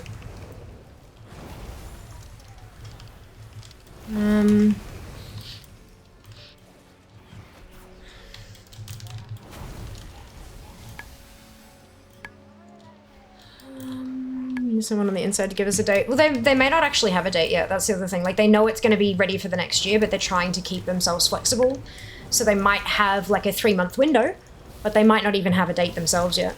And they're just leaving it open so that they can get through the alpha, start on the beta, and then have a better idea of it, and then kind of lock it down from there. But we know it's going to happen on or before December 31st, don't we? So that's the most accurate info we've got.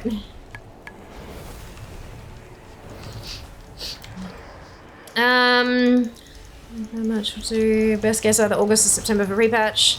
I mean, for the beta, game won't be out till 4. Yeah, content this expansion's been super good compared to the last 2 expansions. It's been super well paced, I think. They've been learning a lot over the last 5 years or so. I mean, they've been learning a lot for the entire time that they've been making the game, of course, but like, they've certainly been learning a fair bit in recent years. They've been trying a lot of new things and learning a lot from those new things, which I'm so excited to see. I just can't wait to see what it all kind of builds to, you know?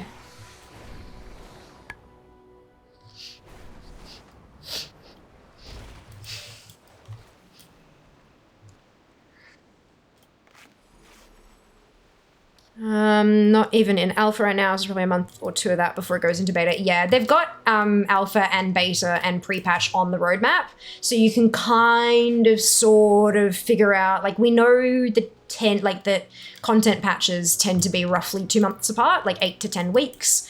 So you can kind of count 8 to 10 weeks and then count another 8 to 10 weeks and then count it. So you can, there are definitely parts that you can see, but of course, all of that is subject to change as things go really well or not go so well, or, you know, that's the one thing that, like, Blizzard don't tend to suffer from project creep too much, which is good. So they know what they're trying to develop. But if they try something and it works really well and they go, oh, well shit, we don't actually have to reiterate that too much, so we can move the rest of the timeline up. But then something else could go, oh yeah, okay, that did not go as well as we hoped. Let's put a whole bunch of changes in and let's see how that rolls, and so that pushes it out. You know, there's a whole bunch of... too many levers. Too many levers. Fascinating process though, my lord. My basis is on the new gold sink later. They put in her supplies only around to the end of August. Perfect timing for pre-patch in September. No! See, no, everything else has been removed with a pre-patch though, which means that pre-patch would drop end of August. I see we have a powerful foe before us. I don't want that. I want that to be launched, but we'll see. Or maybe it'll be like we've had a couple of phases of pre-patches lately as well. Rather than having a pre-patch and then launch, we've had like phase 1 and then phase 2 and then launch. So maybe end of August is like phase 2 of the pre-patch or something. It's, yeah, we don't know. We don't know. Lots of little hints, but no confirmations. Wild speculation. So assuming end of August date is pre-patched, yeah. That's what I would assume as well. 11:05 content update on the roadmap shares the time of the 20th anniversary. We're hopeful it's before November. Oh, it will most certainly be before November. I'm just hoping, and that's why, because if that's on November, right? That should mean the launch won't be in October, which means that pre-patch can't be in September. Launch has to be in September. You know, like this is where I'm coming from. You can't have a pre-patch that's like the same day as the, yeah. I'm still convinced launch is early to mid-September.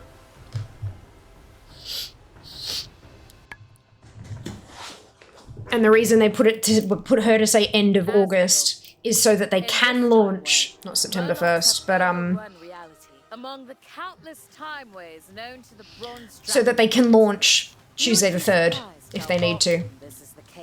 If they can, they have the freedom to launch September 3rd, but they could push it back as far as 17th if they want.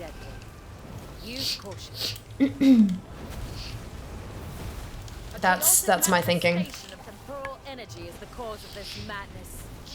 Steel yourselves for battle. They will not launch it mid to late October. They won't.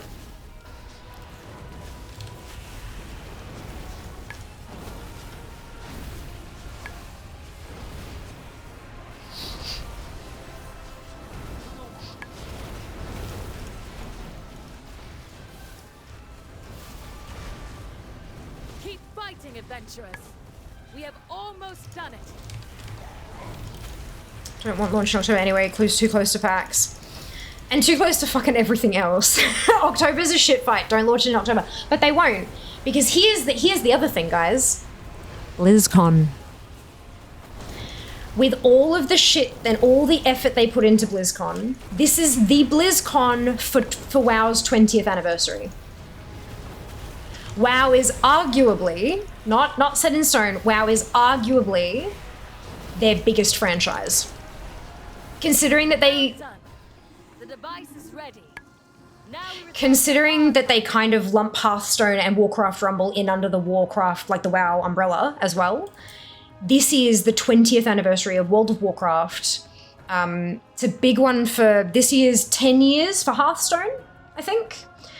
And it'll be a year of Warcraft Rumble as well. This is a big BlizzCon for WoW. A big fucking BlizzCon for Warcraft.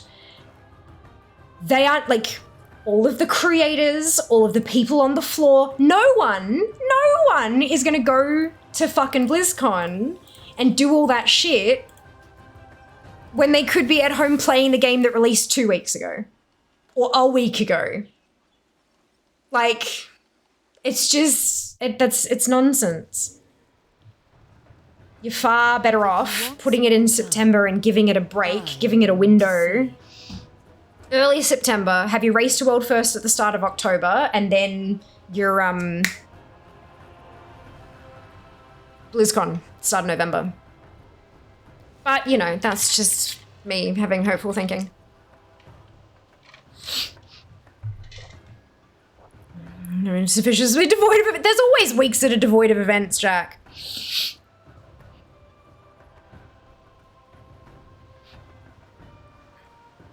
I think they have been pushing more and more for a December launch, but that's just my... Why do you say that, OG? I'm curious, because all the evidence I'm seeing is saying apps are goddamn fucking lootly not for December, so I'm curious to see what you're seeing and how it differs from what I'm seeing. There is much to do. Feels like a Wrath-like timeline for launch. Don't know what that means, Anna. You'll probably need to... I was elbow deep in university when Wrath came out. I was not paying attention to any of this crap back then. I was playing, but I wasn't paying attention to launch times and things like that. Family believe Shadowlands lots of fiascos. Family scared them about launches. BFA and Legion were both August releases and Shadowlands happened. Yeah. I want to make sure shit is out on time. Is it even a contest at this point in time? Well, race to world first. I mean, considering the amount of money they've probably made off... Oh, you mean like who the breadwinner is. Look, I'm not necessarily talking about money made from a particular... I'm guessing you mean like WoW is arguably their biggest IP kind of thing. I'm not necessarily talking about money made, but obviously there is that to be said for money as well. But I'm more talking about the pull to the event, like how, like if you got everyone in the BlizzCon hall to line up according to why they're there, like which game they're there for. You've got Overwatch, you got Diablo, you got StarCraft, you got Warcraft, blah blah. Like, I reckon the majority of people, maybe not more than 50%, but the largest gathering of people would be at the WoW point of data. My guess would be, but that, like, now that we have a new Diablo game and Overwatch 2 is really kind of like, I mean, they're in season 8 now and stuff, like there is definitely a player base there for it. I'm just not sure, because I'm not as deep in those communities, I don't know how big the player bases are. Nor do I don't really know how big the WoW player base is either, but it always has seemed to me, from an outsider's perspective, that so much of what they do at BlizzCon is WoW focused. They've got the Dark Moon Fair as a whole bloody thing. And like, I mean, I know they've got arenas and stuff like that, but so much of the come and chill and hang out has always been based around WoW concepts and things. But I've never been to BlizzCon, so I don't know what it's like in the hall. I can only tell you what it's like watching from afar, you know? Look, maybe this year. I can't afford that. Not happening. I mean, considering the amount of money they've probably made off WoW over the last 20 years, Wrath was released November 08. Right, yeah, I don't think that they'll release it in November. Were they doing... They were doing BlizzCon back then, weren't they? Maybe? I know they had like the 20... like... I don't know. Let's find out! BlizzCon... 2005, yeah, so they definitely did that. Was it still...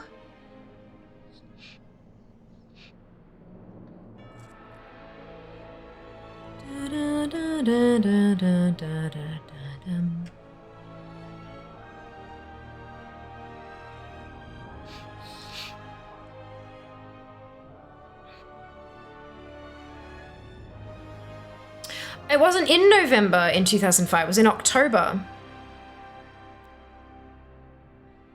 Interesting. And then 08, it was again in October. So BlizzCon was October 10, 11 in 2008, and then they released Wrath like a month later. So yeah, there's a good month between, do you know what I mean? That's what I'm saying. I don't think that they'd release a game too close to BlizzCon. Firstly, because it's all hands on deck planning for BlizzCon and getting all of that stuff ready to present and all that kind of stuff. But then also, you don't want to have something go wrong with a brand new game and have to pull all these people away from this massive big thing that they love attending every year to go and fix shit that's broken. You know, it's, yeah. I do not think that they'll release it in November. I do not. I think the amount of money they've probably made off last year's Heroes of the Storm. Yeah, poor Heroes. Poor Heroes. They've really got a lot of work to salvage D4. It doesn't seem that way, honestly. I mean, there's a lot of people who are unhappy about it and have stopped playing, but from the people who are still playing, they still love the thing.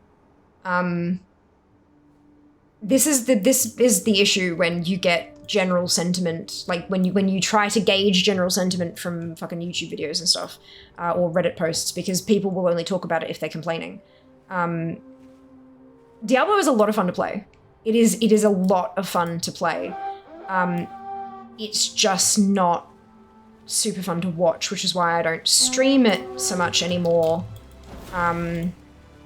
Because my viewer numbers tank, because it's not fun to watch. But it's very fun to play. Very fun to play.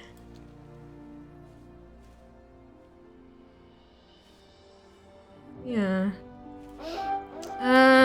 Because expansions have been coming out later and later for a few years now. If that track sticks, we're in for December release. Right, okay, so what I would say in response to that, OG, you've seen the roadmap, I assume. If you haven't, let me drop a link in chat here. So the roadmap there, you've got Seeds of Renewal 10.2.5 Winter, then you've got 10.2.6 with the Skull and Crossbones. You've got Season 4 that doesn't have it's not a patch because it's going to drop somewhere halfway through to 10.2.5, and then you've got 10.2.7, and both of those are like side by side with spring in the middle.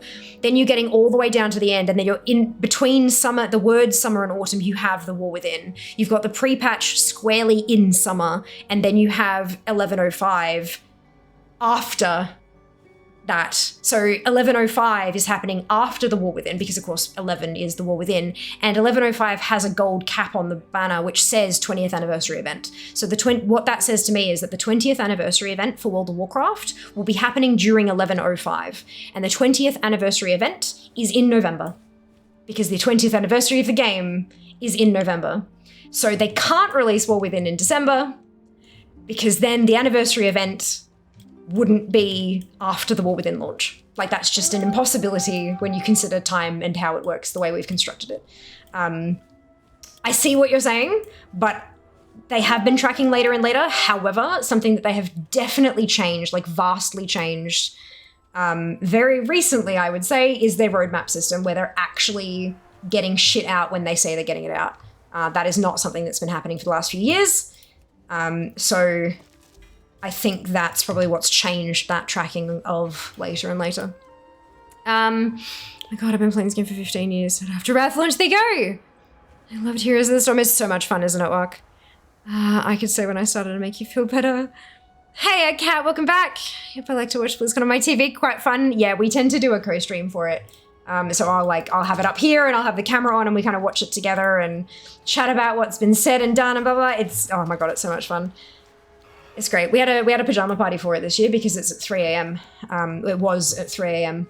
And I was tired. I'm like, nah, fuck this. So I just, yeah, pajama party. It worked well. I liked it. December is also decidedly not fall 2024. Yeah. Yeah. That is a thing. For sure. Stopped playing them with RL money after they started coming out with tokens. Yas. If you released the last 2 expansions, both have been getting closer and closer to December. I just think we're going to get a December launch. I disagree. If they have to delay it, then maybe. But I do not think that they're aiming for a December launch at all. And I honestly do not think that they'll have to delay it either, given how solidly they've been working. Like, they had a whole ass year worth of roadmap that they have managed to stick to bang on. If they then somehow flub that for a launch, that'll be very interesting to see why. Like what has happened there. Yeah, I very much respectfully disagree. I doubt that we're getting a December launch. I think the December 31st, 2024 on or before date is simply legal bullshit, just to make sure that, like, you know, no one has their hands on the launch date just yet, and it's like, at least, you know, we know we're getting it this year kind of thing. I don't think that's indicative of anything. I'm pretty sure that's what they did with Dragonflight as well, or did they say? I can't remember. Yeah. But yeah, Shadowlands was a fiasco. It was delayed. That's not a fair comparison. I agree. Yeah. Shadowlands was a whole shit fight. So what I would probably recommend is looking at the original launch date for Shadowlands and taking that into account when making your calculations.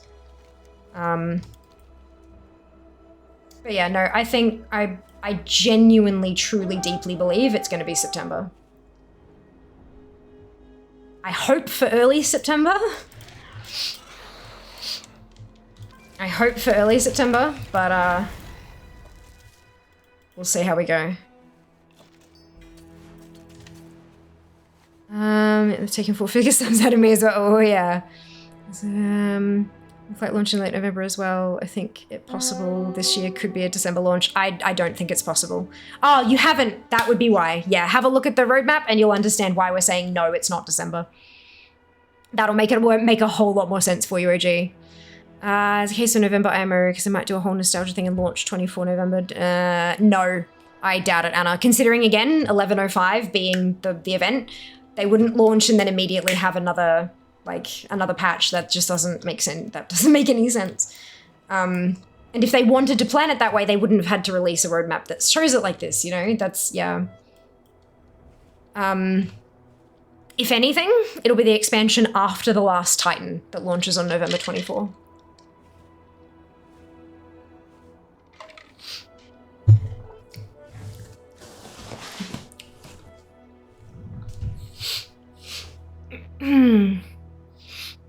We got the thing mapped out. Yep, they did it for 2023 as well. They had this same kind of, not the same one, obviously, but they had the same system for 2023 as well, and they fucking stuck to it.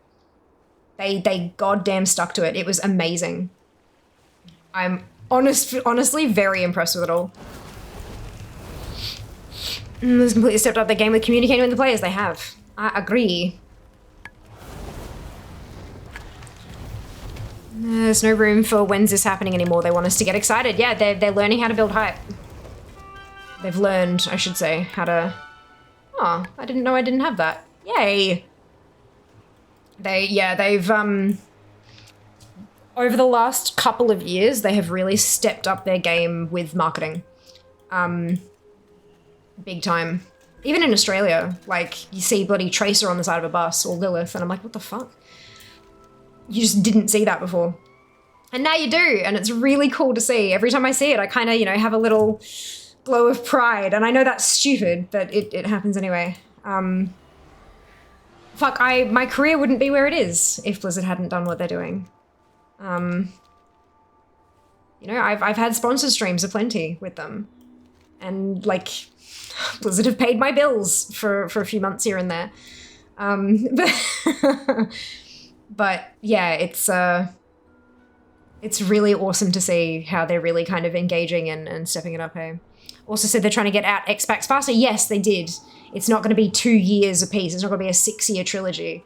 I think there was one of the, they're not speeding it up vastly. It's not like an X-Pack a year, but I believe that one of the interviews, somebody said, I can't remember where it was, I'm so sorry, but I'm pretty sure I read it on Wowhead and like followed the link from there, saying that they're planning on having the trilogy done in a 5-year period. So that would suggest like, you know, a year and a half, like 18 to 20 months kind of thing per X-Pack rather than 24.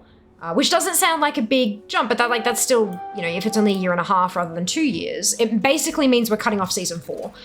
We just have like season 1, 2, 3, next X-Pack kind of thing.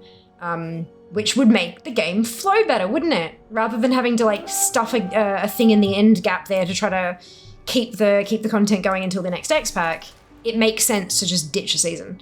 At least it does to me. Yeah, but we'll see. We'll see. The best made plans are still only plans. They're not dones. Wait, so are you saying War Within not released until 2024 December confirmed? No. Didn't listen to much of that, did you, Spot? Definitely right. Damn, I wish I would have seen the roadmap sooner before opening. No, don't be silly, OG. Don't be silly. Yeah, it's worth keeping up to date on some of this shit if you're like a quote-unquote hardcore player. Because these conversations, they come up all the damn time. So feels good to stay informed. I'm hoping they do release it in August. Really? August. I feel like... I don't know, I feel like it might be a bit... I mean, maybe pre-patch in August. But I don't know. I feel like that might be even a little early. I'm not sure. So, right. Seeds of Renewal, 10.25, is coming out on January 17th in Australia. I know it's Jan 16th on all the official shit, but it's more like the servers will come up with 10.25 live on January 17th on a Wednesday. So Jan 17 is Seeds of Renewal, which means when did we get what's it?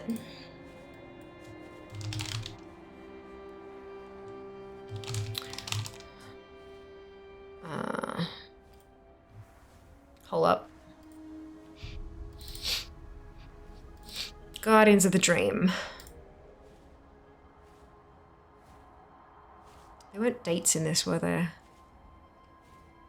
Oh no, there were. No, they weren't. Fuck me. Is it 8th of November? Yeah, 8th of November. So you got 1, 2, 3, 4, 5, 6, 7, 8, 9, 10 weeks. Between 10.2 and 10.25. Then you've got a 10.26. We don't know what it is, but we can sort of, I reckon probably 8 to 10, right? So 1, 2, 3, 4, 5, 6, 7, 8. So we're looking March 13th for 10.26. Then you got 10.27. 1, 2, 3, 4, 5, 6, 7, 8. So we're looking at 8th of May for 10.27's launch. Let's say that one also goes for 8 weeks. Until we get to 11.01, which is pre-patch. So 1, 2, 3, 4, 5, 6, 7, 8, which puts us at the 3rd of July, which would mean a July pre-patch. Let's say pre-patch goes for 8 weeks. 1, 2, 3, 4, 5, 6, 7, 8. Puts us at August 28th for launch. But is that what's her face talk, like she said end of August is when her stuff is going away. So like maybe I would say August 28th is probably the earliest. This is all wild speculation. None of this has any basis in fact. Wild speculation. Earliest launch date, August 28th. So still August, but late August. It's 10 weeks. So this is when we're getting 10 to 5. 1, 2, 3, 4, 5, 6, 7, 8, 9, 10. So we would get 10 to 6 on the 27th of March. 1, 2, 3, 4, 5, 6, 7, 8, 9, 10. That's the 5th of June for 10 to 7. 1, 2, 3, 4, 5, 6, 7, 8, 9, 10. Puts us at the 14th of August for pre-patch. 1, 2, 3, 4, 5, 6, 7, 8, 9, 10. Puts us at October 23rd for launch, which I sincerely doubt will happen. I sincerely doubt that that's going to happen because of the proximity. Like, that's November. That's maximum 2 weeks until BlizzCon. I do not see that happening. I simply don't see it happening. So this is why I'm assuming, so somewhere midway between, you've got your 28th of August and October 23rd. Like, I honest to goodness think we're landing in September. I honest to goodness think we're landing in September, because that puts us at maybe 10 to 5 is 10 weeks, but 10 to 6 is 8. And then maybe 10 to 7 is 8 as well. And then pre-patch, maybe that's 8 or 10, or like, do you know, there's flexibility in there, but that's a whole bloody month and a half of potential landing spots. But that's the big block of time in which I believe it. That's why I keep thinking September is where it's going to land. Because that way you only have to pull like 1 week from this patch and 1 week from that patch and 1 week from here. And then pre-patch is probably not going to be 2.5 months. It's probably going to be more like 6 weeks. And so you pull a bunch of weeks out of there and you end up landing in September. BlizzCon PJ Party was so much fun. I enjoyed it very much, absolutely. December, I want it now. We're going to release it the same week as Final Fantasy's new X-Pack.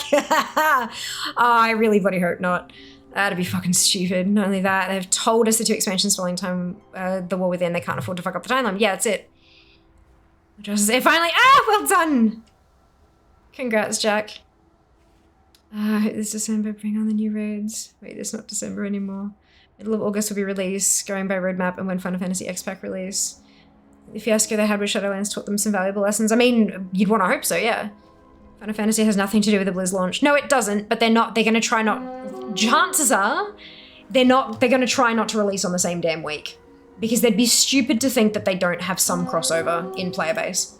And they want to make sure that their player bases can play both things and give both of them money and all that kind of thing.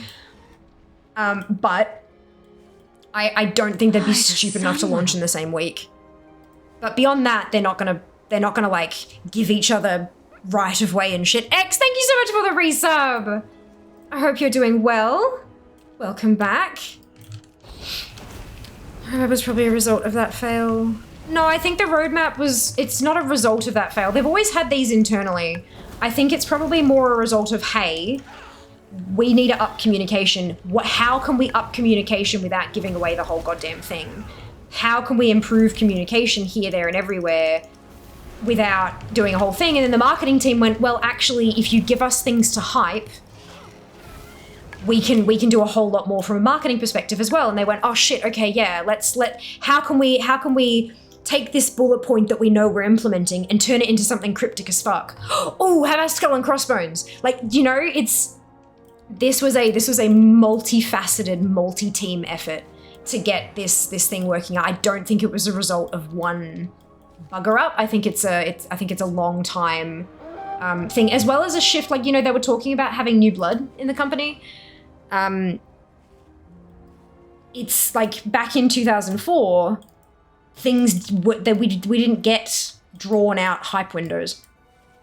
We didn't get drawn out bloody what's going on in literally 9 months' time. We didn't get that kind of shit. Nowadays we do. Nowadays it's a big part of a marketing strategy. And so they're catching up and learning that. I have no doubt that they have a bunch of, not recent grads per se, but like they've got a bunch of new marketing blood in there who are like, well, this is what I learned literally last year in university maybe. And you know, this is what the new research is showing works in the marketing sphere. And it's fascinating. I love seeing it. Anna, thank you so much for the sub. And The resub, much appreciated. Absolutely brilliant. I loved you for always end up playing a druid. That's okay. You gotta play what you love. Always worthwhile playing what you love. With the downtime in war, people probably don't want it to non-jungle. Don't want to do non-jungle. It's funny because I've been into non-jungle a fair bit recently. See, I don't mind that shit, so I'm really not a good representation of that kind of player. I do what I need for as long as I need to do it to get the stuff that I want to get. I'm okay doing a slog, you know. So in Europe too, because we'll still have a silly thing EU gets patches a day later. 16th only in US, at least in the email for OCE players, this is 17th. The Blizzard ANZ team is phenomenal. They've been taking all of the graphics and updating the times and the dates and all that kind of shit. Like, I'll see something come out and then I jump on, I'll see a tweet go live and then I'll instantly be in Instagram doing some other thing and a post from Blizzard ANZ will come past and I'm like, huh, AEDT, nice. Like they're so good at making stuff like consumable for us in that way. If you're not already following, like specifically, I know if you're following WoW, sure, great, wonderful. But if you're not following Blizzard ANZ on all the platforms, the team are just phenomenal. They are wonderful, incredible, awesome humans who deserve your support in, like, I cannot express. There are no words in the English language, which is the only language I know, to express just how awesome they are and how much they want to see the ANZ community grow and like explode and just be awesome. You know, they work their asses off and they do so much good for us out here. Not just from like a creator standpoint, they do an immense amount of good from a creator standpoint, but like, how many times you've seen fucking a giveaway go up on the WoW thing and be like, oh, US residents only, blah, blah, blah. And then here's Blizzard ANZ doing stuff that's ANZ residents only and shit. Like they pull out the stops. They do everything they can and it is just so freaking awesome to see. So really awesome. So yes, please go show them love. On the stuff and things because they fucking deserve it. They fucking deserve it. Yeah, if it has nothing to do with Blizz launch, can I promise you they will want to launch around other companies' launch to retain game players. It's simple business logic. That doesn't make any sense at all, Spud. If I, like, let's say Jas is streaming and he's just as big a streamer as I am and I'm streaming and I'm like, oh, I need to do a thing. Like, we're both going to do this thing. Like, why am I going to plan to stream at the same time as him? And then we split our audience between the two. That doesn't make any sense. You want to make sure that if you've got a split audience, that all the audience, when it's your time, that the whole audience is going to be there with you. And so you let them have their fun on another thing or whatever, and then you pull them back to where you are and have everyone on your thing, not split. Unless there's a miscommunication here, I do not think that they will launch at the same time. That just sounds stupid to me. For my business logic, I'd be like, what? No. Of course, with the exception of things like, you know, big worldwide events and things like that. If you're taking advantage of something like that, yes, you want them to be at the same, well, you kind of have to have them at the same time. But if it's a date you have control over, why would you want to split your audience with another business? August release, huge fan of minigaming, overcoming your better peers. What? What do you mean my better peers?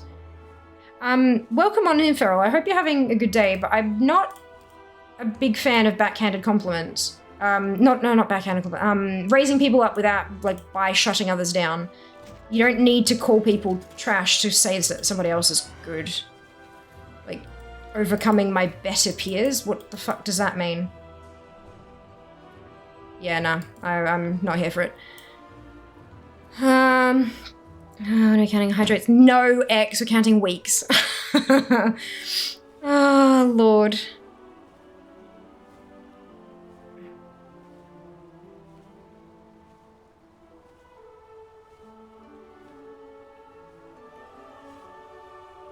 What? It's May 27, stop. What? Your sanctum dropped on this week. Knowing everything of them speeding up, sod. Ruby Sanctum and the retail dog shit coming soon. It's May. What's May?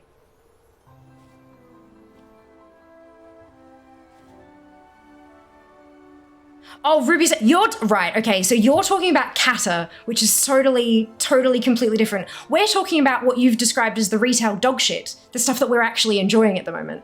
Cool. Brilliant. They're not releasing The War Within in May. No, I think Feral is talking about Kata, and again, calling us dog shit by enjoying retail. Yep, cool.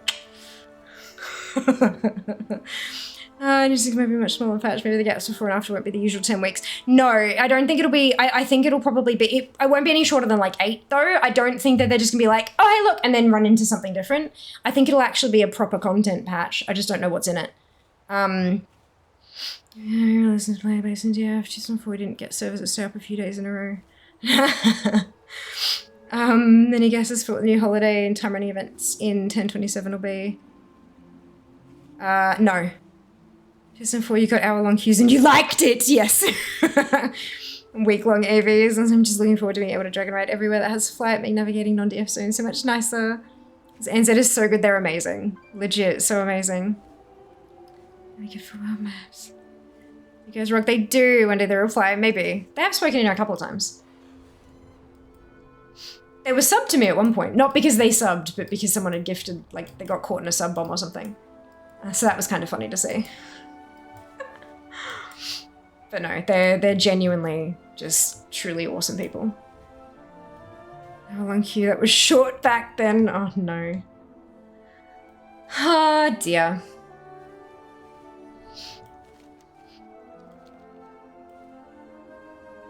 Excuse me. Good thing about WoW, you can enjoy whatever you want. Yep. I played Classic in the other Xbox once. It was enough for me. I stick to dog shit as you put it. Yeah. It's like, I've played Classic. I enjoy it. I enjoy it much more with friends, obviously. Like, that's kind of the way it's been designed. But I enjoy WoW retail as something I can play by myself. And I can go and hunt down specific things and I don't need help to do it and stuff like that. But then, yeah, like I do enjoy both, but I just prefer retail at the moment. And that's totally fine. Nothing wrong with that. But I'm so glad that Classic is there for people who do enjoy it and who wanted it for such a long time. It's great to see. I finally am done Into the Storm. Oh, well done, Jack. Congrats. Someone say sub bomb. I did, describing how Blizzard ANZ eventually one day ended up being subscribed to me through no fault of their own.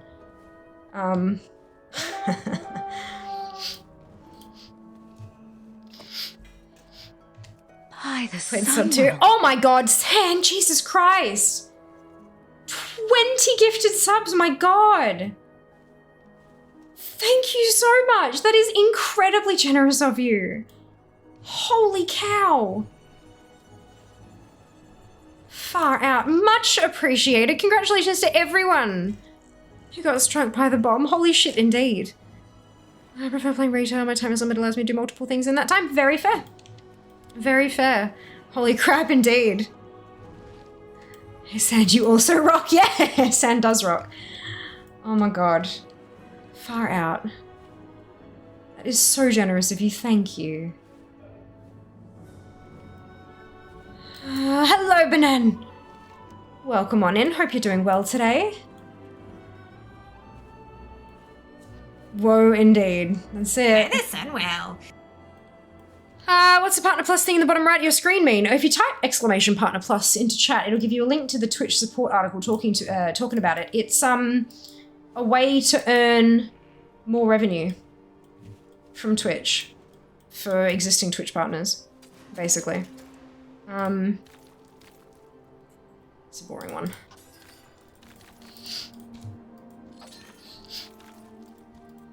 The number won't go up manually during a stream because we don't have any kind of API calls to pull that number. So I update it right before I go live every stream. But yeah, it's Partner Plus points. And if you can earn 350 per month for 3 months running, you get a higher revenue split for 12 months.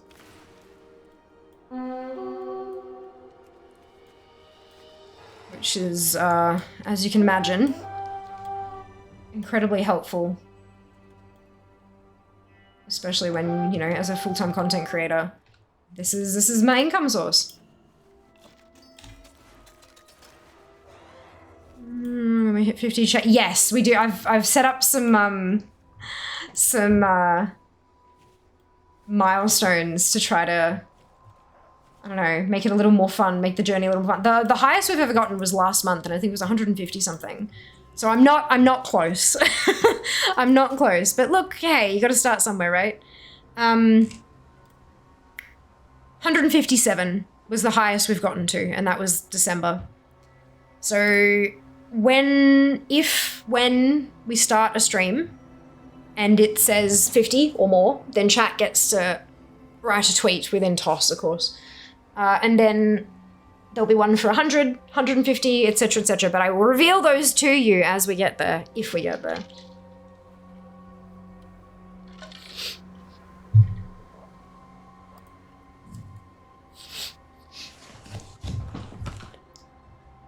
The tokens are at their lowest in ages earlier today at 239k. Wow. But later, of course, Mike. We will see you next time. Do you do content elsewhere as well? I know you have Instagram. Is that where I see you streaming? Ah, brilliant. Yeah, I've got all the socials, most of the socials. Thank you, Dupe. There's the link. It's my when you jump into that one, it's got like my thing at the top, and then it's got all the links and the little icons underneath it. But yeah, as a content creator, you kind of need to be present on as many social platforms as you can, because Twitch, you can only be discovered while you're live, and I can't be live all the time. My content is not that kind of content, and I do actually have to live my life, unfortunately.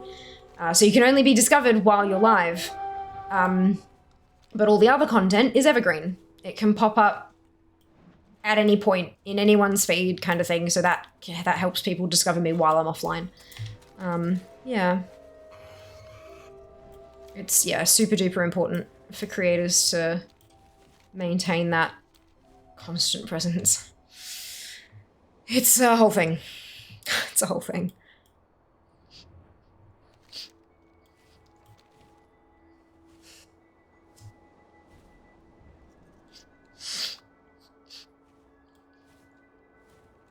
How many paracausal flakes do I actually need now? 96,500. That's not too bad. And I've got 20k. So I'm more than 20% of the way there.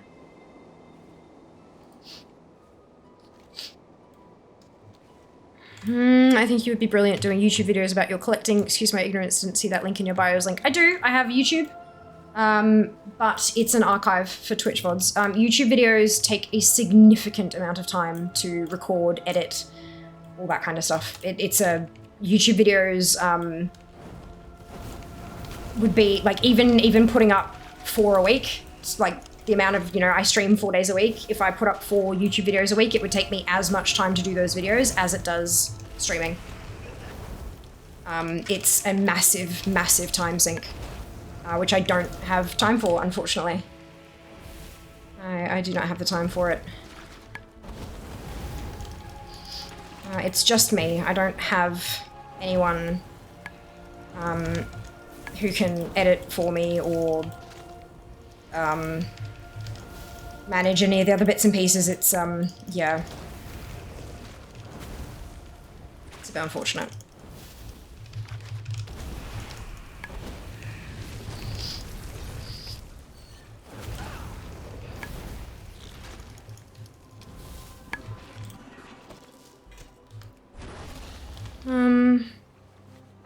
This time's ain't more a time black hole for YouTube. Yeah. Yeah. Look, I was trying to be a bit polite about it, but...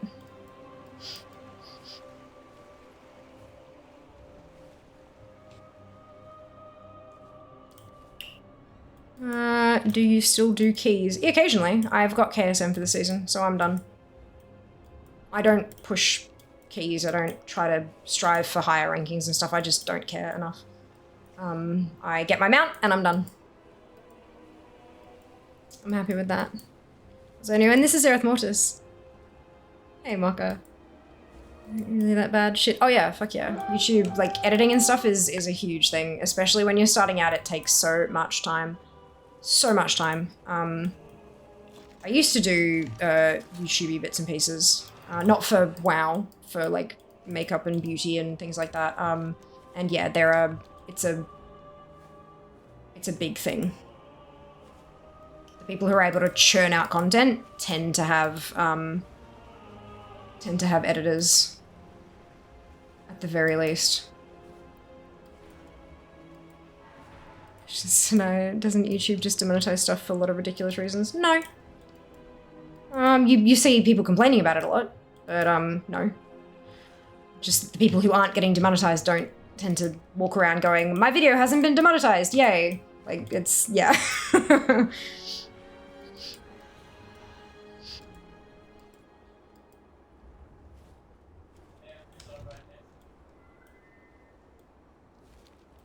As a reason that top YouTubers have multiple editors, even just for daily videos, yeah. They're whole companies. But those videos are evergreen. Like, you put up a video, and if you're a big creator, yeah, you get a big spike of views on like day one, but then you get a ton of views as the week goes on, and so you're not just earning while you're live. Like if I'm live, I get ad revenue. I may have people sub, which would be amazing. I may have people who tip or who cheer or whatever it happens to be, but none of that can happen while I'm offline. None of those incomes, like recurring subs, sure, they'll get charged, but bits, tips, new subs, ads, none of that happens while I'm offline. I have to be live for any of that to happen. Whereas a YouTube video, once you stick it up, it just sits there accumulating cash. Sure, the rate at which it accumulates it dips, but it still accumulates cash.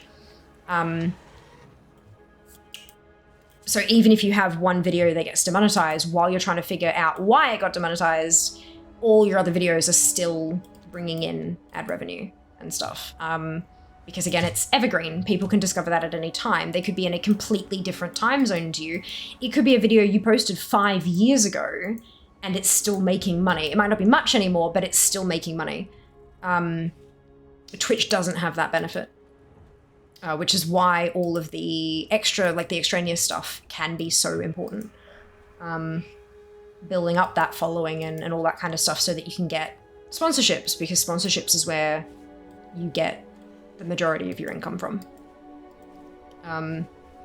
For most people. Obviously for some, they'll get the occasional sponsorship, but they have like bucket loads of like, they might have, the industry term is whales, who I think is industry from casinos, I can't remember exactly, but they you know, they come in and they drop 100, 300 sub bombs or like a grand as a tip and all this kind of, like, it's just massive amounts of money.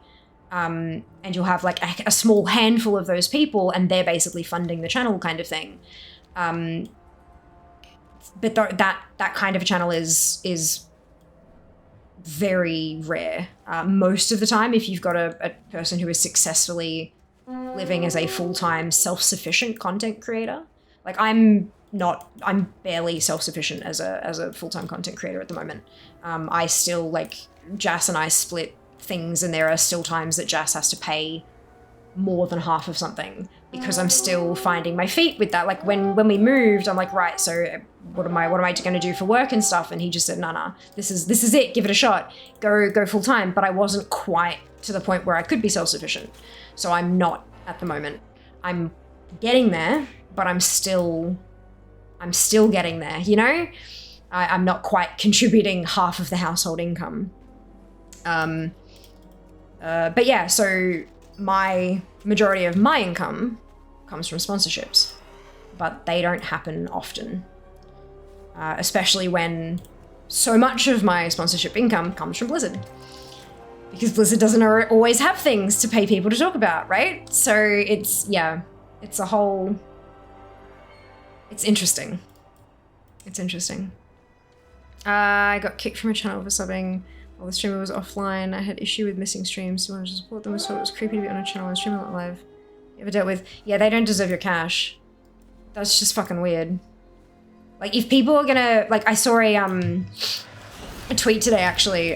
Someone had taken a screenshot. You know how you have the chat rules that pop up? Someone had put in the chat rules for lurking.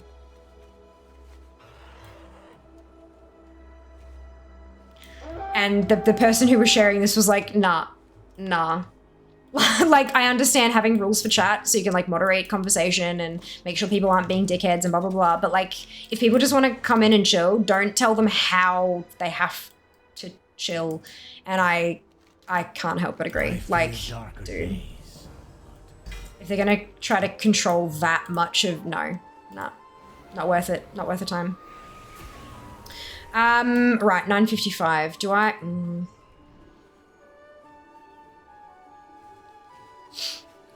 I'm sitting at 3,000 I can send across. I need 8,000 to send across. Jesus Christ. It's fine. It's fine. It's fine. It's fine. It's fine. It's fine. It's fine. Your full time has been going well then, so I haven't been on about. No, it's fine, Mocha. Totally okay. Yeah, it's been going really well. We moved down mid-August, and then I started back up streaming towards the end of August because I needed to wait for stuff to get here and all that kind of thing and get settled and, you know, spend some time with family because that's the whole reason I moved down here, blah, blah, blah. So, and I got through like end of August, got through September. Hi, Sunwell. And I was, OG, thank you for the sub. Welcome to the Fianati. Much appreciated. Got through September and I was like, okay, all right, okay. And then October went to PAX. And then once we got kind of settled in after PAX again, I started getting a little bit worried about, like, you know, is there anything, because I turned down a sponsorship during August because it was like when they wanted the stuff was like right after I would have gotten to Melbourne and I wasn't sure if I'd be there in time. I didn't know if my PC would have arrived in time, so I didn't want to commit to something and then have to cancel. So I explained that. I said, look, I'm happy to push it later if you can, but if not, I understand. I don't want to screw you over. And they're like, yep, no, totally fine. So I had to turn that down. And then September went by and then October and I was like, uh-oh. And then it was kind of November and I'm like, okay, I'm starting to get a bit nervous now. Like, have I completely, because my numbers dropped quite drastically. Moving down, taking the 2.5 weeks off, my statistics dropped quite sharply. Because I was away for 2.5 weeks and on the internet people forget you if you're not always in their face. So I was like, shit, have I made a mistake? And then right before BlizzCon, I got an email. And then like a week or so before BlizzCon, I got an email. And then days before BlizzCon, I got another email for a different thing. And then, so it was I was like, okay, all right, okay. And then it was like 3 campaigns back to back to back. 2 of them overlapped and then another one. And I was like, okay, all right, we're good. This is fine. And then I was like, okay, so that took me like through November into like the start of December. And I'm like, right, okay, so it'll be quiet. PR firms usually shut, like they have the Christmas break and then they come back in January and they start talking to their clients and they start putting ideas together, but then it tends to get to like early to mid-February before they actually start recruiting talent for those campaigns, right? So I'm like, okay, well, at least I've had some work that should kind of carry me through to February, and then hopefully we'll get some work in February, and then that'll kind of, and then I got an email right before Christmas saying Jan 3rd, and I was like, right, okay, shit. That got pushed back, but it was just, I was like, right, okay, so no holiday, no break, let's do this. So I'm now in some conversations this week for another campaign. So it's, yeah, I reckon it's going all right. I'm very grateful for that, but yeah, we'll see. It's 2024. This is WoW's 20th anniversary, and we've got an expansion coming. And we've got a bloody roadmap of stuff. Like the Guardians of the Dream campaign was huge. And that was absolutely amazing. I had so much fun doing that campaign. If I could do more like that, I would be a happy fair. So yeah, I just need to,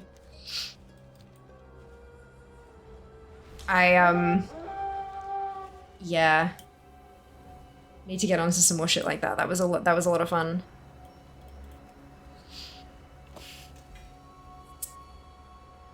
But yeah, no, it's been full-time has been good so far.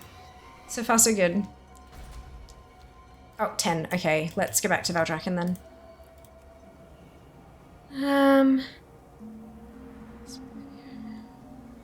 Even what a lurk rule be? Let me see if I can find it.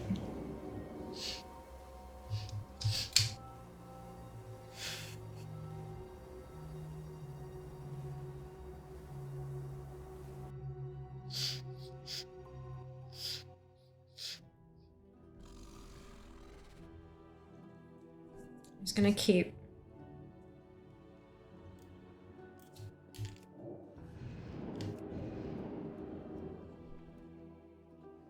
Shit, okay, so no, this is, see if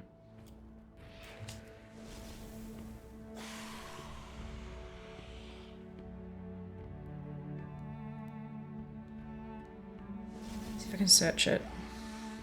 No, not search the profile, you numpties. Search the whole bloody place.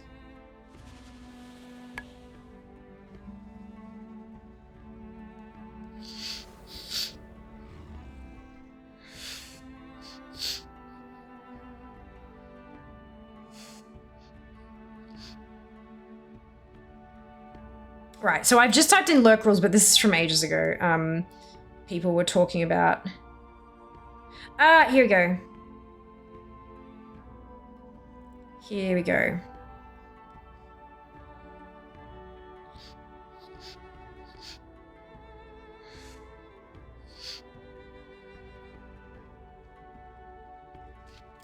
So, the person was complaining and saying, don't tell me we're starting with lurking rules now. There are no rules to lurking. You want to chill and listen to me talk rubbish? Cool. You're doing something else, want to have me up on mute to support me? Cool. Let's stop making all these conditions people need to follow. And the thing said, so I had 40 people in chat, but only 15 to 19 counted. Please make sure to follow the lurking rules. Make sure the volume is up if you mute the tab. Do not mute the stream, all in capitals. It helps me a lot. Hope everyone enjoyed. I'll see you Sunday. So maybe it's not from like an actual rules thing. I'm guessing that's from like a post in Discord or something. But like, yeah, it's gross.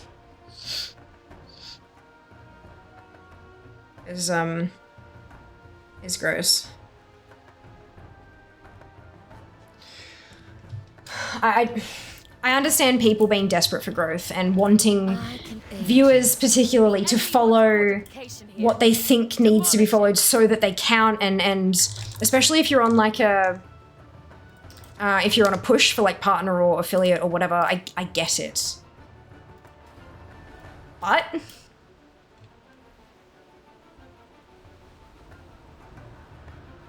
I'm not gonna get invited to this, am I?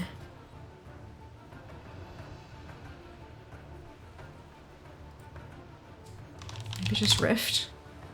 No. Shit. Well, it looks like that this actual thing might be fine. Because, oopsie. Or at least 900 of the flaky things. It means I'm not going to get many flakes, though, is the issue.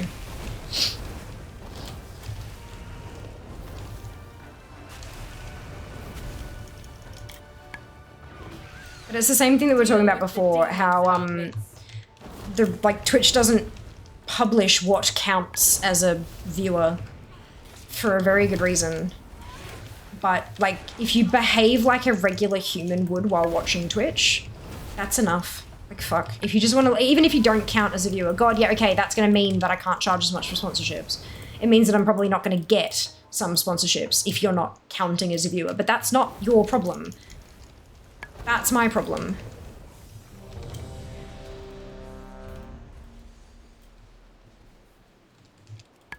If you want to support me... Oh, gross. Maybe I should leave. This one is not as good. I'm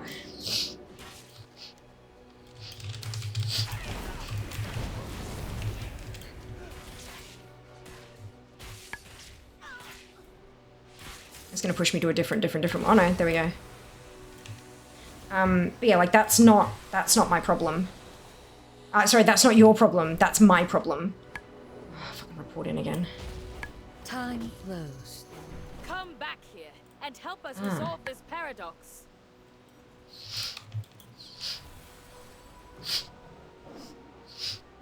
Titan imbued beasts and plants. What?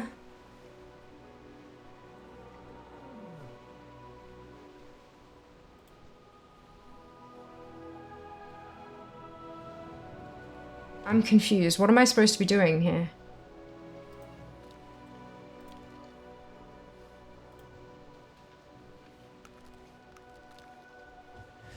Ugh. Oh, okay. Why did that one count?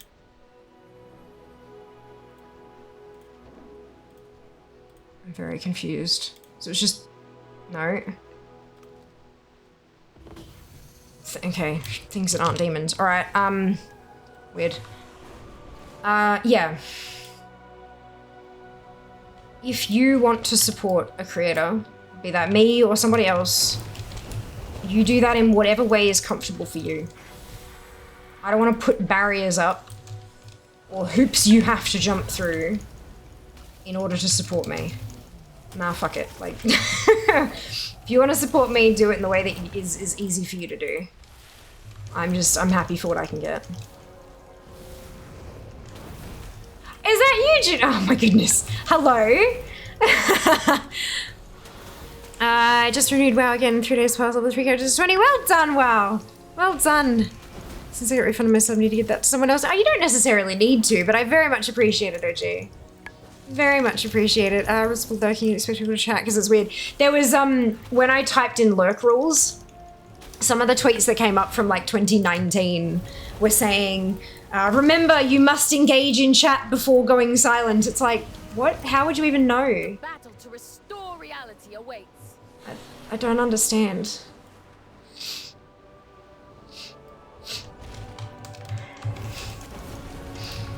I can understand if you're trying if you're doing everything says, like all the hints and tips and tricks and all that kind of stuff, you're doing everything right, or so you believe, and something's not working, your numbers aren't going up, or you're not getting the result you were hoping for, or whatever it happens to be, I can understand why people might then go, oh, well, it's the viewer's fault, they're not doing it properly. And so then trying to control what the viewers are doing, but that's not going to end well. It's just not going to end well. It's not how that works. People don't care.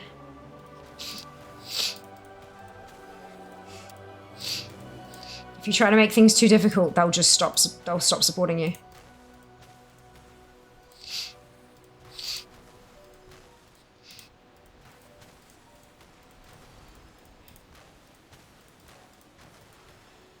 But look, to each their own. If it makes them feel like they have some element of control over the situation, then maybe that's what they need.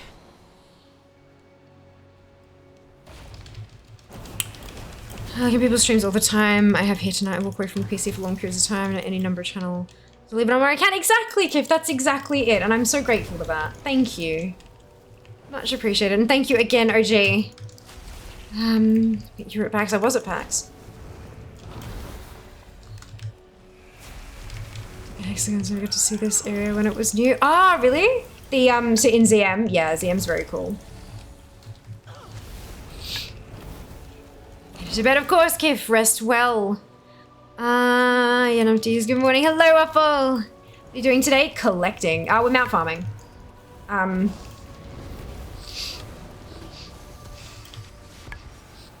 That was a waste. But yeah, mount farming today. Did I have...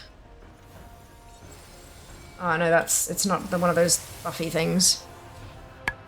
See, I love that one, it's great, isn't it? Meeting the tab for some browsers meets all switch tabs, not everybody can do that, correct. Astounding. This time way is a Titan utopia. There is no shadow. No hey, the current feature, 5 is so much better about muting. Yeah, it's mute site, not mute tab. I've noticed that lately. I haven't seen this before. Hi again, hello. I'm assuming that it times people out as a bit whenever they say goodnight. Make sure they don't come back after saying goodnight. Oh my god, that's cute. The only problem with the timeout is that it wipes their chat history. energy is the cause of this madness. So when you go back and watch a VOD, none of their messages will be in the VOD chat anymore. So for someone like Mike, for example, one of our regulars who has to watch the second half via VOD, so he'll come in, watch the first half, and then disappear, and then come back later to watch the rest of it, for example, all of Dupe's chat would be gone. And he'd be like, who's Fia responding to? I can't see what's going on. So yeah, that's cute, but I wouldn't do it. Only for that reason. Fusion Mike, that's it. That's it. Fia would never... A couple of streamers I watch have a channel points redemption for timeouts. Yeah, I've seen stuff like that. It is cute. I know there aren't too many people who watch the VODs, but I do feel kind of bad about how stuff that we do affects them.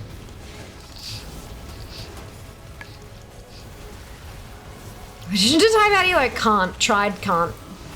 You time out a mod, it removes their sword. Which command is this one? Vanish.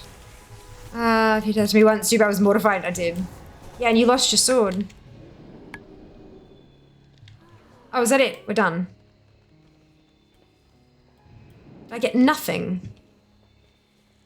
No, I got 150 and then sword. Okay. Doesn't work here. Oh, is that different? It must be a specific bot, OG. Twitch commands are always / commands. Exclamation mark is never a Twitch command. Ever, ever, ever. It's always just bots.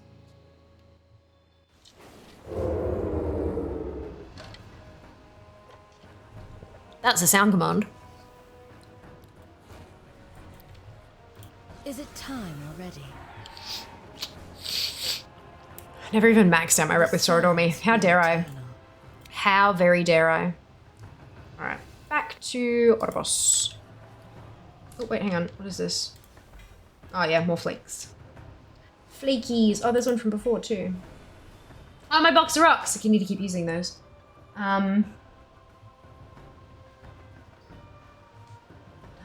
Oh! Whoops. I forgot about that. That's that weekly thing, isn't it? I should be cycling through tunes for this, shouldn't I? To get that weekly cluster.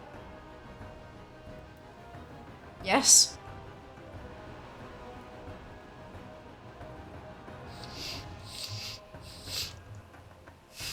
I got 5 of those. I should probably use the damn things, shouldn't I?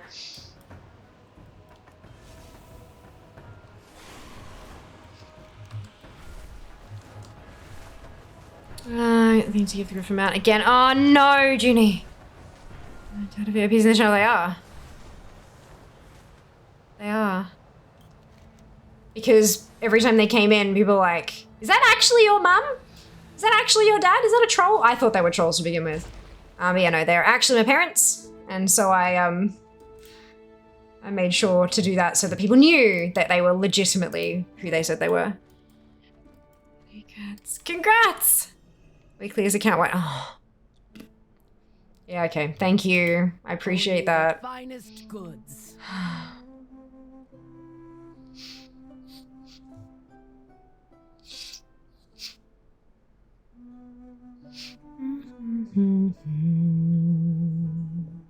What quality are these blue?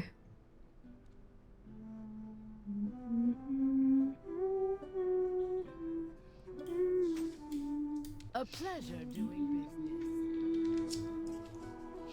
Go to bed. Of course, Eli, rest well. Rest well. Me and my babies from Harry Potter. She reminds me of someone who just clicked. Fair enough. I feel like amount vendor with the amount of the thing I've had. I feel like amount vendor with the amount of the thing I've had over that. Right, gotcha. That's funny. I like it. So how many flakes am I on now? 21. So I've got 75 to go. 75 more to get.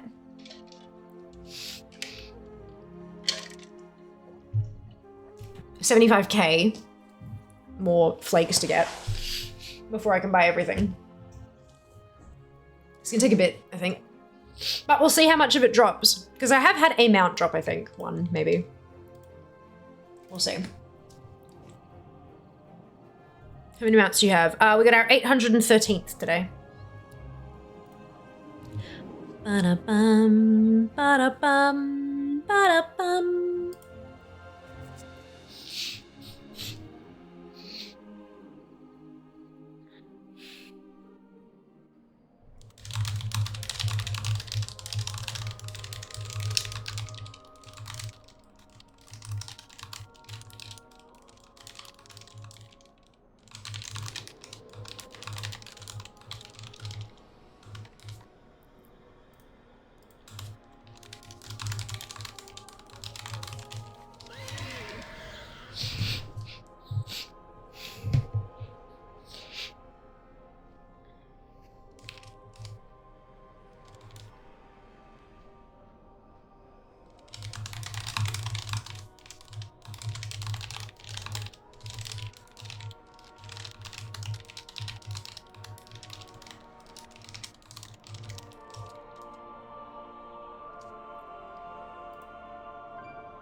Hawkeye.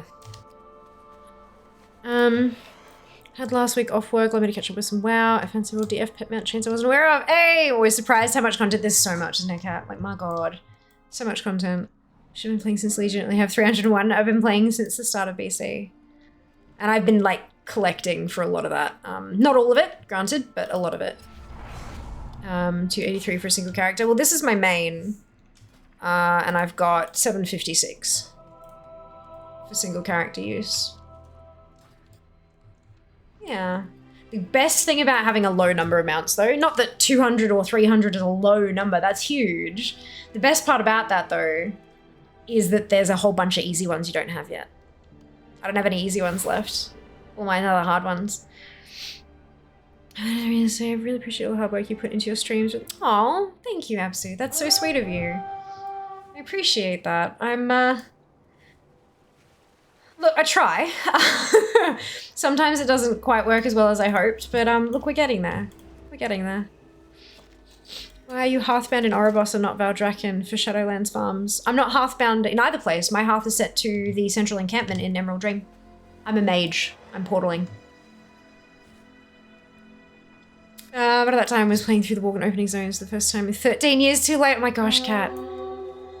Never had an alt in WoW. I have 60 tunes, all up. What's the best is? Yeah, probably a bunch of easy ones I don't even know exist. Correct, that's it, right? Over here at 27 mounts. You're at the perfect place to start out on an adventure equity. If that's what you want to do. That's the other thing. You don't need to collect. It's just because it's what I do most of the time. Doesn't mean you have to do it.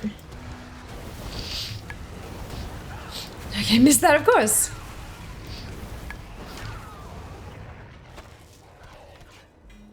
Oh, excuse me.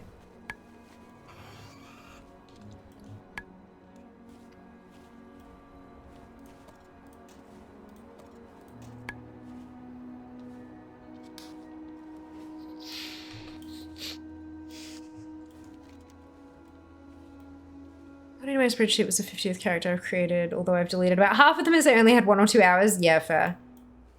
Very fair. That's look cool, just don't know how to get them. All of mine I've gotten by accident. I love that. There's a lot of resources out there to help you kind of figure out how to get the ones that you like the look of. Because I'm kind of like, I'm at the point where I'm kind of trying to hunt down the last handfuls sort of thing. I use Data for Azeroth to help me figure out which ones I'm missing. But Wowhead is a really great place to start. If you see something you like, you can then look up what the mount is and how to get it, and then kind of go hunt that one down. I'm not hunting them down because I like the look of them anymore. I'm hunting them down because I want more numbers. So it's a mount I don't have, let's go get it kind of thing, you know? But yeah, Zygo's also a cool one. If you like mouse over or click on somebody and they're on a mount that you don't have, it can come up and say, this is the mount they're on. do you want to load the guide to get that mount? It's it can be quite useful, yeah. I do like Zygo. You get more of addiction when you get into mount farming. The more you get, the more you want. Just turns you into a mount fiend. Yeah, you're not wrong. You're not wrong. Although I do collect, like, everything, not just mounts. Which is one of the big reasons I use DFA, because it tracks all of that stuff. Like, all of that stuff.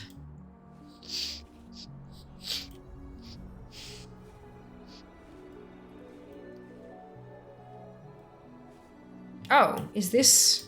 It is.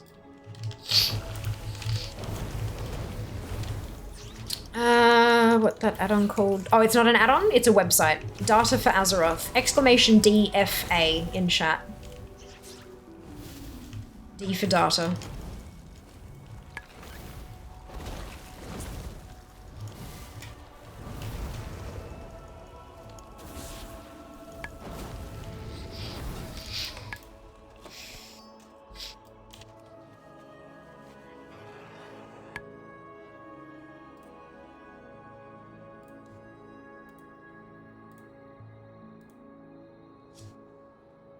So that's my character. So you can follow that through and you'll see all of my rankings. And then up on the top of the page, there's like a server and character field where you can put your own stuff in and search for your profile. Yeah. Yeah, Game Changer's right, yeah.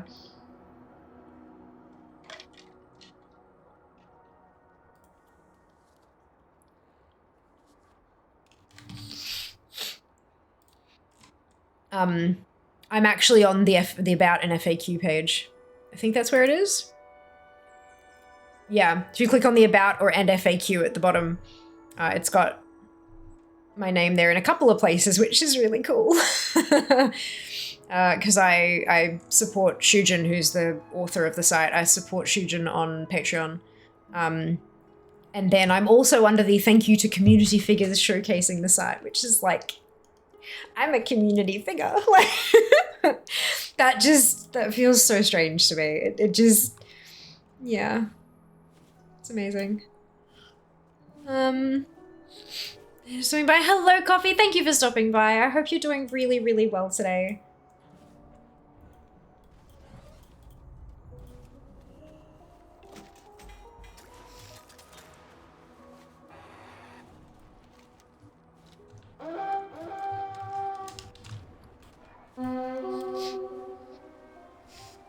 Okay, so there's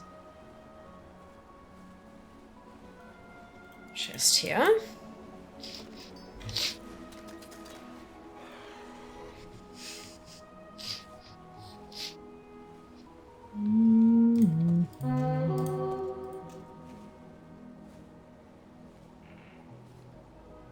Those are ciphers. What am I actually getting? Anima Gossamer.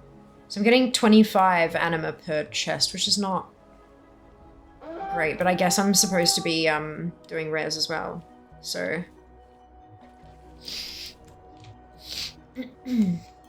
the ciphers you can spend on other stuff though, right? Like, I need 2,200 ciphers and I've got 1,200 of them. Oh no. Ah, shit. Some of them are for, okay, I see. They're for souls and stuff for the Night Fae that I can't do that on this tune. Bugger. It's fine. I'll figure it out later. One day I'll actually collect all this stuff. It's not today. Do we know how to find how many people are on a realm? You can't. There used to be, I don't know if there still is, there used to be a website that had like population data, but it still wasn't accurate.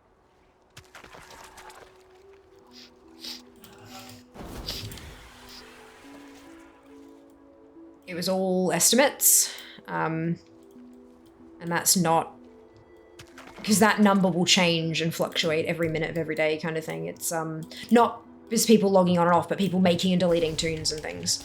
It's not information that's available publicly. The sword from Gluttonous Overgrowth so bad. Do I have it, I wonder?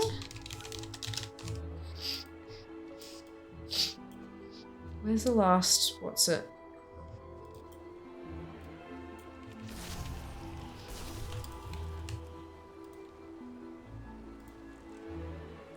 The green, yeah, okay.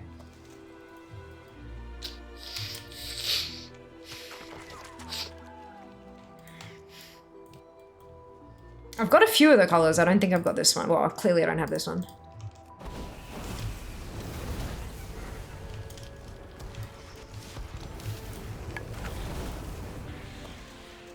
And I still don't have it.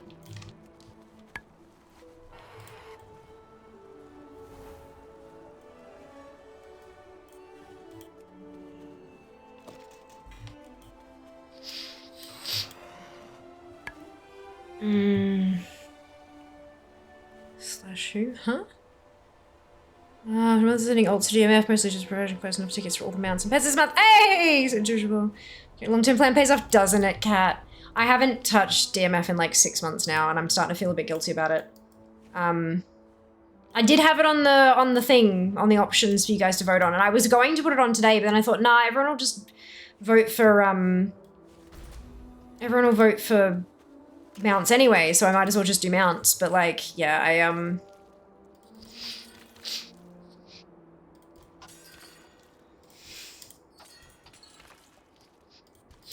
my DMF streams were very not good in terms of stats. They were utterly terrible. So, you know, logic dictates you don't do them. But then when the fuck am I gonna do DMF if I don't do that? You know, it's, yep. Maybe I can find some time for myself tomorrow to do some. Although, I do believe gym opens back up this week. I think I actually get to go to the gym tomorrow. Maybe. Yeah. My first gym class back this week. So that's nice.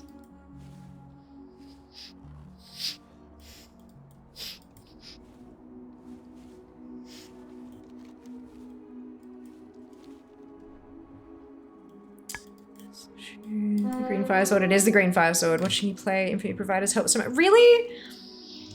Thank you. That is so sweet of you to say. I'm not gonna lie, there have been so many times where I've thought, you know what? All of these spreadsheets that I make myself, I'm gonna lock them the fuck down and put them on a bloody Patreon or something. Like, or like make them available to subs or some shit like that, you know? But like, I don't know, I just, people keep telling me that. They're like, you need to stop giving people all these fucking spreadsheets for free. And I'm like, yeah, but...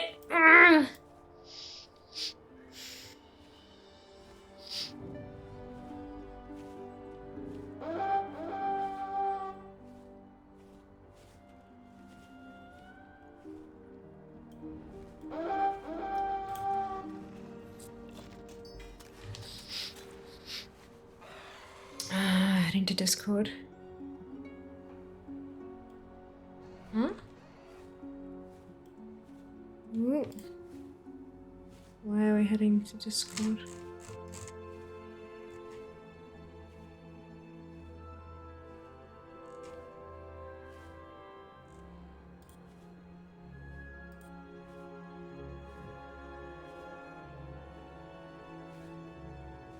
Oh, hang on, give me a sec.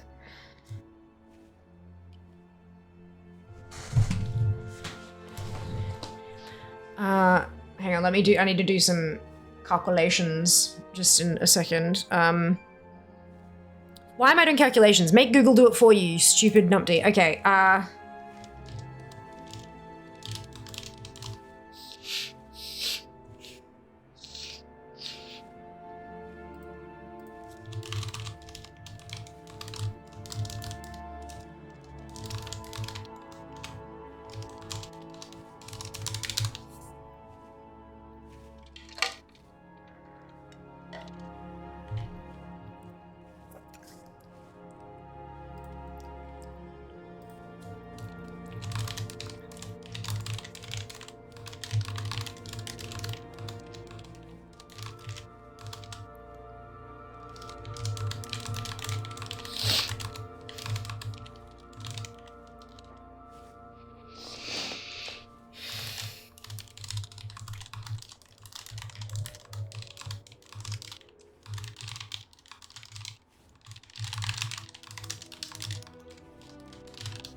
Cool. All right.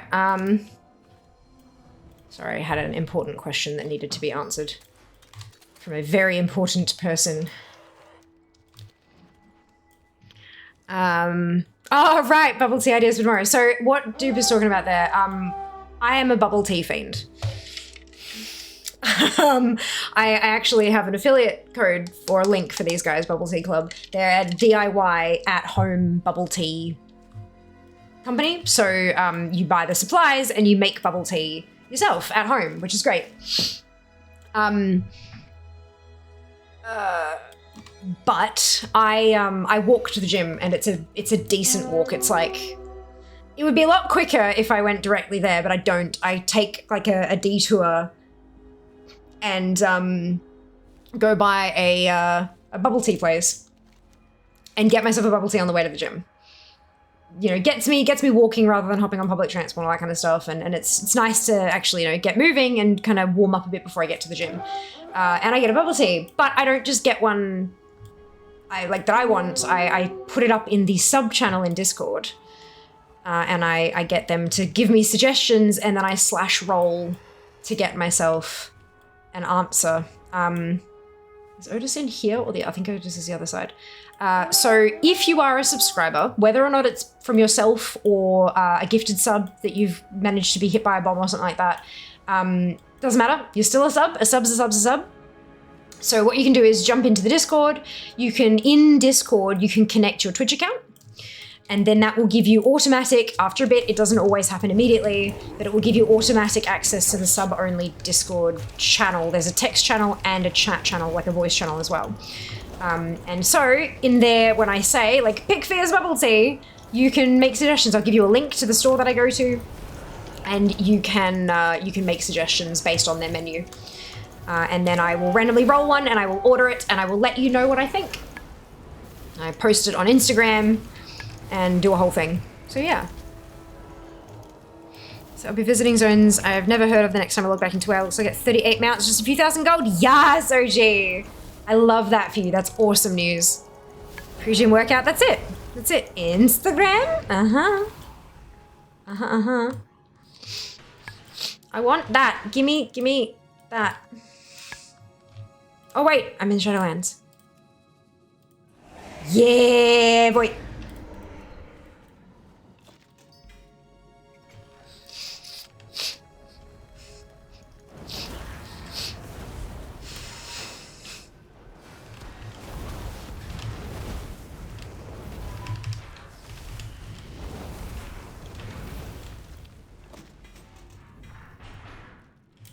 Pantaloons of gold recesses.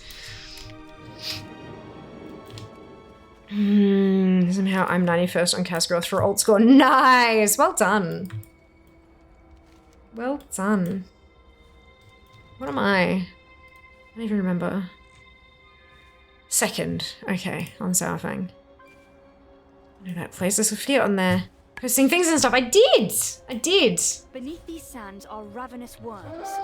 See if you can face them out and turn them Oh, it is a against the sandworm chest. Do I have... I don't think I have a, I don't have a key. I have one piece towards a key. That's fine. That's fine.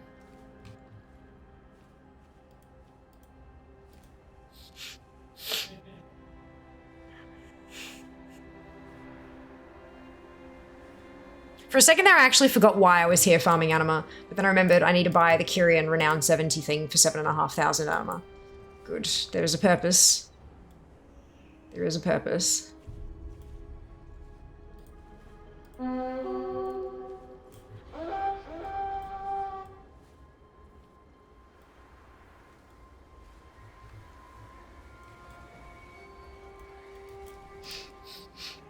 Second, damn nice. Yeah, alt score is the number of, like the total number of levels across your entire army.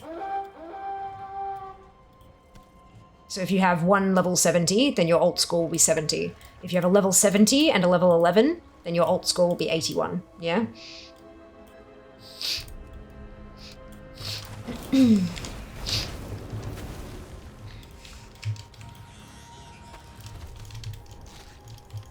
Guilty as 7th. Hey, nice! That's awesome. My alt score is currently 3,935. I have a few tunes.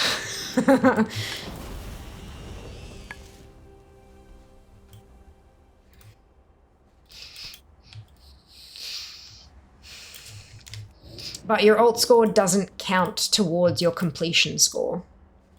That's the trick. It doesn't count towards your total, like, global ranking of everything. But you can use the army of alts to get things that will get you closer, like, ranking up there, you know? That's, yeah, tricksy. 176th on Windrunner, there you go. Kind of sad I never went to this zone. It's alright, you can go there now.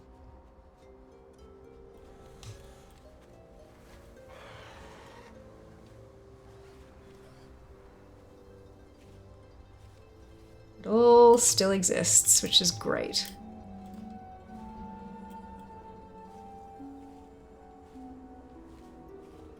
What the hell are the bunnies?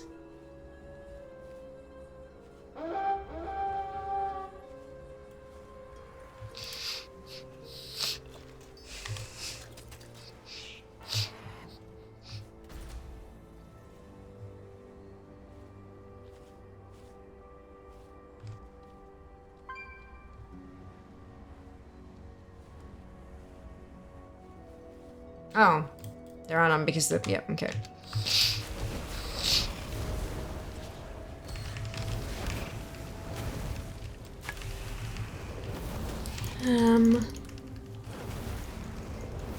How do you get Shadowlands flying? As an achievement? No, Shadowlands flying was just through earning renown. And then Zereth Mortis flying was through an achievement that included doing the storyline quests. I think. I don't remember, it's been a while. But there'll be guides all up on Wowhead and stuff for it. But yeah, from what I remember, flying was, it just happened as you went kind of thing.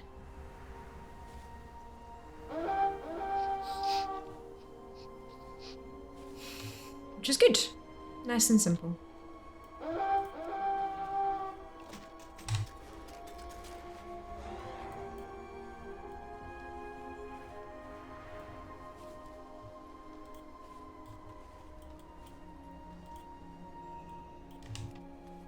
Just found a rep item in my bags for Sword Army. Whoops. Vision Path 1 was the most insane achievement I ever had. Like, the grind on that was insane. Aw. I don't remember it being too grindy, although that was a while ago. Maybe I'm just forgetting.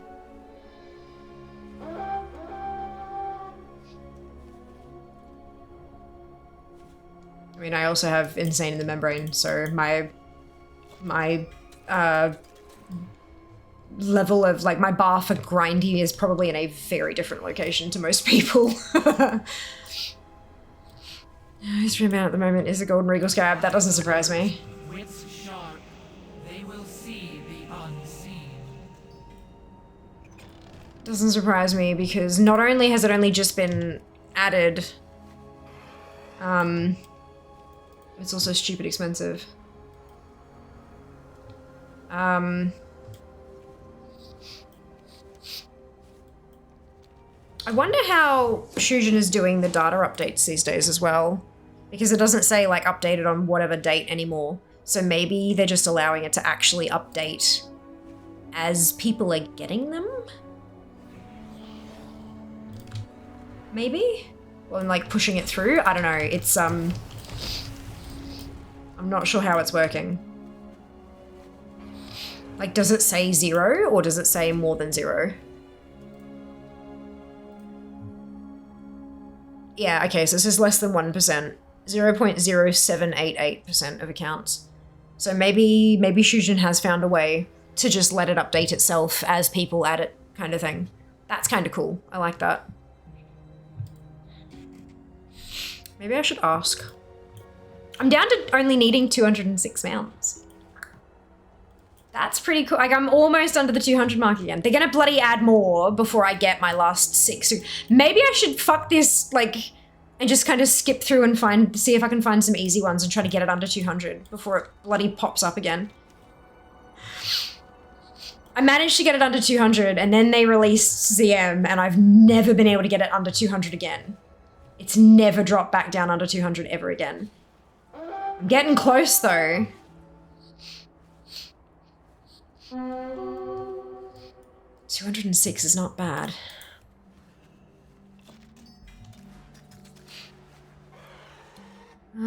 You didn't find Suramar to be grindy with all the rep lock stuff? No, because like the stuff was rep locked, which meant you would only do it every week or two or whatever it was. So there was no grinding. You just had to wait.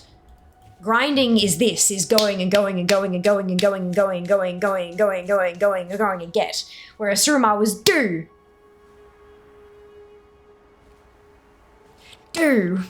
Like it just, you know, I didn't have to bash my head against it constantly. I just did what was available. And then I left it until I could do the next bit that was available, you know? I'll get it done eventually anyway. There was no real, like, rush or whatever. When did I get Legion flying? Was it Pathfinder? Did they call it Pathfinder or did they call it something different? Broken Isles Pathfinder, that's it. So I got part 2, what was part 1? 11th of October, 2016.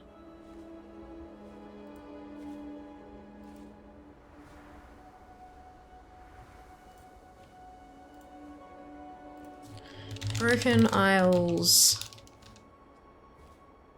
Pathfinder Part 1.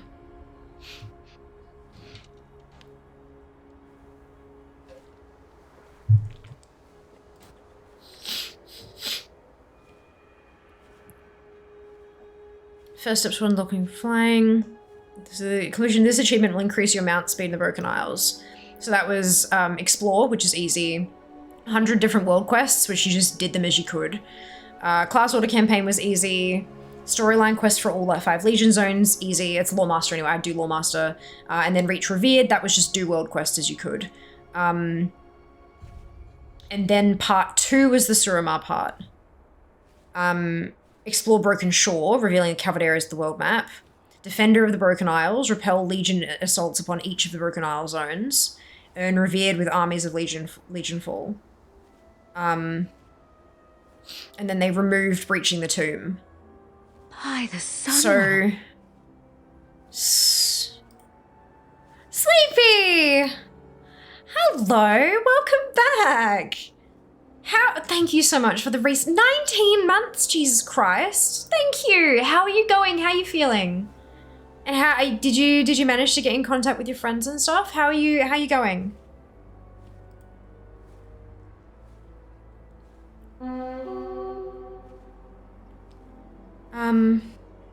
To do the insane grind, nothing else is as grindy actually, except maybe fishing this sewer rat. You can have the clock, and this is the last update. The clock on it.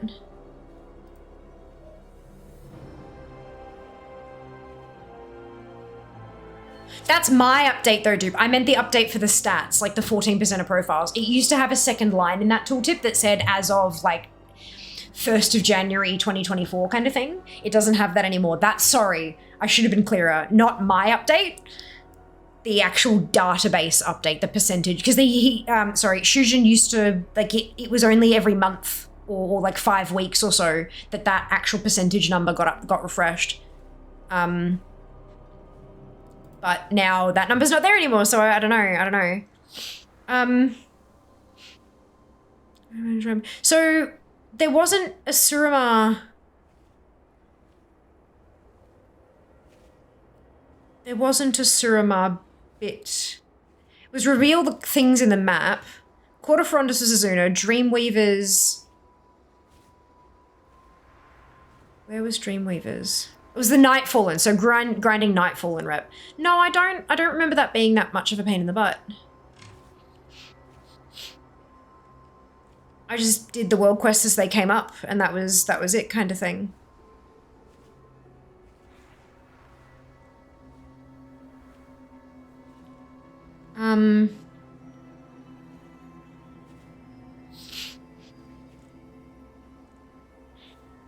Yeah.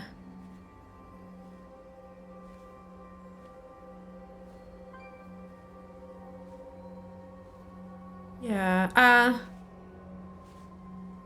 Such a cool city, wasn't it beautiful? One of my babes, hello. They're getting there, I'm so glad. My friends that went up fine, I'm so glad to hear that. Holy shit. I do some shivers. No, mount hunting, actually. I know it looks weird, but I'm here to get anima, which I'm then gonna buy a mount with. Yeah, no, just getting Amanu. I'm so glad to hear that your friends are okay. That's fantastic news. Okay, yeah, I seem to remember General Pathfinder being way worse. I confess I don't remember much about that aspect. Found it to be a nightmare. Oh, okay. No, I just did the world quests as they happened kind of thing. It was fine. Honestly though, none of the Pathfinders have been a pain for me at all. Because it's like you do all the quests, which I always do anyway, because you get like the rep and the gear and all that kind of stuff from finishing them, plus, you know, leveling. And then world quests were introduced in Legion, so it was this shiny new thing, and I was doing as much of them as I possibly could. For Suramar, for the Nightfall, and you had that weekly thing with the diving into the underground, and all that kind of thing. I found that really fun. Frustrating at first, because I couldn't get as far as I wanted to, but as I got deeper and deeper into it, it became quite a bit more fun. And yeah, I just, none of it really felt bad, I guess.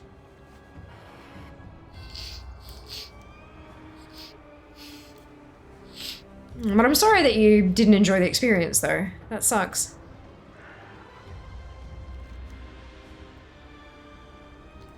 Yeah, with that kind of stuff, like, I'm a completionist, yeah. So I do everything I can to do as much of it, get it done. I'm always looking to cross things off the list.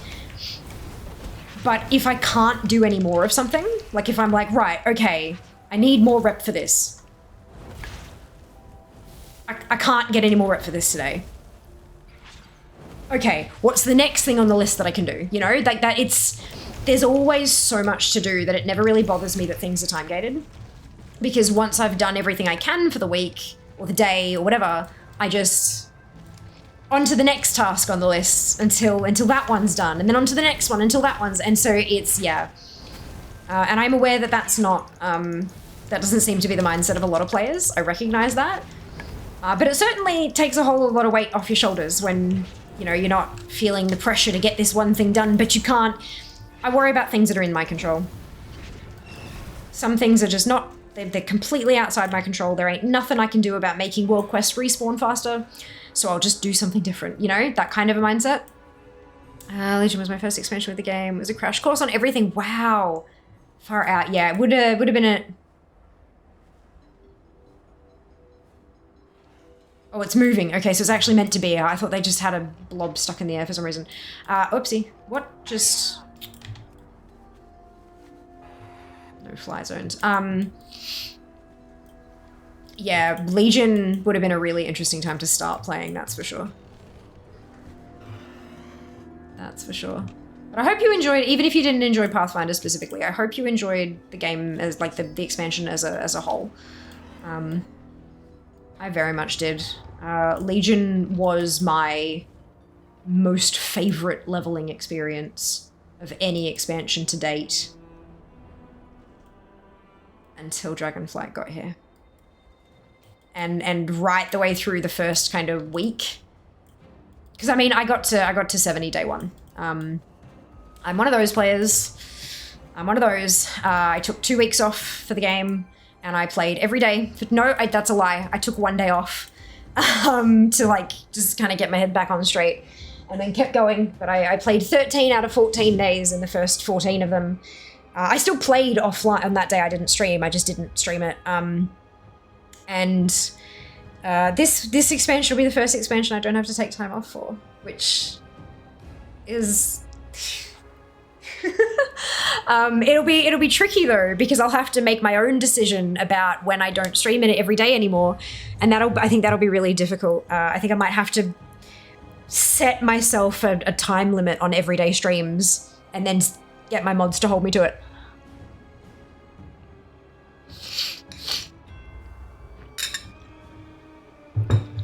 Jazz might flip the power switch on the PC prevent me from streaming. But yeah, so it's I do the hardcore thing. And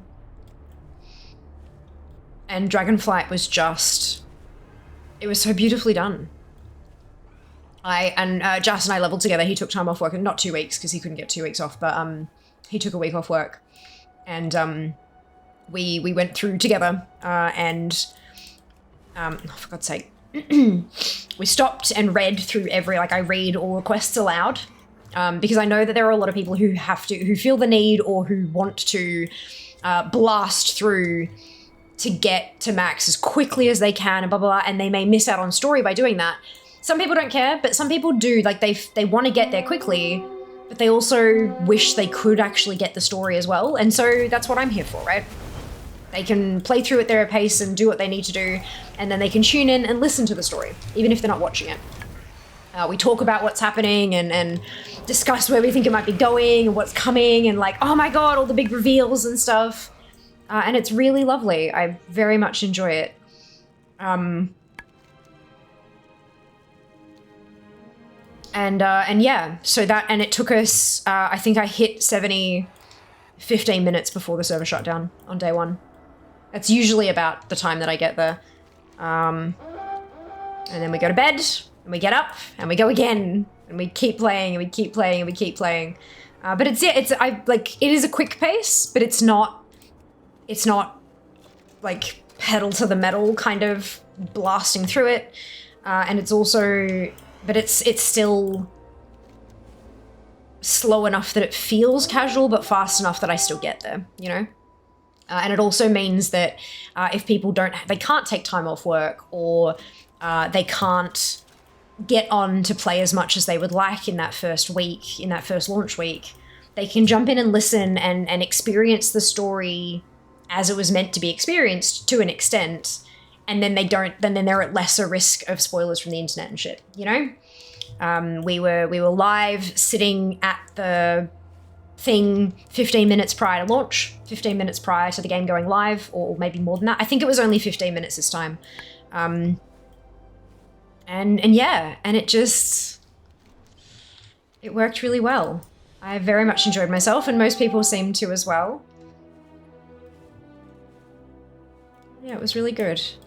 I love, like, launch experiences for me. And I do the same thing for every patch as well. So when the storyline is released next week, not this Wednesday coming, but next Wednesday, I'll be doing the same thing. I'll be reading through it, like, not like, I'll actually read through. I don't do character voices. Like, I'm not a voice actor. Oh, thank you so much for the resub. 6 months, my goodness, much appreciated. I'm certainly not a voice actor. But I read through it as clearly as I can, at a pace that can be understood by most people, and yeah, so that'll happen next Wednesday as well with 10.25 coming. So yeah, if you're stuck at work and you want to hear what happens without getting it spoiled by, you know, a headline somewhere, then you can pop your earbuds in. The beautiful thing about the Twitch app on mobile, the Twitch app on mobile is not great, but one of the things that is really, really awesome about it is that you can open up a stream and you have the video and chat, and you can hit your little quality, like your cog on the settings, and under quality you can set it to audio only, and the video will disappear and your whole screen will be chat, and then you can lock the phone. If you've got the video up and you lock the phone, it cuts the audio as well. But if you switch it to audio only, you can, the video will disappear, the whole screen will be chat, but then you can lock it, put your phone down, pop your earbuds in, and just listen. And not do, so if you're at work or something, I know not all workplaces are gonna let you have earbuds and stuff, I get that, but if you can, it's a great option. And just listen to the story as though it were a podcast. And I tend to read out things that I'm responding to, I tend to, and I definitely on launch days and stuff, I try to do that even more, just to make sure that people who are listening in from work can understand and follow the conversation a bit better. But yeah, I try to make it as inclusive an experience as possible. No, that changes a random bit of no. I know, right? My lord, Legion's still my favorite expansion. Oh, beautiful. I wouldn't want to go back because I was shit back then, lol. I think if I had the skill then that I do now, I would have enjoyed it even more. Oh, for sure. For sure. Look, I love that WoW is a game that you can enjoy even if you're not particularly great at it, but the better you get at it, the more enjoyment you can unlock, you know? And it doesn't, better you get doesn't necessarily mean the amount of DPS you do and all that kind of, like, it's not just that. As you get, even once you start starting to explore collecting and get better and better at that, at hunting down little individual things, it just, my God, it opens up a whole new world of the game. Whole new world, it's spectacular. Taking time off work for this expansion might not be good for business. I think you might be onto something there, Kenzie. If I took time off work, it might kill the business. Spec launch all day, every day for a month would be bad for you. I agree. I don't think it'd be a month. It might end up being that because the thing is with launch day, right? What was launch day for DF? Let's have a look, shall we? Let's look at my overview. I know it was like over a year ago. So let's see where the big band of streams are. Okay, so it was 2022. Let's go November 1st, because I know it was November. There's the big spike. 28th? It would have been 28, 29, I think.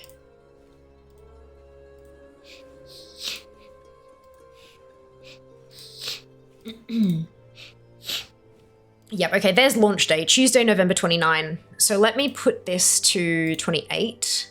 And then there's the day off. And then let's put that to December 15th. Update. All right, so Monday, November 28th. Normally Monday's a stream day. I do not stream the day before an X-Pack. I do not stream the day before an X-Pack. Hopefully, as we continue this conversation, you will begin to understand why that might be. Tuesday, November 29th.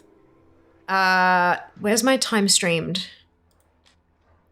Time streamed. Tuesday, November 29th, I streamed for 14 hours and 18 minutes. Wednesday, November 30th, 15 hours and 55 minutes. Deck 1, 15 hours, 54 minutes. Deck 2, 15 hours, 58 minutes. Deck 3, 10 hours, 44. Deck 4, 11 hours, 8.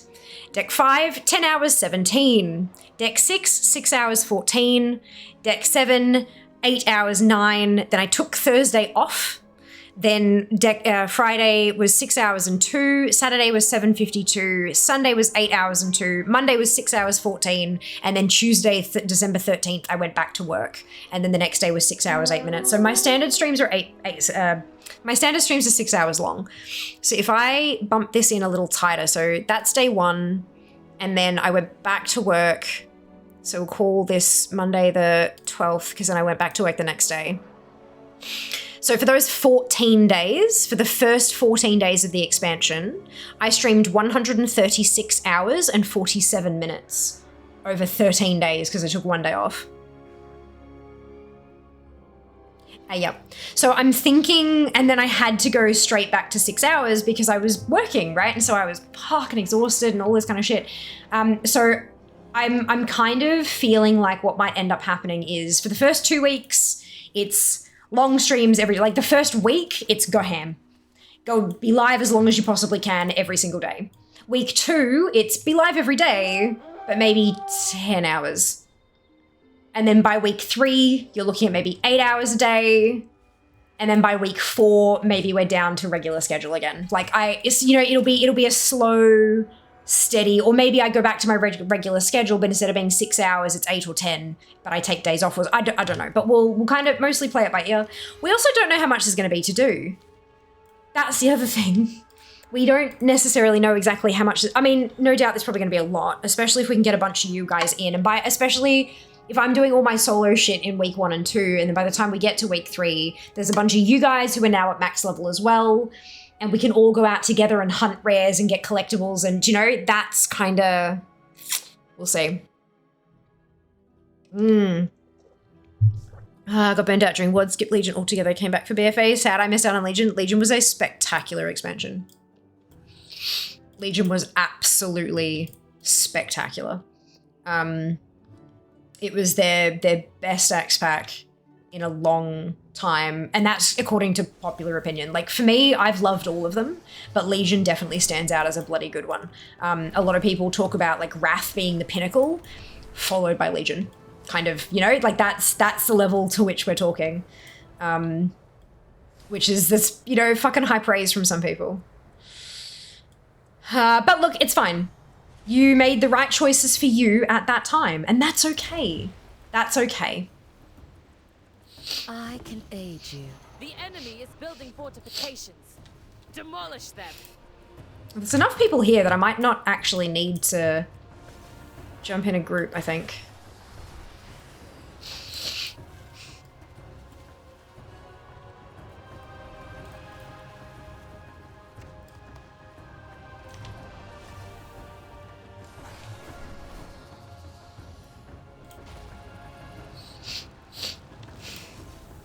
Plagued grain, A.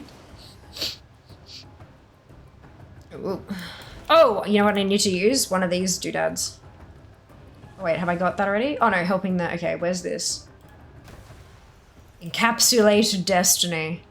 Give me loot, please. Whoa. Oh, something is, something's happening.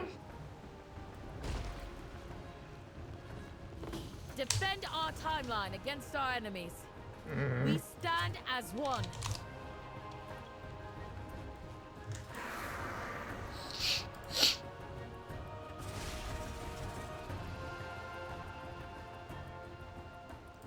Something's unhappy. Very unhappy. Good morning, Rock Guru. Welcome back. Hope you're doing well today. Or did... It's causing me to glitch a bit. Huh? Oh, you can play WoW even if you're not great at it. I feel seen. Hello, Fight. I hope you're doing well today. I'm glad that you feel seen. Look, there are big chunks of the game that I'm not good at. There are other big chunks of the game that I'm quite good at, and that's okay. We all have our strengths and our weaknesses. It's part of, you know, something human. Defeat it.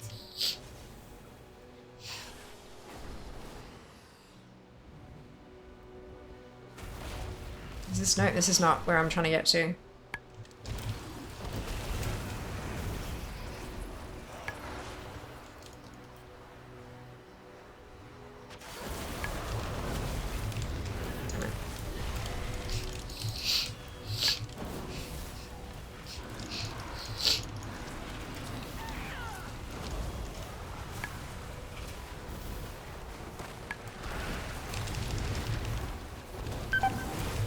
Ow.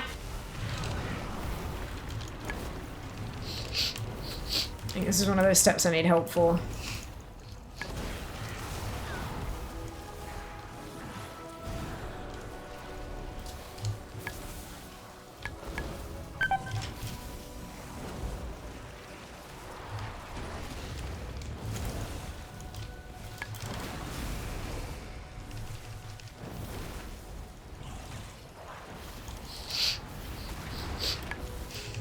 I can't even request to join groups.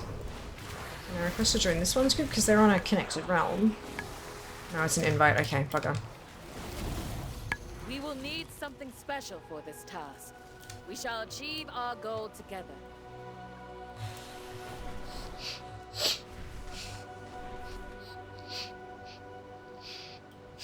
I need to heal up.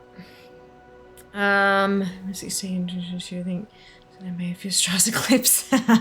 No, that was the pre-patch. Because remember the pre-patch was 2 phases? That was phase 2 of the pre-patch. So it was 2.5 days long. PC Legion were my favorite so far. Oh, Zat, that's awesome to hear. Welcome in. I hope you're doing well today. That's so good. So hope you have a great day. You too, Dara. Much appreciated. Welcome back.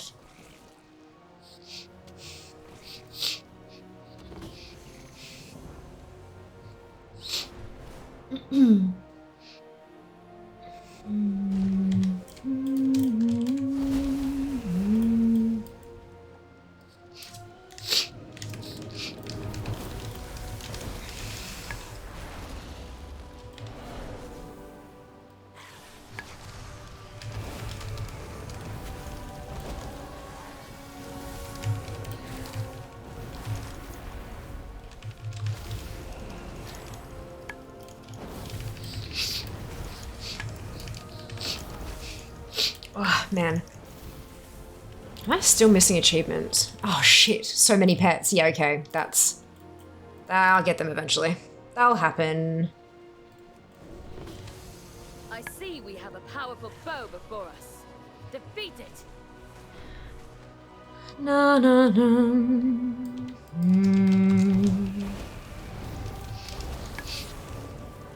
Legion was the only X-Pack I've leveled all 12 at the time classes. It didn't feel like a chore. Junie, Legion was the first time I had more than 2 tunes at max level. And I got all of them.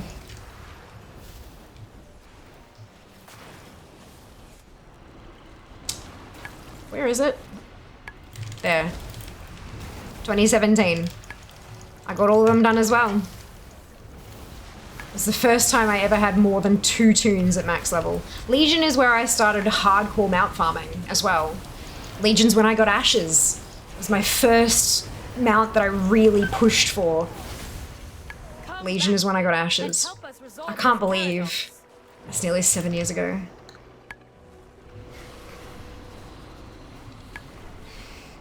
Unbelievable.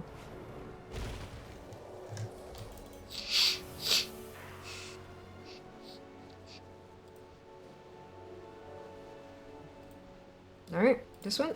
Wait, what? Oh. Sure, okay.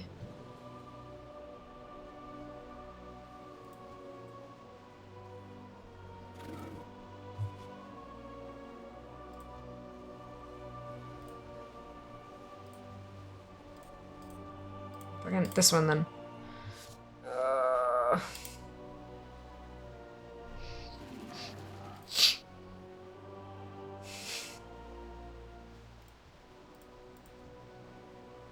Good. Okay. Fight Next one. anything that does not belong in our world. Fight everything.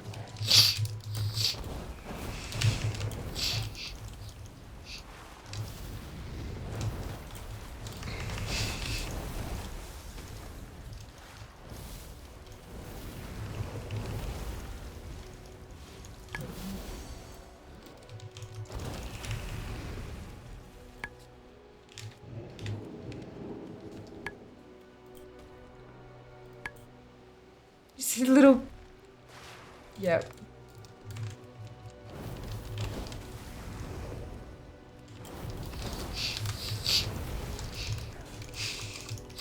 I got a green box, didn't I? I should probably open that.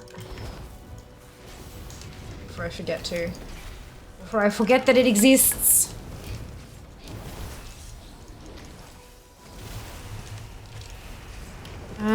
It was pre-patch. Yeah, it was pre-patch because it was a sponsored stream. We had to go through and remember, make a Drakthir and play through the starting experience and stuff. That was all sponsored by Blizz.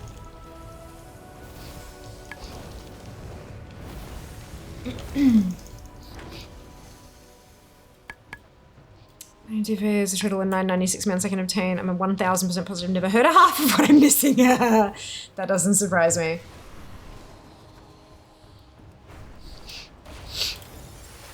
It does not surprise me at all.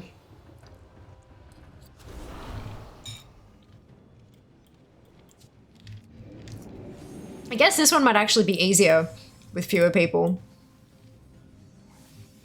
My comment was off-putting, never followed another streamer as long as I've hung out here. It's a good... Aww. That's so sweet of you to say, Ob. A chaotic manifestation of temporal energy is the cause of this madness. I was saying, I thought you were saying that you hated watching streams because like something was glitching on the thing or whatever. It's like, oh, I hate watching streams because like, how dare it be stupid and glitch and stuff. That's funny. I genuinely had no idea what you were talking about, Ob. But certainly didn't take offense to it.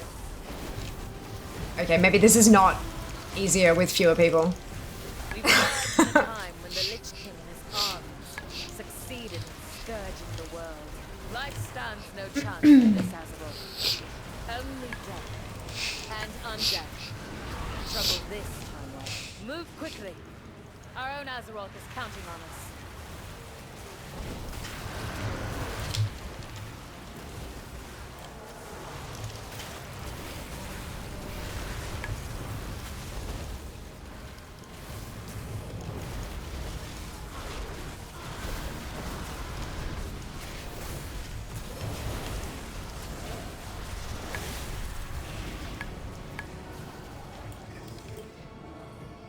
Ooh.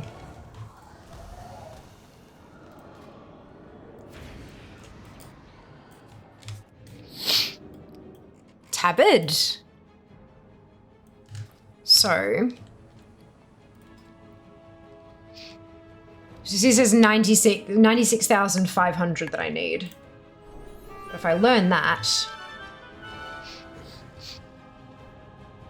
Now it's 95,000 total. So that tabard just saved me. Having that drop saved me 1,500 flakes. Wasn't a mount, but it's certainly not trash either.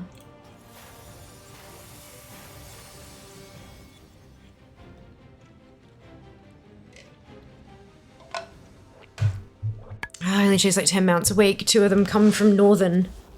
Oh, Northrend? Can you guess which 2 that is? Ashes and Invincible.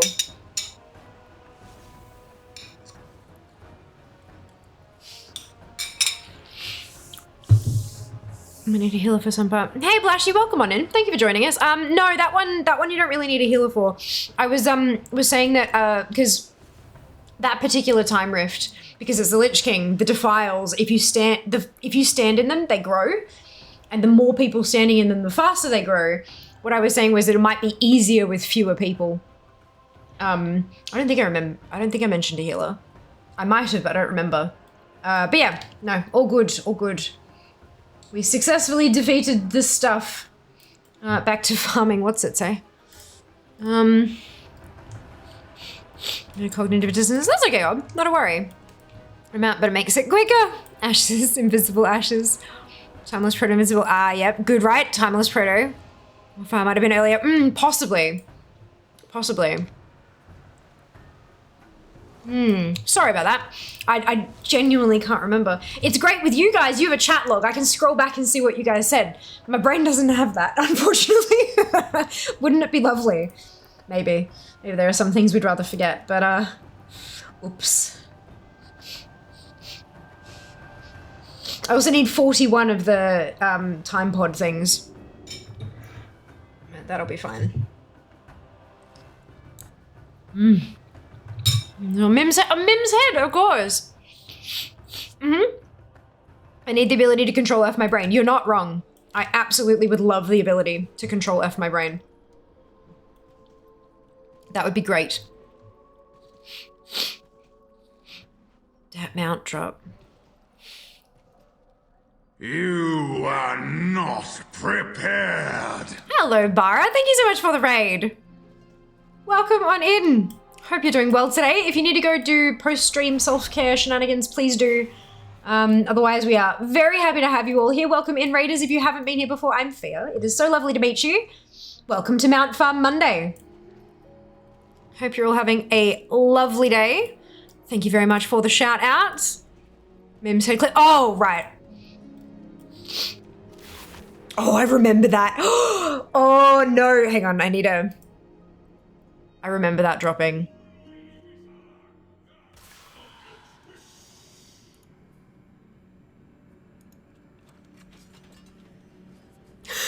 What the fuck?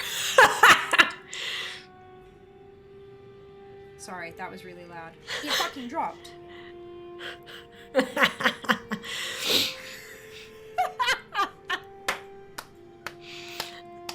There's a story behind that.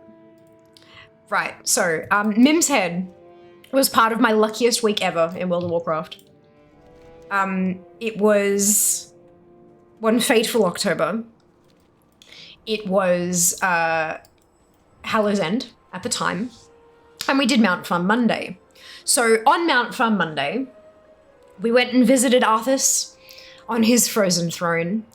And after 129 attempts, he gave me his mount. I got invincible from ICC on the Monday, right? Brilliant. Tuesday, the next day, the Headless Horseman dropped his mount. And I went, what? I'm fairly sure I blamed a viewer at the time and told them that they were my lucky charm and weren't allowed to leave. I do that sometimes. Because that, like, I think it was Holy Pants had just popped up in chat and then it dropped. I'm like, And then for the rest of the week, because Mount Farm Monday, one of the things I try, if I have time, I try to do administrative bullshit off stream, right? So I had all my tunes with their hearthstones set quite close to ICC. And so I would log in and I'd fly one over to the hearth point next to Ulduar and set the hearthstone, and then fly the next one and set the hearthstone, and fly the next one and set the hearthstone. So I spent that week flying over all of my alts. I didn't have 60 at that point, but I did have a fair few. I think I had like in the teens, somewhere like in the high teens. So I spent the week every so often, whenever I had some spare time, I'd fly some tunes across and I set all their hearthstones. I believe it was my 7th attempt of the day, and Mim's head dropped. So Monday, Tuesday, Monday. 3 of the rarest mounts in the game. Or most sought after mounts in the game at the very least. I know there's so many mounts that are at 1%, but there are some that don't feel like 1%, and then there are some that don't feel like 1%, you know? Yeah, so it was part of my luckiest week in WoW. I was very pleased with it.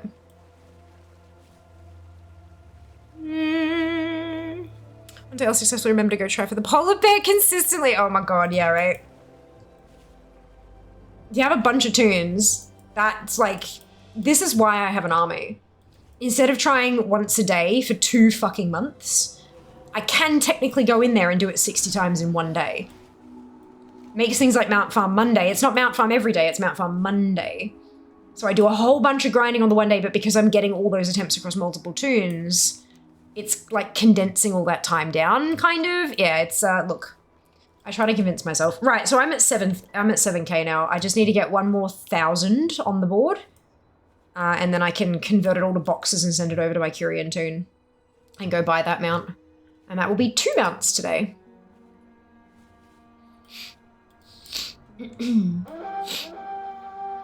Hello. Mim's head clip. We killed a second mythic boss. Well done, Vara. Congratulations. Well done. Good work. Can you see this clip? Yeah, it's linked above. It's the one that Zam dropped in chat. And then there you go. That's the Headless Horseman one. Beautiful. Thank you. And because I don't have it takes a while to get anything to drop. I did get both mounts from the Firelands in 1 run on your first attempt. Holy cow. Well done, you. That's awesome. That is awesome. Bara doesn't have Mim's head though. That's all right. Eventually. Some of them do take hard work, hey? You gotta, persistence. You gotta do the thing again and again and again. Consistent attempts and you'll get there. You get there. Hello, Zolik. Welcome in. I hope you're doing well. The team is pumped. So they bloody should be. That is awesome work. None of that, mate. That's it. Best and worst mount luck I've had is when I had 3 Brewfest Rams drop in 1 year's Brewfest. Best because 3, worst because I already had it drop the year before. Oh, no. Oh, dear. It's like, no, save the dice for the good shit. We'll talk at Ash's me about my BC guild. I miss those folks. Yeah. It's one of those things, hey, with the internet. Like, when somebody logs off and doesn't log back on again, there's like, that's it. There is no other way to, like, yeah. I had Ashes on 7 tunes before I count my mounts. Holy cow, that's amazing, Bash. Well done. So I got both mounts from Throne of Thunder in 1 run on my first attempt. Jesus. I got Horadon's mount, not realizing that there was a mount. I got the Raven Lord, not realizing that that existed as a mount. I got Huolon's mount. I love the story of Huolon's mount. I had been on the Timeless Isle farming rep, Emperor Shaohao rep, to purchase the Golden Serpent at Exalted. And I'd been there for 2 days straight. It was like 13 hours, 2 days straight. Just kill, you know, just grinding up. Just something else on the other screen, pop some music in or whatever and just go. And the second day when I was there was somebody else that was there. So we grouped up and we got chatting and we both hit Exalted roughly around the same time, which was really awesome. So we went down together and went and bought our gold serpents. And then I saw the announcement that Huolon had spawned. So, you know, on we go. And the other player was like, why is this one special? I'm like, well, Huolon can drop a mount. Oh, which mount? that one. And it there it was. And they lost their shit, and I was just like, good, I need to go to bed now. It was a pretty good feeling. Kind of felt like I had done the correct farm, you know, like it was my efforts were being rewarded in more ways than one. So yeah, that was good fun. Thanks you very well, thank you, Zoe. Very well. Our pre-raid convo every week we did Tempest keep OK Kagas on. We have 12 tanks, 17 healers, 2 DPS at Ding today. I'm not kid and are wearing questing gear. This mount, that's it, Kenzie. That's it. Oh, which one does it drop? Oh, you know, that one. That was a pretty special feeling. Yeah, my luck is good. It's good when I go down, go months without seeing anything other than the trading post where I can buy the mounts and then see a single drop in almost a year for anything. Yeah, that's like, alts definitely help with that. Because like the way that I work through DFA, now that you know what it is, if you're hopping into the mounts tab, you can filter out all of your collected and non-collected, and that'll tell you what you've got left. Then I sort it by rarity. Excuse me, and rarity for them is not what the drop chance is. Rarity is how many profiles have that mount. So I figure if a lot of people have it, it's probably because it's a somewhat easier mount to get. Or it's been around for a while and might be easier to solo, that kind of thing, right? So I sort it by that, and then I go top left and then work my way down, kind of thing, from most common to least common. And I've been doing that for a while, and it seems to work quite well. And that's why I'm here farming anima, because that's the next one on the list. Please collect some of it for our research. But the opportunity, like the good thing that I've got is, for example, the Horrid Dreadwing came up from Harrica the Horrid, right? And that's a mount that can only drop for Venthyr characters. But I have 13 of those. So I was able to go through and do 13 attempts. So I've gotten, if I only had one Venthyr tune, that's 13 days worth of attempts, and I've done that in one. And chances are I'll go back and do that next week. So I'm ahead, you know, it's a numbers game. The more attempts you do, the higher chance that one of those is going to be the drop, kind of thing. The drop chance is still the same. I know that it doesn't affect probability in any way, shape, or form. But, you know, if you want heads on a coin, do you flip it once and just hope that it's heads, or do you flip it 10 times and count how many heads you get, kind of thing? You're far more likely to see a heads if you're flipping 10 coins, right?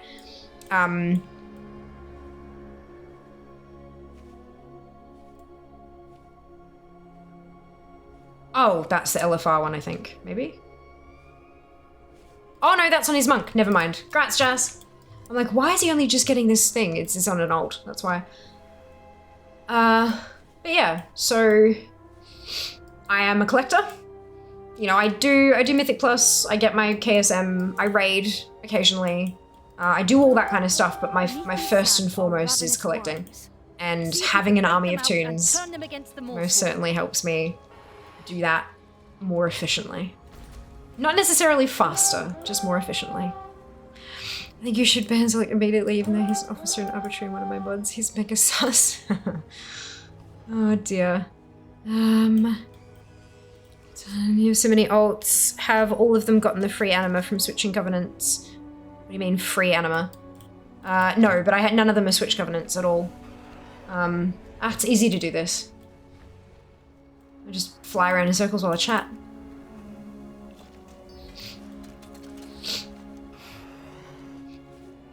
And plus this will be taking, because I need close to 1.4 million anima to get all the collectibles. I got 1,376,500, so this will knock 7,500 off that.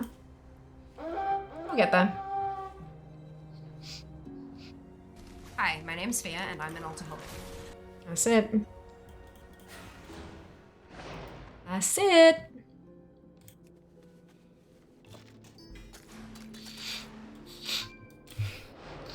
They'll definitely have the advantage over me. 283 mounts, one single character used with no ults. It's not bad. No, it's not at all, OG. Not at all. You've done a fantastic job. Absolutely wonderful job.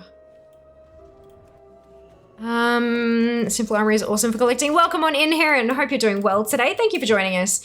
Simple Armory is great. I don't like it for collecting personally. There's no sorting, filtering, kind of like it lays it out nicely with all the icons and stuff, but there's no customization to try to figure out what it is that I'm targeting today. Like you kind of look for a gap and then you mouse over it, maybe you click it through to Wowhead, but there's not enough, like,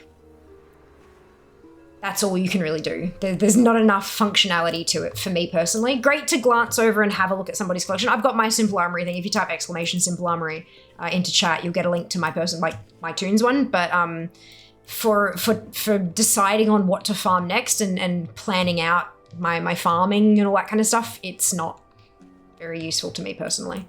But it definitely has its place. Its place is just somewhere different, that's all. But that's just my opinion as well. Obviously people, there's a reason there's so many tools out there. It's because everyone needs something different for them personally to work best.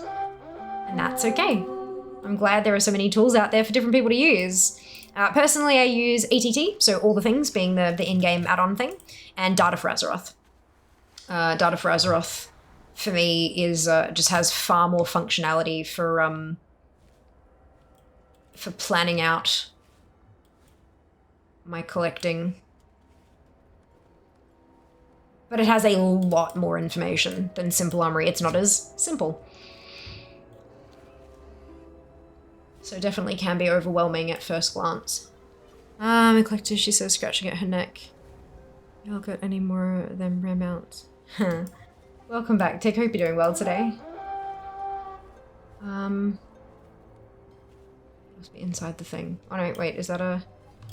Yee. Ooh, is this one of the fancy ones? Yes! My god, it's been so long.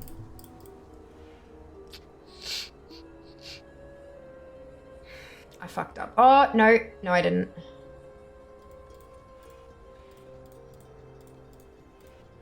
Perfect. Yeah, I love those ones. They're an actual puzzle, unlike the other shit.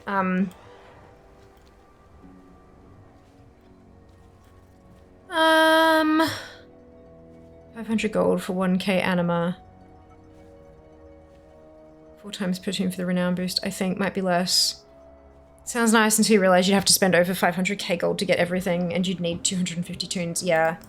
Well, I think it's more just to get you, like, give you a leg up in getting to the 1.4 million. But yeah, it sounds like more effort than it's worth, to be honest.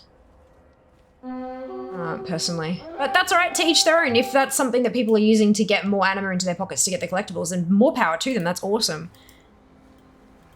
That's fantastic. I've already broke DFA down based off what's easiest to get, and that's where I'm gonna start. Perfect. Love that for you. Hope it works. I hope it helps. Genuinely. I really hope it helps. Hello, Crimson. Welcome on in. Hope you're doing well today. Thank you for joining us.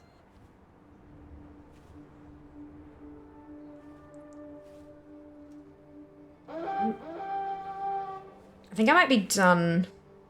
Maybe. Or at least close to done. Knowing me, I'm gonna handle this in and be like 20 fucking anima off. Missing one mount to craft in that zone. Haven't start farm that yet. No, I'm missing a bunch of protoform synthesis mounts. I'm actually here farming anima, not Genesis motes. I will get to them one day. I mean, I've started it. I've done a handful of them, but because I work through by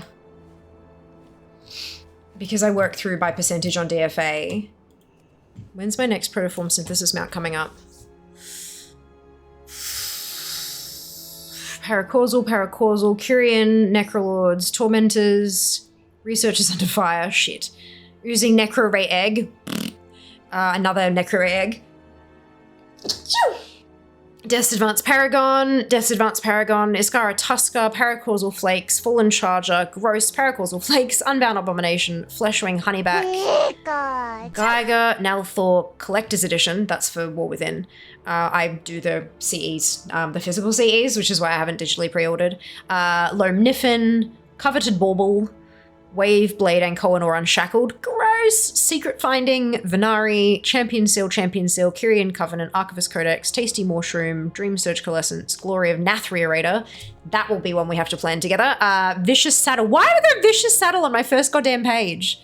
Fuck off. Really? Service Medal, Champion Seal, Honor 125, Secret Findings, Sabriel, Champions, King Desire, Champions, Night Fae, New Pack, Vicious Saddle, Champion Seal, Charred Elemental Remains, Service Medal, Protoform Synthesis, there we go. Tyrachnid Creeper is the next one on my list, and it's 1.5 pages away.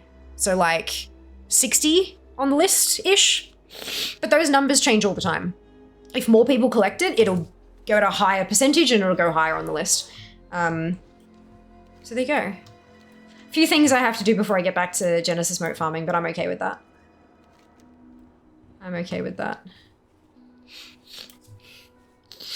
There's a few mounts I don't have. 86% of accounts have. I guess it's time to roll a lock. Yeah. There are some mounts you can only get on certain classes, so that's it. Yeah, for sure. Remember how I said I'm going to be 20 off? I was wrong. I'm 13.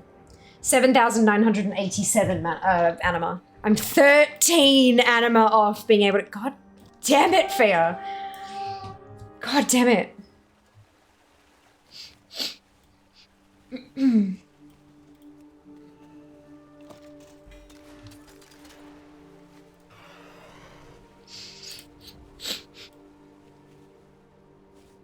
That's what I was thinking about. Ah, there you go, yep. X got 0 during the expand. Oh, yeah, I got 1. 1 out of the 3. Luckily, I have 60 tunes, so when that comes round, I can do... Like, if the Necroway thing is... if the Necrolord's thingamajig is up, I can do that on every single tune and get a fuckload of chances at eggs. That's the problem. There we go. 8,057. Let's go convert that to boxes and send it over to Melissa, who is my Kyrian, and we will go and purchase ourselves an Ascendance Accolon. On a 125, just go knock that out in a night or two. Well, I was talking to Merc about it last night, just very, very briefly, and Merc said I should hit him up when we start attacking that. So I think I might, take advantage of that. No, wait, no. Don't do that. You can go talk to the what's-it. Just get myself some cheeky carries, it'll be fine.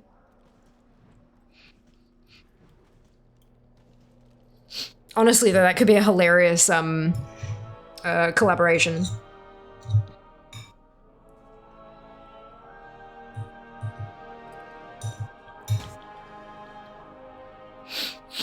Can you dragon ride now in old zones? No. 13 donuts, huh? Baker's dozen. 13 donuts. What? I'm rather pleased with Shadowlands Mountwires, only missing a few of them. Well done, Hiran. Good job. All goods and Good job. services for sale. Ping.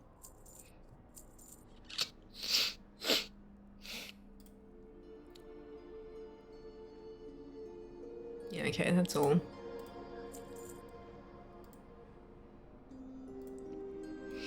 Cool. All right. Oh, I should also use that. Oh, other way.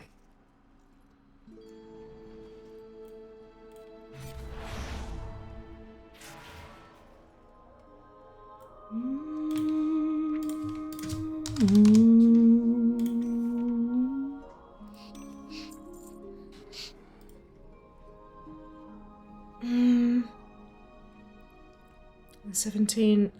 How much gold you got on the account? Bundles. Just under 4 million on Horde. I was just under 6 million and then, they added a gold sync vendor. Alliance has not quite a mil. Yeah.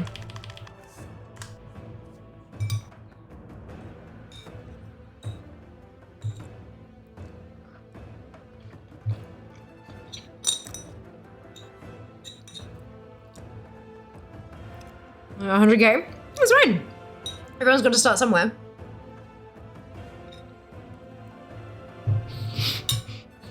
Do the Korean Arena thing you expect. I know, how much fun is it? It's great. It was super cute. I did that a few months back. I think I've got everything out of there now. I don't remember. This is just buying straight off the vendor. I didn't earn a whole bucket load of anima in Shadowlands. I don't know how I managed to miss that, but or I did and I've just spent it all on collectibles since then. But yeah, I did a lot. I got a lot of Enthir stuff, but I didn't get a whole ton of the other things, which is why Kyrian and Necrolord mounts are now coming up on my what's-he-dover. I think I've already bought the Night Fae ones because Night Fae was just so popular as a covenant. So many people bought all the Night Fae shit up, so it would have been a higher percentage, so higher on the list, meaning I've already done it.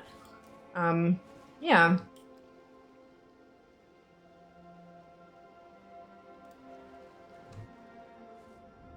This is from Nighthold, right? What brings you here? Be careful. Farewell. Imagine having more than 6k. Gold? Yeah. It's easy. You've just got to actually focus on it. You got to like put energy into that rather than putting it into elsewhere.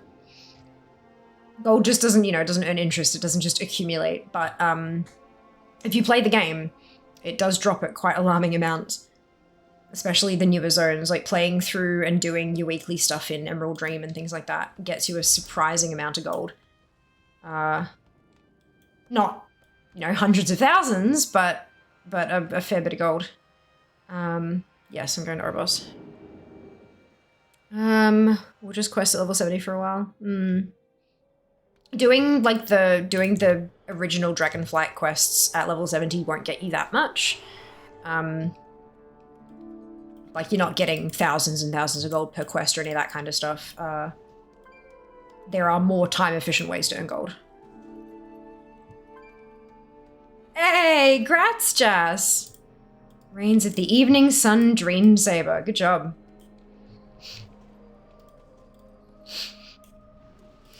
About to get my second mount for the evening.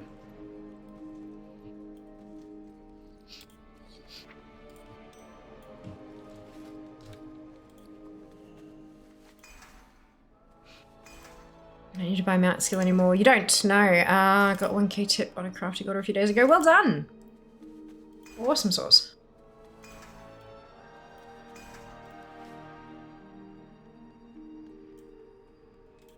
Yeah, stuff like the dragon riding world quests and stuff, they're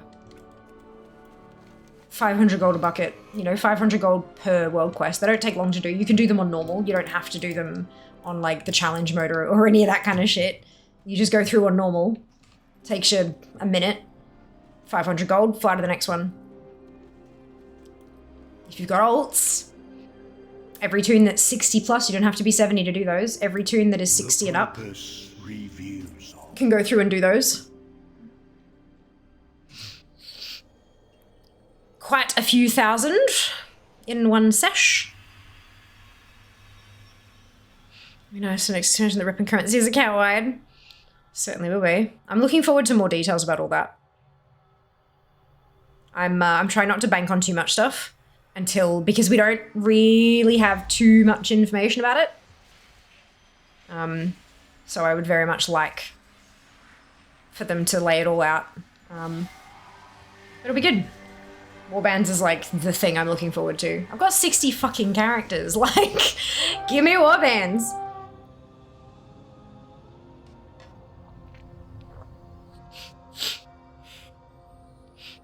Wait for the 17th. Lost count how many times recently I've accidentally dismounted and fired off a frozen orb in Stormwind. Oh no, cat. Yeah, there you go. There's the Warbands clip. Thank you, Zam. There is a language and volume warning on that clip. It was from the BlizzCon pajama party. So from Warbands, I think the thing I'm looking for most currently is the Delves. Yeah, me too. Me too. I think Delves are going to be one of those things where I hope that they're not shallow. I hope there's not a shallow bottom on what you can do in Delves. Because what I'm imagining, right, you set up a stream, and we do a delve, and I do my first delve is solo. I do whatever I need to do to get my weekly done or whatever it happens to be. I finish my delve and I'm like, right, who wants to go? This is what we're doing. And then we get a few people, and then we do another one, and then they leave, and I'm like, right, who wants to go? And then we get maybe one person, and it's fine. We just go, we do the thing, and then we wait, and then there's no one wants to go, so I do one by myself, and then we go, okay, who wants to go? And then we get four more people. We jump in and we do it together, and like all I need to do is be like, right, we're leaving in 120 seconds, go. And I can just kind of do it myself if I need to, or we can bring as many or as few people from the community as we want. The problem is, if I do that for 3 weeks and I've got everything, delves are going to be awfully boring to watch after that.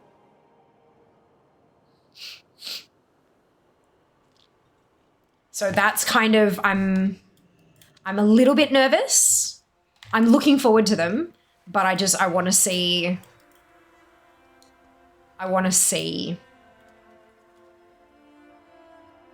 Or is it going to be like, you know, Emerald Dream levels of collectibles and shit? That's, yeah, you know. Where is the person?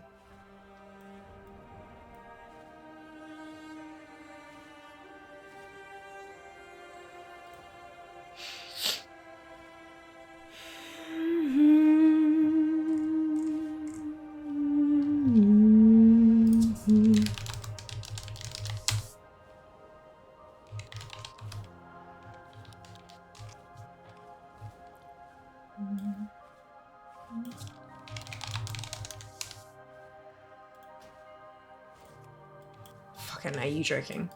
Gross. Browse as you wish. So concludes our barter.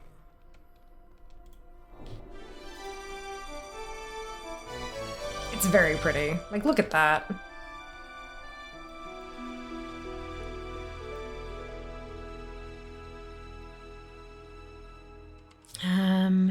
They deserved their frost orb.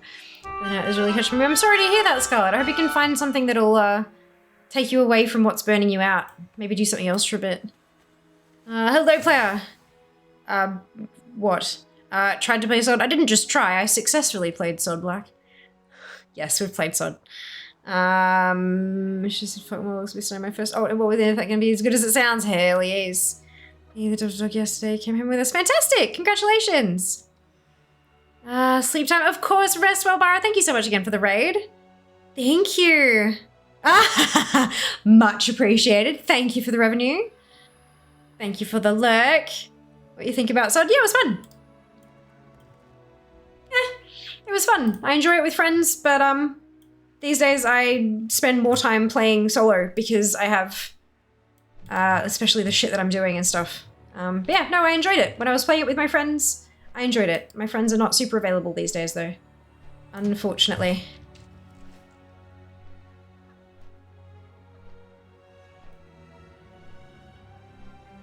That's not gonna do anything. That's fine. Let's go. Yes. All right. That was crap. Okay, let's try again.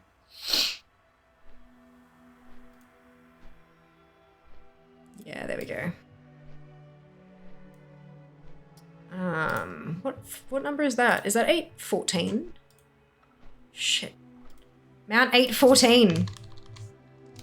Yes. All right, done. Yeah, I'm primarily a player of retail. I would not consider myself a classic player. But that's fine. I dabble when I want to, and I'm content with that.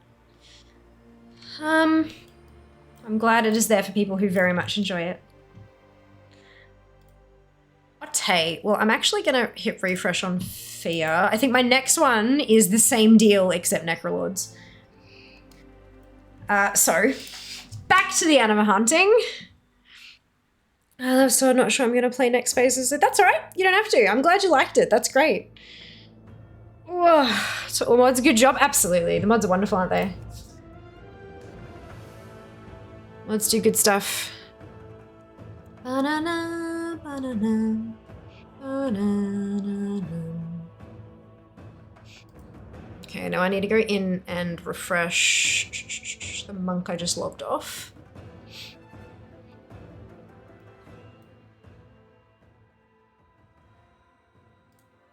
Oh, it's just me. I prefer hardcore too, it's not the same. Without the risk. Fair. Very fair. Doing very well, thank you, son. Very well, hope you can say the same. Except Sam, he knows what he did. Oh no.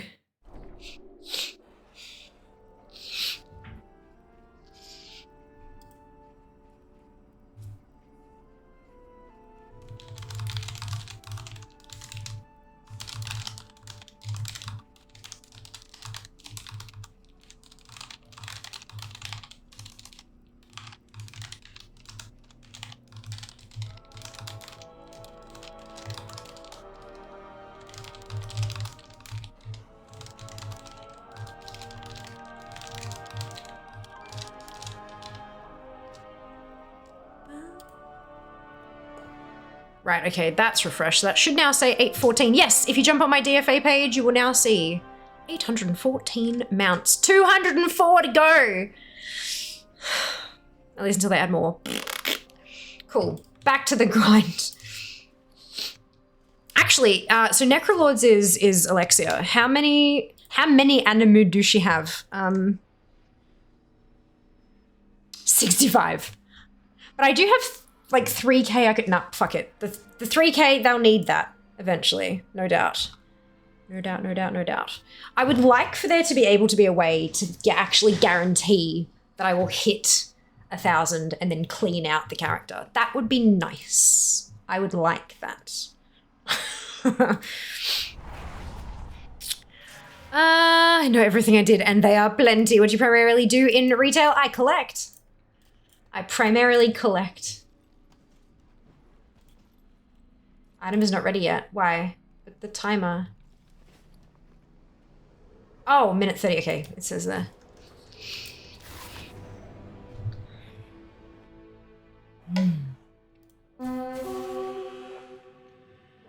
Do you think we can get 4 mounts before 5 mounts? We'd have to get it under 200. Do you think we can get 5 mounts before we hit 1025? It's all the things except PvP. I'm gonna have to soon. No? No. Really? Do you really think I couldn't though? Like genuinely? Or are you being a light troll? Well, there is a capper. Depends on what you need. Well, you can have a look. Exclamation DFA, you can browse my collection. You can do a bit of a sneaky. 814, that's good. It is good. It is. But I've got 204 obtainable mounts and I got it to under 200 to go. It was 190 something to go and then ZM hit. And it had, since Zereth Mortis, I have not been able to get it back under 200 again. So, but I think I'm so close. 204. I reckon I can get there. You're free to prove me wrong. You're running along the ground, counts dragon riding races. It counts! That's it. It does. Ren Kiesland, Demon Hunter tanked to 60. Well done, son. Congratulations. Right, okay, so there's the next one on the list, which is another 7,500 one. Tormentor Torghast is an unfortunate drop. What is Researchers Under Fire? How do you, is that a drop? Or is it a purchase? It's a drop. Okay, fuck that off. Using Necro-Ray Egg is a drop, that's a drop. Paragon's a drop, Paragon's a drop. Yellow War Otic from Miskara Tuskar at Renowned 30. Let's just go get this. Let's go buy it. Fuck it.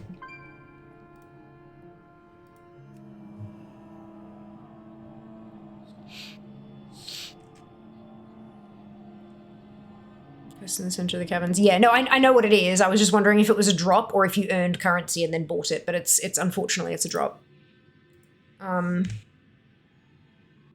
Yeah, I knew what Researchers Under Fire was. Surprisingly, my brain is usually shit, hey. I mean, it is unreliable when it comes to memory, but thankfully I remember what that one was. Okay, so I need Mastodon Tusk times 5. Needs to be at least 2 centuries old.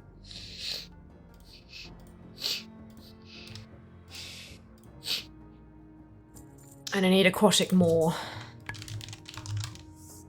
times 5.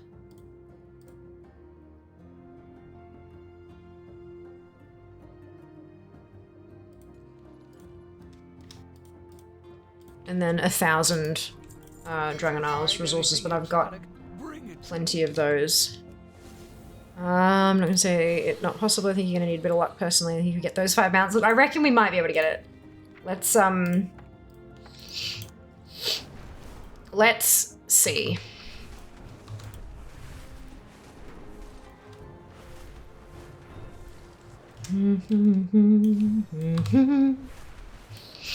Okay, so while we head down to Azure Span, this is a Scarlet Tusker. Paracausal Flakes, Fallen Charge is a drop. The Flakes, Unbound Abomination, that's another drop. By the Sunwell. Son, thank you so much for the Prime Gaming sub. Much appreciated. Very generous of you. They're like unseen mounts in the auction house. Oh, the auction house I don't have either. Just have the gold to buy them. Yeah, I feel that. I feel that. Fleshwing, that's a drop. Honeyback Hive I could technically buy. Because the honey isn't soulbound. You can buy it and sell it in the auction house. So I could buy that, turn it all in to get exalted, and then get the mount. Geiger's a drop, Nalthor's a drop. Collector's edition, I'm not purchasing. I can't afford to get the digital when I'm getting the physical. I know you get a refund, but I can't afford to buy both of them and then wait for a refund. I don't have the fluidity to do that. Loam Niffin, renown 18. What renown am I on now? 17.5. Oh, bitch, we can get that. We can get that. Decay still lingers in this place. It's the coveted bauble. To stop its spread. Oh, Zaralik thingamajig. Okay. That's a... I could actually go and do the bloody Secrets of Azeroth thing, because I still haven't done that, so that's another mount.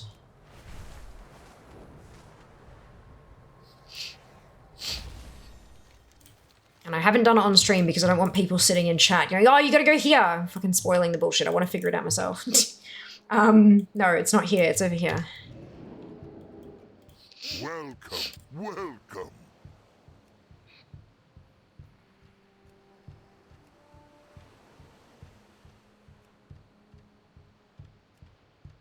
Okay, it is the only mount on here that I need. This is 39 more, but it's all transmog.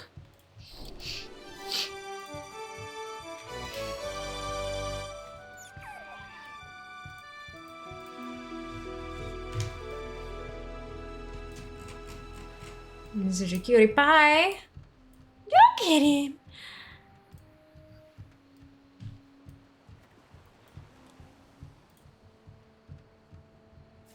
Try again. Come on.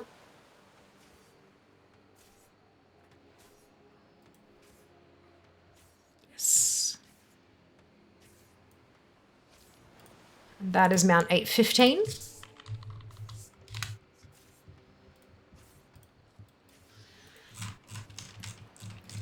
Which means we're down to 203. We got 154. Loam Niffin would be the next one. I don't know if I can do that in 5 minutes.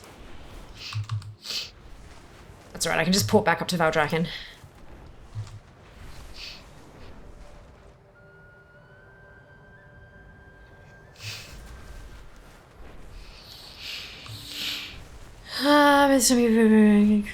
I doubled the gold time.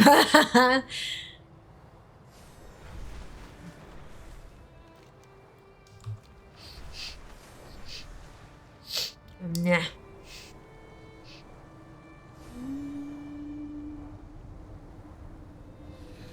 Bunch of missing DF mounts this week. Alcoholic was so useful for finding the extra mats. Yep, I can imagine. I can imagine. Frozen while finished loading map, blah, blah, blah. Yeah, it's so strange. Okay. Actually, first thing we should do is go... Oh, it seems the catalogers have come to get the Worthy Ally quest. Care for a ride down the river? Oh my, this place is overrun with giant snakes. I don't know how they do things in the uplands, but we chuck stink bombs at the parents and then go right for the eggs.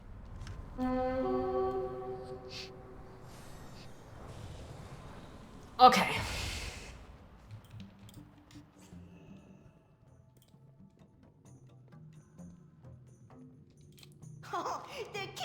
So I've already accepted that. Good. What else are we missing?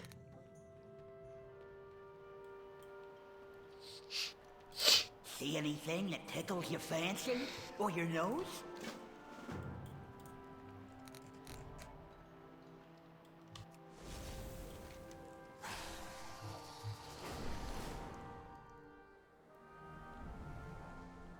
Does the Niffin Seeking give you any... What's it?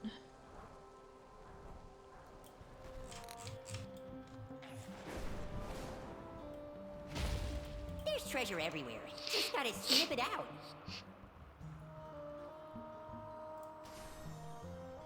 See you soon.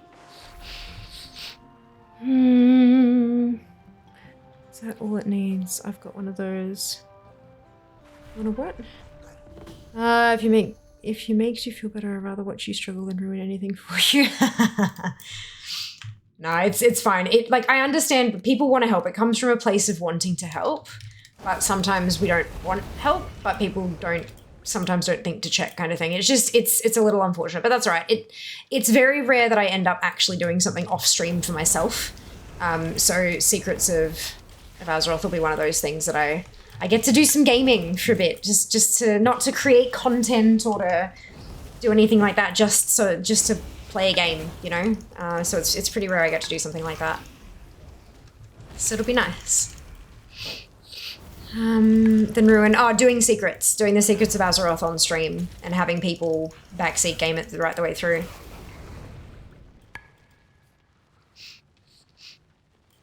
The other option is that I just turn chat off for the day and rely on the mods to kind of deal with that, but that's so different from my normal I don't smell anything. Stream that I don't think it'd work very well for us, hey?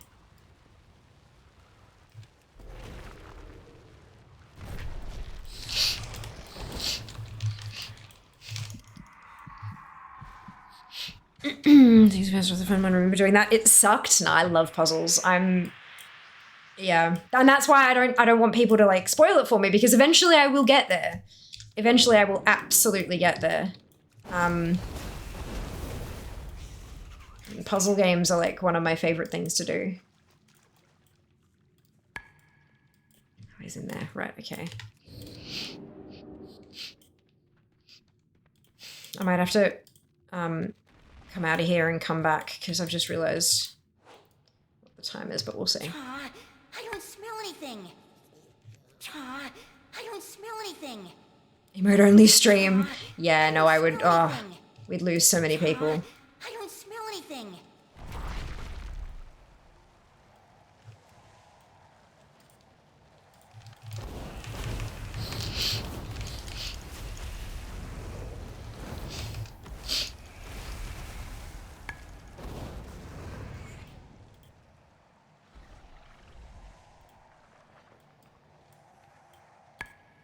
Can't do that yet. Oh.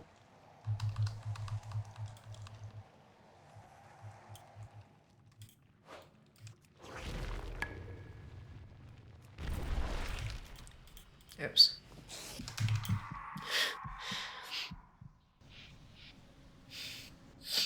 Poison juice.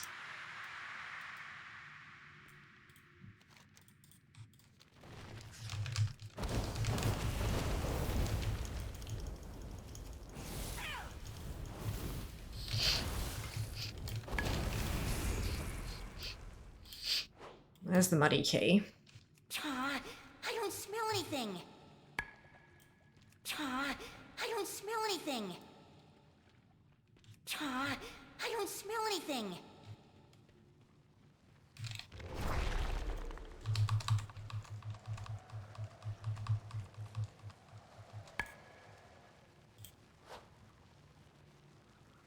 I'll reset any progress. Okay, that's fine.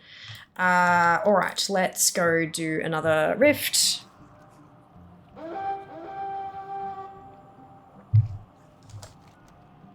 Did they say rares are going to be rarer? Or did they roll that back after they realized it was a bad...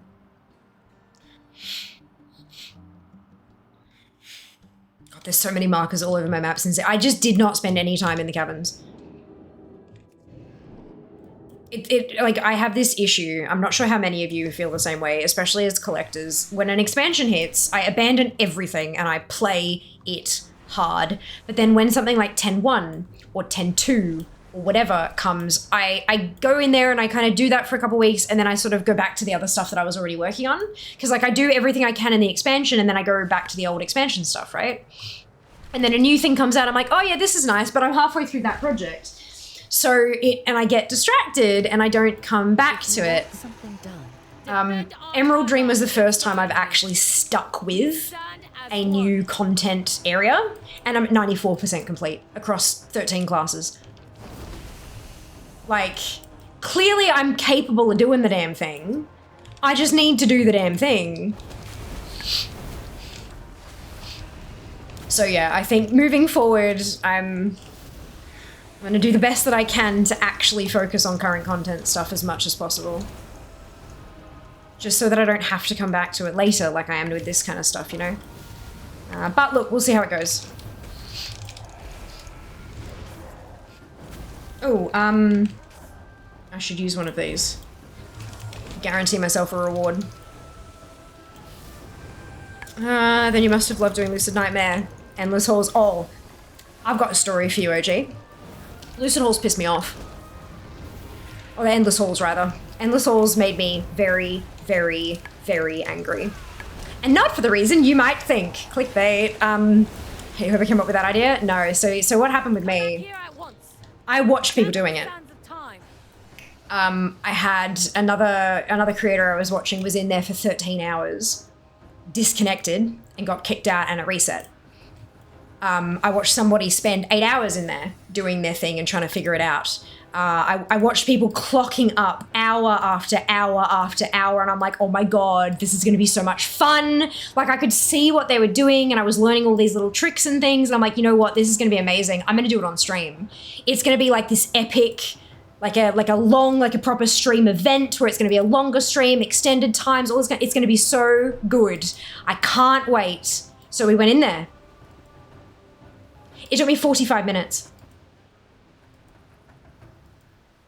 I got in there, I went bang, bang, bang, bang, bang, and got out. And I'm like, what the fuck was that? Where was the difficulty? What happened? I was so angry. I was fuming that I felt like I had been cheated out of a proper puzzle, you know? I was so angry.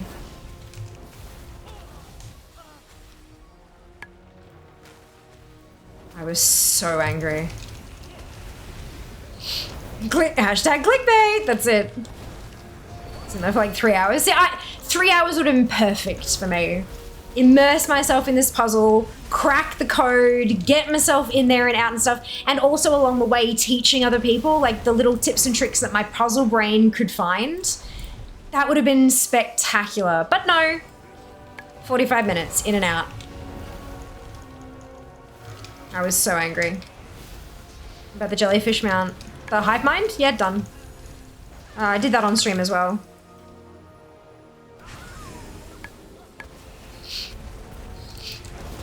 I mean, that was after the whole, like, I'm not a secret finder. I'm in the secret finding Discord, but I don't participate in cracking those codes and stuff just because, I have other things in my life that I need to pay attention to, and I know that if I start trying to work something out like that, it will consume my life, and I can't afford for it to do that. I have a business to run, I have a house to keep, I'm chronically ill, so I have a body to take care of, like, properly. Like, if I kind of, like, let it fall by the wayside, it takes me weeks to recover, not days like some other people.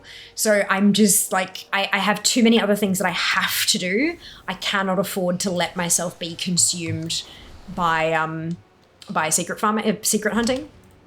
So by the time I went and did that, there was the whole guide, and I just kind of gathered my friends and went and did the thing, you know? It was still fun though. I did enjoy it. Ooh, why is... Oh, okay.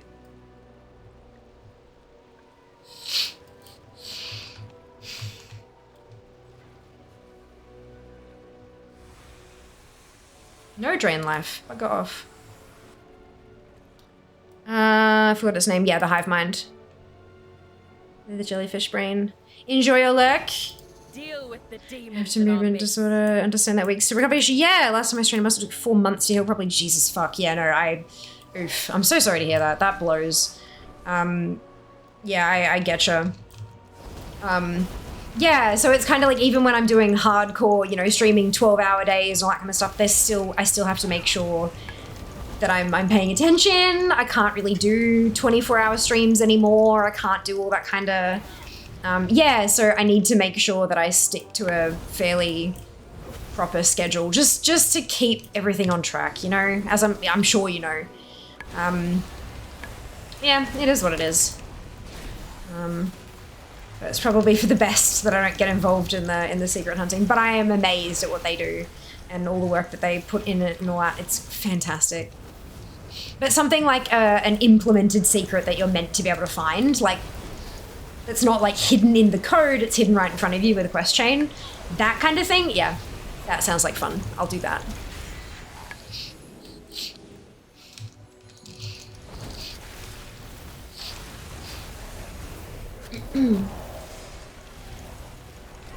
I have considered recording it and then kind of editing it down into like a YouTube video or something like that. Not as a guide, like here is how to do this, but just more of a like, watch me enjoy it kind of thing. But I don't know if that's something that people would bother watching. Plus it's kind of a bit late for that. Like people aren't really looking for how to do it videos anymore, and it's nor would it be that, or yeah, it wouldn't be spoon feedy. So yeah, I don't know. Not sure if it's worth the effort or not. Ugh, find the demons. Oh, this is just really literally the highlight. No, it's not. It's fell.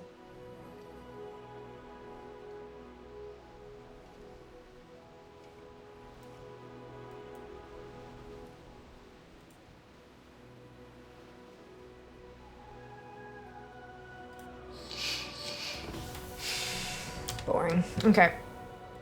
Kill anything!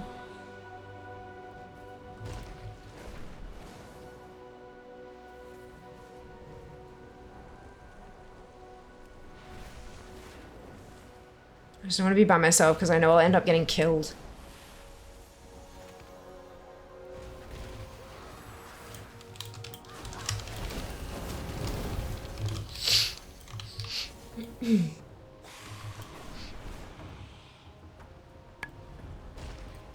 Alright, let's see what the magic item's gonna give me today. Or this time, I should say.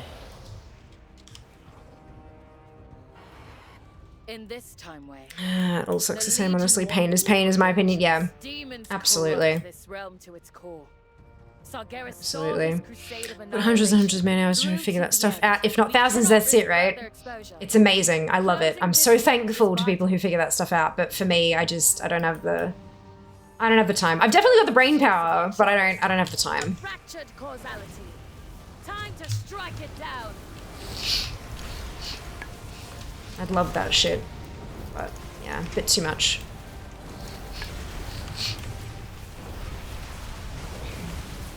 Do not give up, champions. We are almost done.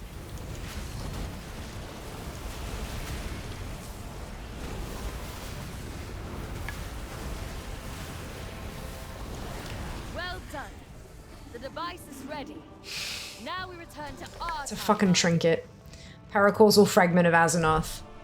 It's not even transmog. And it's bop. God damn it.